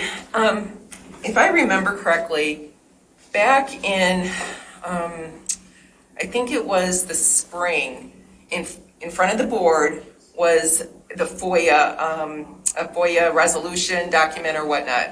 I'm sorry if I'm off on the season. And the board unanimously, I believe so, voted yes on that. And I believe in there, and again, it's not in front of me and I haven't read it for a while, but it does say that the clerk is the coordinator. Okay, so you all passed it. And then we had the township administrator proposal to hire, and there was a job description. And you all voted on that and his job description. Now, all of a sudden, it's saying that we need to take the FOIA away and give it to our administrator. And I really do believe from the governance classes that he created and taught, ethics is one of them. So I know that he's going to fulfill his ethics. Jane, when I hear you talk to the clerk about you don't trust her and about FOIAs being weaponized, that's offensive to me. I do a lot of FOIAs and you know it. And I find a lot of things that you say in those FOIAs that are not trustworthy. In fact, Jack Knowles, in one of the emails that I just clicked on, said he put you in your place for campaigning in Township Hall for your Parks and Pathways millage, and he said that is illegal, Jane. Okay, so this is a problem. It's not that you don't trust her, you don't want what you have said to be known to the public. Yes, and if I hear fiscal responsibility again from you, that's another thing that, after this that TAPS meeting the other day saying that we're going to take $25,000 out of Parks and Pathways and $25,000 out of general fund, and we're going to donate it outside of our township. My taxpayer money, our taxpayer money. And if I read that Parks and Pathways millage again, and you cannot legally do that, and that general fund is not your piggy bank. So I don't want to hear fiscal responsibility again. Thank you.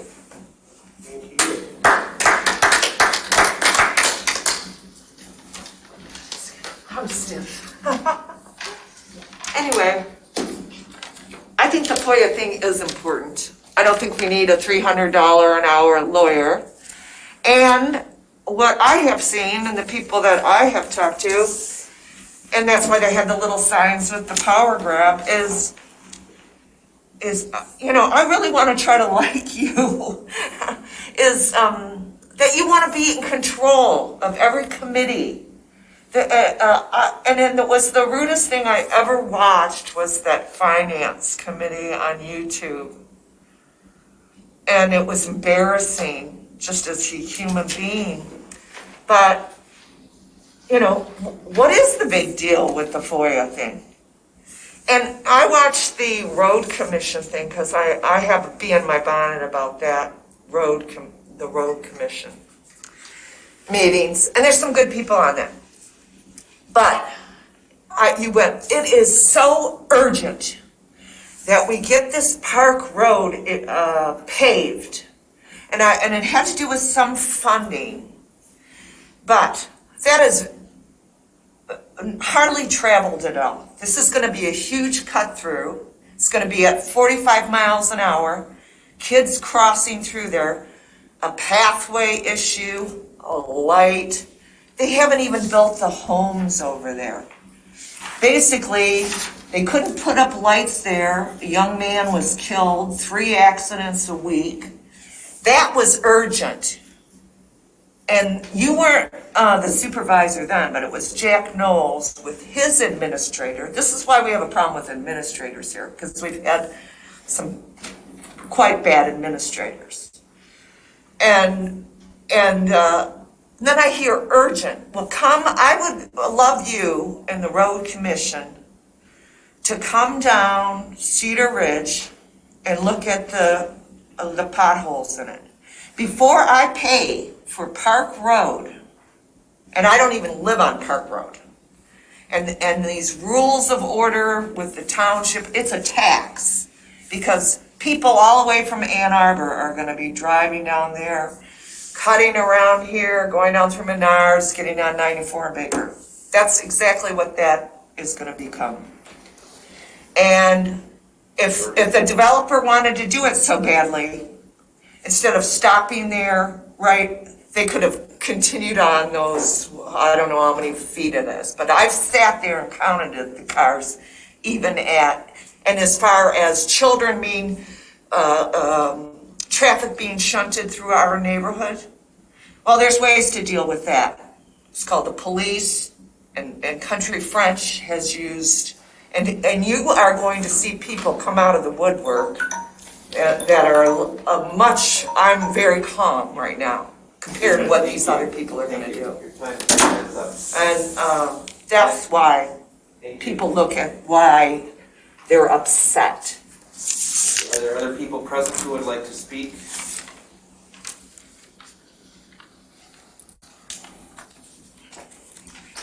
Jeff Grover. The last 23 years, I've met a lot of parents that grew up, that had children that grew up with my children, and one of them made the comment that, Supervisor Hathaway, you just don't see the optics of what you're doing. And as I've sat here during this meeting, I look at two sides that act like a married couple going through a divorce, that look at picking at each other. And Supervisor Vogel, when you say that you don't want to say something and bring something out into the open, that's the type of comment that happens when a person has something to hide themselves. Yeah. I do have one question for you, Administrator. Do you feel like your plate is full, or do you have room? I'm sorry, sir? Do you feel like your plate is full, or do you have room?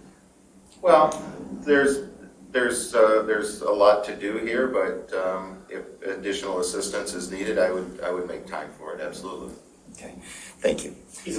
I have a background also in software engineering, and as I sat here and listened to your comments, BNSA was the name of the software that was... BSA. BSA was installed. Sir and Associates, BSA. And so out of all of this conversation, the biggest issue to me, the thing that I think the motion should be, is to task the administrator with getting the correct installation of the BSA software and getting it set up correctly so that the functioning of the township can occur more efficiently. And yet the argument is over FOIA. Please, do what benefits the township and focus on that instead of being the married couple going through a divorce. Thank you. Thank you.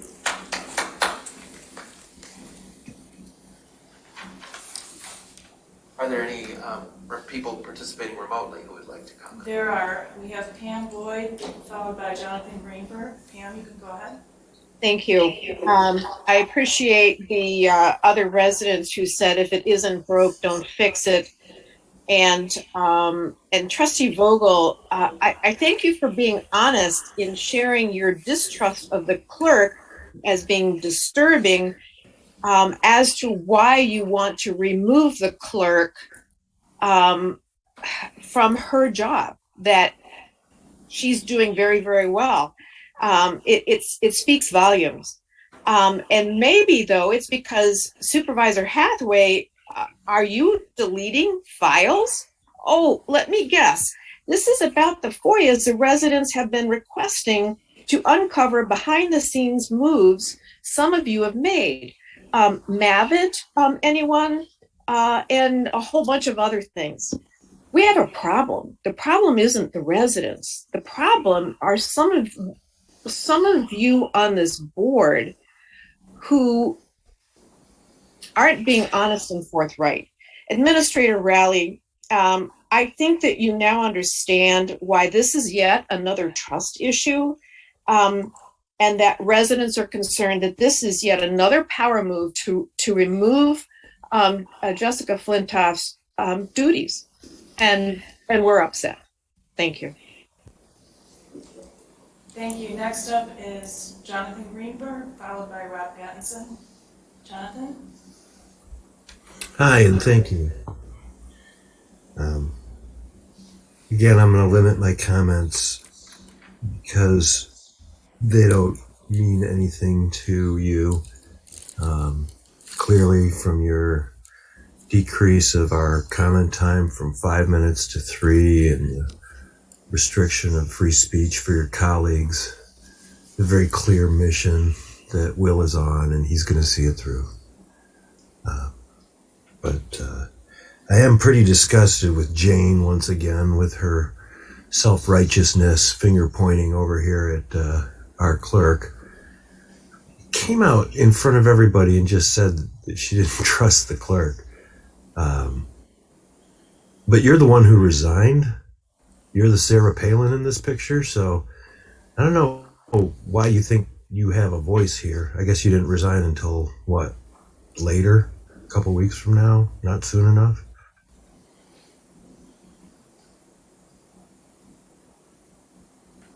Thank you. Next, we have Rob Pattinson, followed by Leanne Phillips-Note. Rob? Thank you. Rob Pattinson. First, I believe the board owes David Rowley an apology for the extremely uncomfortable position they have put him in tonight. It has been agonizing to watch and listen to, and I believe you all owe him an apology. Township Attorney Homier just said he didn't draft the job description. That means this document is the product of the supervisor alone. What is Township Attorney Fink's opinion about this document? Did he disagree with the supervisor? Is that why you hired a new township attorney a couple of months ago? I believe Township Attorney Fink needs to be heard from on this issue because he is familiar with a long history of discord between the supervisor and the clerk. On another issue, how is related to this job description, how is control of software impacted by the checks and balances responsibilities of the different officers? Logically, I could see where it would make sense to put control over software all in one person's assignment. But in terms of your checks and balances responsibilities, how is that relationship to the software impacted? A little while ago, Trustee Vogel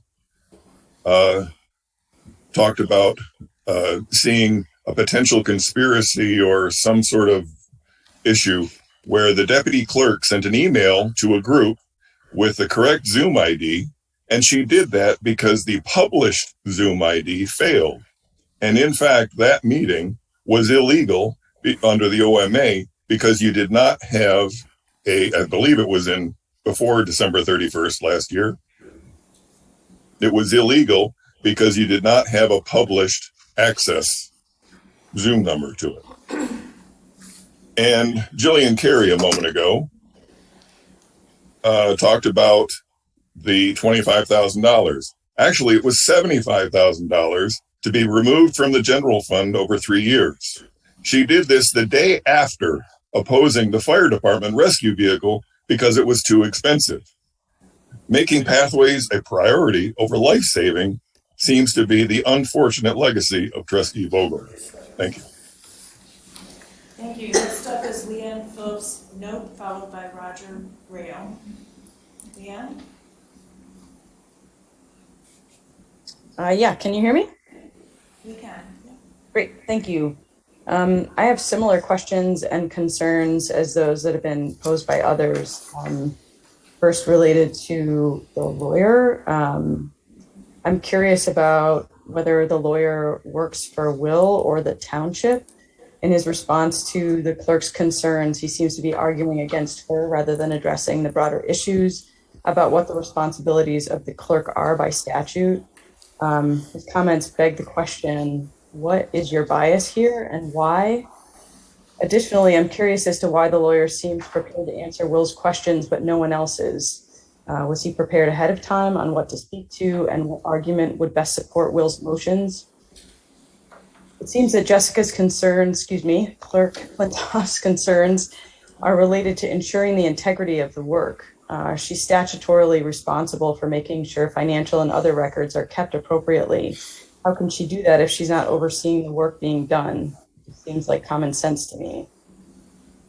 The supervisor has created a wag the dog scenario here where he's made changes and manipulated systems so they function less effectively, then seeks to remove authority from an adversary to solve a problem that he created. Trustee Vogel, it is absolutely inappropriate for you to try and take some kind of moral high ground after the unethical behaviors you've engaged in, including asking Scio residents to lie and withhold information discovered through FOIA in order, excuse me, in order to protect yourself from it becoming public knowledge that you are lying and scheming behind the scenes. Behaviors that, because they become publicly known and you've been held to account for your actions, have led you to resign your position as a trustee. So please stop inserting yourself. Please stop feigning that you have some deeper interest in acting ethically and with integrity. Please stop attacking the clerk. The track record speaks for itself. It is you who is untrustworthy, and I'm grateful for your resignation so as you're not able to cause more harm here than you already have. I couldn't agree more with what's already been said. This is a power grab, nothing more and nothing less. It's costing taxpayers thousands of dollars. It's unacceptable. And honestly, it's making a joke of Scio Township. It's an embarrassment.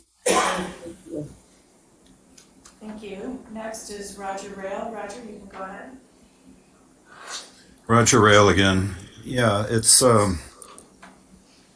interesting to see this dynamics of this ongoing, continuing problem here, where certain people have gotten their nose out of joint and can't realize the reality that there needs to be trust restored in the management of this township. And you had an opportunity to do that tonight and failed. Miserably. So it's not fair to not only the township administrator who's walking into this and having to deal with, trying to keep things running with a dysfunctional board, but also it's unfair to the new trustee that you put on the board.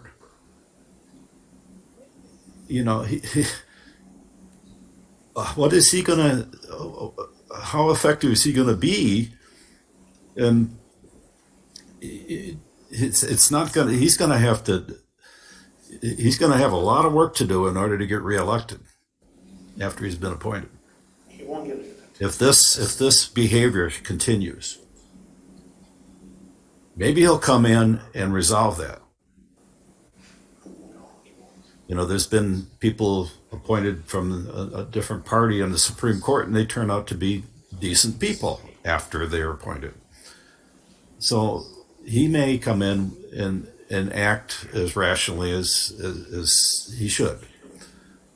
But there's some people, and it's not just one side. There's people that are holding grudges that shouldn't hold grudges, because you are our elected officials. You need to work better together. We have big problems to solve.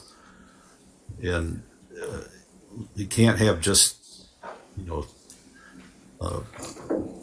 favorite projects to deal with. You got to deal with them all, because now you're in charge. So that's all. Thank you.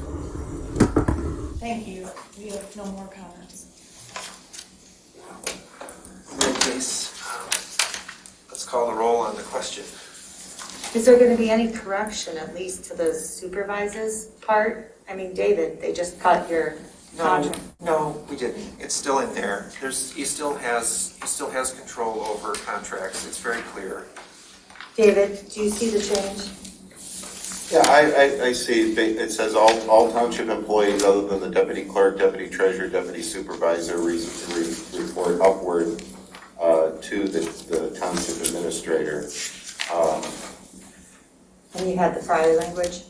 The prior language listed all of the various positions. Yeah, office coordinator, human resources generalist, director of utilities, da-da-da-da, and then consulting contracts, public safety, engineering, planning, information technology. I mean, that's... I would just ask for clarification on one point, if I may. Sure. All township employees is very clear that regardless of whether they're on the list right now or they're hired coming in, but it is a fair question that it does not say about the contractor positions, the contracted positions. I think it should, like, this is incredibly important. OHM, yes, Just please. say contracted, any contracted services. It's under contract management. There's 5 bullet points. It's very clear that the township administrator continues to have that authority and that role. It spells it out actually in much more detail. I agree, but I think it's important to restore the language on the big ones. So consulting contracts, parentheses, public safety, comma, engineering, comma, planning, comma, information technology. Those are the major contracts. I mean, we're talking about much more money than all of our staff combined. I think it's covered under the language in the job Starting at Jessica, what bullet point? The prior draft, that was all cut. This whole. I'm saying in this draft, under contract management, where are you proposing adding that back? No. I'm proposing adding it under supervises up top. There's a bunch that was cut under that word supervises, Jane. So I would propose adding, I mean, again, the way you've got it is just whatever, but you gotta at least put consulting contracts, parentheses, public safety, comma, engineering, comma, planning, comma, information technology, and friends. David, is that acceptable? I would respectfully ask that the topics be restored. Sure. Yeah. Okay, let's put that back in. I That's don't important. think it's Those are the necessary, major- but it's simpler to just do It it is. than to argue about it. Well, I do think it's important because part of why we brought, the administrator in is to manage our massive engineering, planning, sheriff contracts. And those need to be named. So the amendment would be to add back in the bullet point that used to be under the heading supervises, consulting contracts, parentheses, public safety, engineering, planning, information, comma, information technology. Yes. That's fine. That's fine with me. Who seconded it? Was it you, Jane? I can't remember. I don't know. Okay, so it was a motion by Hathaway, support by Palmer. Do you both accept that? I accept that. As amended. No, David, we need to not screw up your job description in this terrible process. Jackie? Should we insert including, so it's major contracts, then including those? Sure. That's good. Leaves room for additional major contracts. It's true. And so, Will, I just want to be clear for the record. You wrote this resolution and this job description, correct? I used the resolution that was drafted by our township attorney. Back in August. Jim, please, I'm speaking. Jim Fink. He drafted that resolution. I modified it. Right. With the input from our township attorney, Mike Homier. Verbal input? He reviewed what I had done, and I had him look it over and give me his approval for what I had done. So both township attorneys were involved in consulting. Did he approve this job description? Mike Homier or Jim Fink? Mike, do you want to bring Mike back in? There seem to be some additional questions for Mike. Yeah, let me just say this. It's now almost midnight, right? And we've been going round and round. These are policy issues. You want to ask me legal questions, I'm here to answer them, okay? But understand this, okay? This is part of why I think you hired me in the first place. And to address some of the other comments, I work for the board, okay? I've made that perfectly clear to each and every one of you. Now, you want to get rid of me? Go right ahead. It's up to you. I'm not sitting here asking you questions until midnight, okay? You folks want me to stick around? Yes, that's right. I get paid for every hour I work, okay? Now, you want to address legal questions to me? I'm happy to answer them. but we've got a slew of board rules still to get through. So I suggest, I'm not recommending to you one way or another. This is a policy issue. You want to implement it, go right ahead. I think it's lawful in terms of the statutory context of it, the administrator's role, but it's your decision on policy. It's not mine. Mike, my question was, on the job description, did you approve these words that are in bold, such as hold ultimate authority? I'm just trying to ask for clarification if this is our township attorney approved language. What is the legal question? My question is on your work product. No, that's not my work product. Well, my work product. Okay, thank you. That's it. Right. So this is not your work product? As it's stated, I have no legal issues with the language. I understand, and this is not your work product. I did not write it. Thank you. It's never presented as that, Jessica. In fact, it was your advice to us that we should not burden township attorneys and run up legal expenses if there were things that we, as members of the Board of Trustees, could do ourselves. No, I wasn't I consulted suggesting- with the township attorney, both of our township attorneys. I got their input. They reviewed the work product. Okay. But it was Mike's advice that this was something that I could do myself. Okay. So I did it with Just his before review. the vote, I wanted to be clear. All right, Before the good. point of a vote, please. All right, please call the roll. Hathaway, Yes. Palmer, Yes. Flintoff? No. Courtois? Yes. Jerome? Yes. Noel? No. Vogel? Yes. The resolution passes 5-2.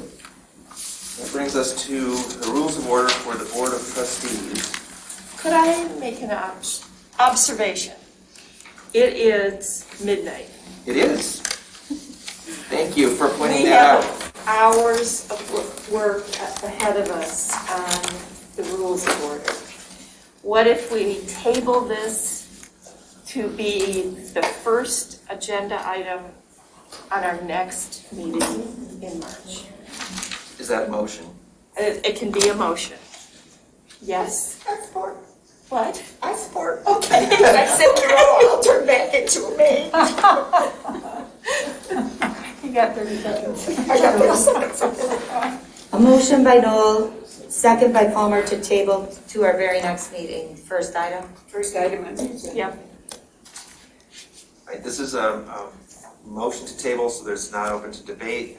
Please call the roll. Hathaway? No. Palmer? Yes.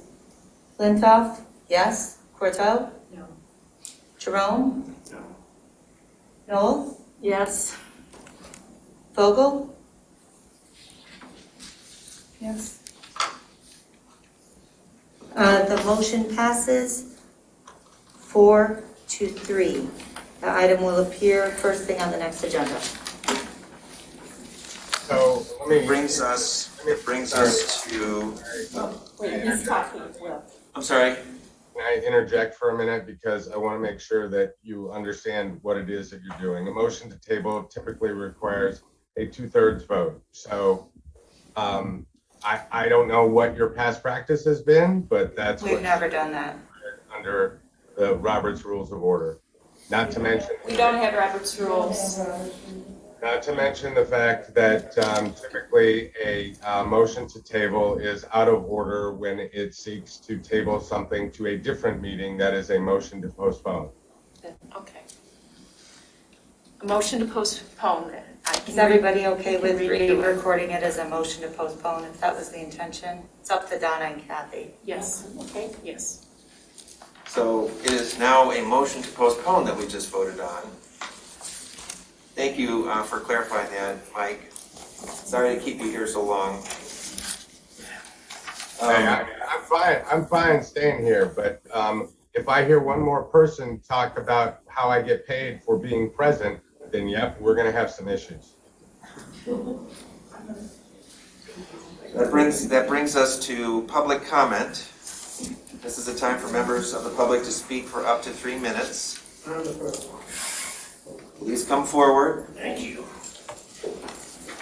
So I want to try to be a little bit positive and constructive to see if we can move forward instead of tearing each other apart.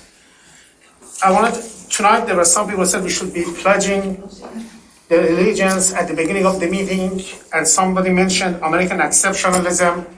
I just had this discussion with somebody about American exceptionalism, and please take this seriously. Just because we have the Constitution and Bill of Rights, those beautiful words, it doesn't make us exceptional. You know what makes us exceptional? If we can extend those words to everybody in our community. Because while those beautiful words were there, they did not even extend to the wives of the rich white male Anglo-Saxon property owners. At the same time that we had those words, you know what they gave the blacks? The Dred Scott decision from the Supreme Court, which says that each Negro is worth 3/5 of a human being, and as such, the owner of that Negro may vote 3/5 of a human being for each. So every white male Anglo-Saxon would vote one for himself, one for his wife, one for his child, and if you had 500 Negroes, 300 votes. That used to be the system. We have gone a long way to try to change it with the people who paid the heavy price like Martin Luther King, Malcolm X, Medgar Evers, and on and on and on. So that's one issue. The other issue is that you X'd the two of us who were minorities, didn't even bother to interview us. That's fine. But what you did tonight, which was worse, the most independent person was Jillian Carey.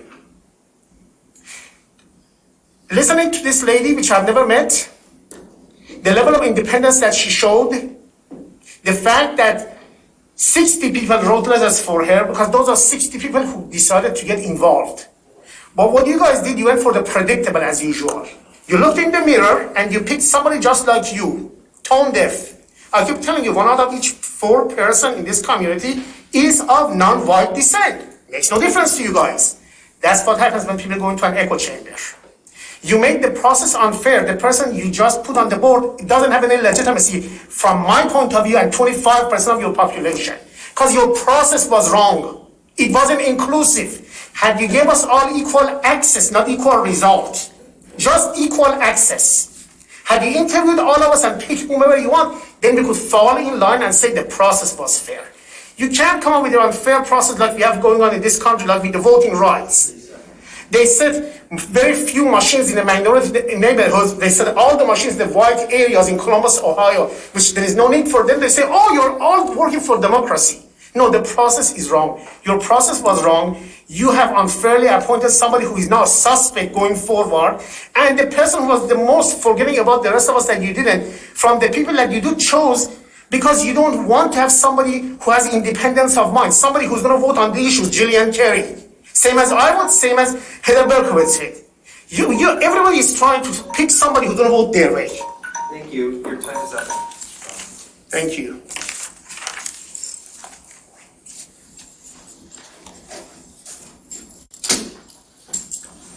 Pam Boyd, I came in at midnight because I wanted you to see my eyes when I talked to you. Good job.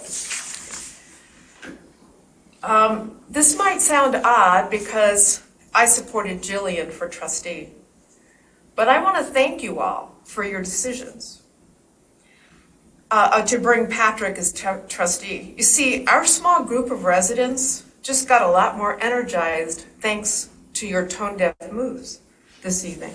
Absolutely. More residents will be attending these meetings in person, and while you all, through your internal pressures, can manipulate the vote, we will be watching and documenting, as it is our right as residents of this township. It's not a threat, because really you've seen us all here over the last year. It's a promise. Finally, Trustee Courteau, welcome back. Your absences over the last couple months have been noticed by many. I hope you are better, or whatever took you away from us are finished, and you will be in attendance going forward. Thank you.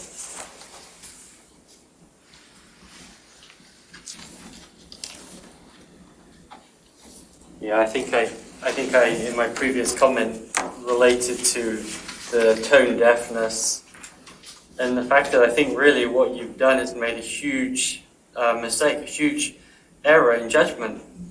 And I'm sorry, but I think it's going to come back and bite you.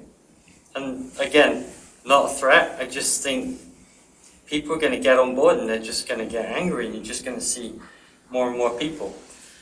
You had a perfect opportunity to kind of help this community by putting Gillian on the board. You would have kind of restored some of the faith. It appears that Trustee Jerome, Trustee Vogel, Trustee Palmer, Trustee Courteau, you're all voting lock, stock and barrel with the Supervisor Hathaway. I would encourage you to do some deep thinking. Grow some. Seriously. Have some independent thought for yourself, rather than agreeing with Supervisor Hathaway. 89.5% of the people wanted Gillian. Of all the townships that I named, 80% of them have clerks. There's some magical number with this board? Is it got to be like 100% for you guys to pay attention? I'm absolutely stunned by the decisions this evening. It leaves very little hope, really. Thank you. Your meetings are going to get longer and longer and longer because we are going to come in numbers. You better start taking half days off the night after the meeting. Please, Jillian, you have the mic. Thank you. You know, this past couple of days has been, well, past week has been pretty exciting for the township. And, you know, a lot of people have reached out to me. I've talked with a lot of people. And I said to them, if I am appointed, then I will serve. But I will not be appointed. It will be Patrick. And they had hope. And that's fine. And I told them, I said, no matter what the outcome, I already have a plan. Now I'm going to spend the next couple of days helping the residents and their disappointment. And, you know, it is what it is. But I truly hope that Patrick will get on board and live up to what he said at that interview, that he's an independent thinker and he's going to help this board. I truly hope that. And another thing, I'm still upset about the FOIA weaponizing whatnot, and to insinuate that Clerk Jessica has done something illegal. I can tell you, with all the amount of FOIAs that I have requested, that they have gone in front of an attorney to make sure that what is shared is legal. Yes. And another thing, regarding Mary Gillis and the Deputy Clerk Mary Gillis and the Zoom link. Well, even last night during the Planning Commission meeting, I log on in Zoom. I can't hear anything. I can't even go into chat and say, wait a minute, there's a technical issue, because they turned it off. They don't want us involved. So I kept clicking on my hand, you know, the little raise hand back and forth to see if anybody noticed. Nobody did. So Pam ran up here in her pajamas, I think. I didn't see her, but she said she was pretty embarrassed with what she was wearing. And that's how we got the attention. That's not what should happen. You know, again, it's about diminishing residents' voices. And this is why, for even before you came on board, this was the problem. We would ask questions, we were ignored, and then we became angry and angrier. And how I got involved with the township is because I listen. I can't solve problems. I can guide them into finding what they need for themselves, but they like me because I listen to them. Please do the same as you look down. Thank you.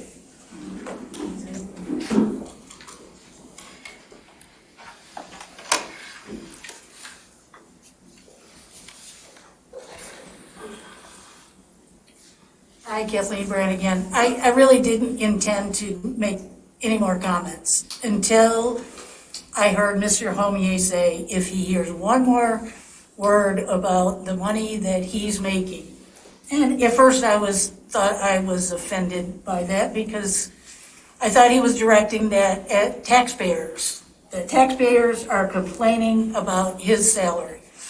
And then I thought about it and I said, maybe he's not complaining about taxpayers, but he's talking directly to this board.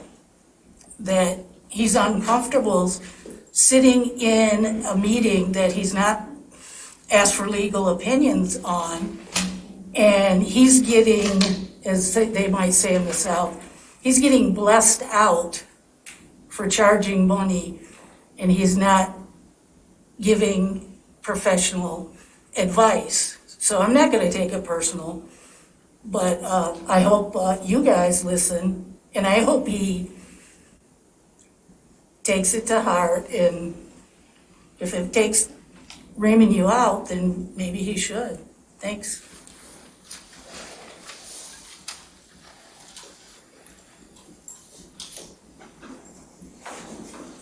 Jeff Grover, optics. How do we know whether you're listening or not? Supervisor Jerome, you don't look up, you don't do anything. I've been staring at you, and even now, right? You're taking notes on the comments for public comment. Thank you. Thank you. So I gave a golden nugget about having the administrator start a project with the BSA software. And the absolute first thing that happened was a motion to go to, now I understand it's midnight, it's after midnight. Me neither. I don't want to be here. I can't believe we're here. I've never had a trustee meeting at my church that I was a member of that lasted this long. And we had our issues too. And that was in a church. So I understand and I appreciate the dedication, okay? But the optics are that you get a golden nugget like that, something that really needs to be done where progress can be made, hear it, act on it. You know, show us that you're listening. Thank you. I do want to respond just briefly. I've been tasked with taking the time for folks, which is not the most pleasant of tasks. And then, quite honestly, I have a list of every single person that talks and every single comment they make. I am interested and I am listening. So please, I can only do so many things at one time. I was unaware of that. Thank you very much. My apologies. Are there more public comments? There are Jonathan Greenberg, followed by Carolyn Altamira. Jonathan, you can go ahead. Yeah, I wasn't going to comment again either, but holy camoly, man. From the boorish behavior, the interjecting help, only to help the supervisor, I can't believe that someone on our payroll is complaining about being paid to be here. That person is not really representing their firm very well. How do we find people like that? Going to yell at all of us about, doesn't want to hear anyone raise concern over our bloated legal expenses due to direct behavior issues from the supervisor and his colleagues? It's just rich. What was his name? Mike? Mike, you've got a lot of gall. Have a good night, everybody. Thank you. Next up is Carolyn Altamira, followed by Roger Rail. Carolyn? Greetings, everybody. Jessica, I'm really sorry to have left the meeting, but I had to jump on Zoom right away, but I had to scoot. So I heard your plea to stay. I can tell you how disappointed I am with the votes and the behavior of the board tonight. And while he won't hear this, it's really quite inexcusable to me that Mr. McLaughlin didn't even deign to attend this meeting. Other candidates were there in attendance. What kind of entitlement is this? His absence speaks volumes and is outrageous. And oh, by the way, Jillian stayed the whole time. And oh my God, Jessica, the description of what you have had to endure is horrendous. I'm so sorry. With all the dysfunction in state and federal government, I have felt powerless. At the township level, I feel I can make a difference. I have been involved in much political campaigning and canvassing over the last few years and have become deeply connected to voters in Scio. I intend to bring all my skills to bear against you all in November. This has to stop. Will Hathaway, you just saw a fraction of the resistance in the railroad's sad opposition. You ain't seen nothing yet. And goodbye, Ms. Vogel. I'm not at all surprised at your discomfort with FOIA handling, as there have been some very embarrassing emails that we have read written by you. Thank you. Thank you. Next up is Roger Rail, followed by Kim Phillips Snow. Roger. Yeah, once again, Roger Rail. I keep this short. The important thing that you saw tonight was that a lot of people are paying attention. And like somebody said earlier, after the video gets out and people have a chance to see it, there's going to be a lot more people paying attention. And that's good for democracy. What's not good is that some of the board members are not paying attention to what the people are saying. And that they're going to have to answer for that in future elections. Democracy's hard, but it's better than the alternatives. We have to keep it. So please pay better attention to what's really going on outside of your own bailiwick. Thank you. Thank you. Next is Kim Phillips Snow. Kim, you can go ahead. Hi, this is actually Lee. Sorry, Leanne. We lose the audio. Can you hear me? Yes, we can hear you. Now. Thank you. It's a really powerful commentary on the bias of the board that Alec Jerome was just allowed by the supervisor to respond to a public comment made by another man. But Donna Palmer was silenced earlier in response to my public comment. And I'm really proud that there were two men tonight who spoke about bias and homophobia without actually naming it. And you all may be unconscious of the bias that is playing out, but we are angry because you are undermining our clerk. Is it because she is so good at her job and you are afraid of getting caught in FOIA requests? Is it because she's a strong woman? Is it because of homophobia? When you undermine the clerk, it will backfire. There is bias operating. I also want to end by saying that I'm really concerned about the bias and the authoritarian attitude displayed by our new township attorney, which a couple people talked about. And I am incredulous that we just heard our new township attorney threaten that there would be a problem if one more person expresses concern about his presence and his payment at these meetings. The way that he has handled himself is really troubling, and it demonstrates that he is not an appropriate fit for our township. He did not handle himself neutrally tonight. This authoritarian attitude is what we are rejecting, but yet, for some reason, several members of the board are just repeating the same behavior, and now we're hiring attorneys to mirror that same behavior, and it is unacceptable. Thank you.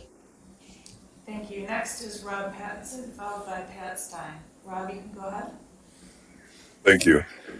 When I saw the agenda for tonight, and I saw that the rules of order issue was the last item on the agenda, I was worried that the supervisor was counting on all of us being exhausted and being able to ram through something at the end of the meeting. I would like to sincerely thank Trustee Vogel for voting to postpone it, and I sincerely mean that. Thank you very much, and good night. Thank you. Next is Pat.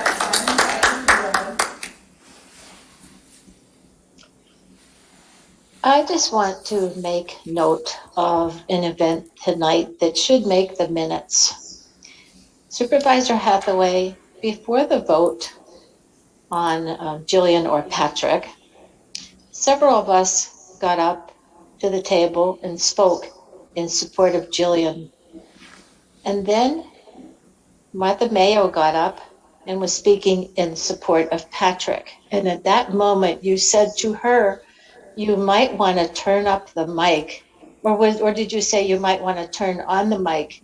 At any rate, I thought it was interesting that those of us who were speaking regarding Jillian, nothing was said about the volume until Marty Mayo spoke in support of Patrick.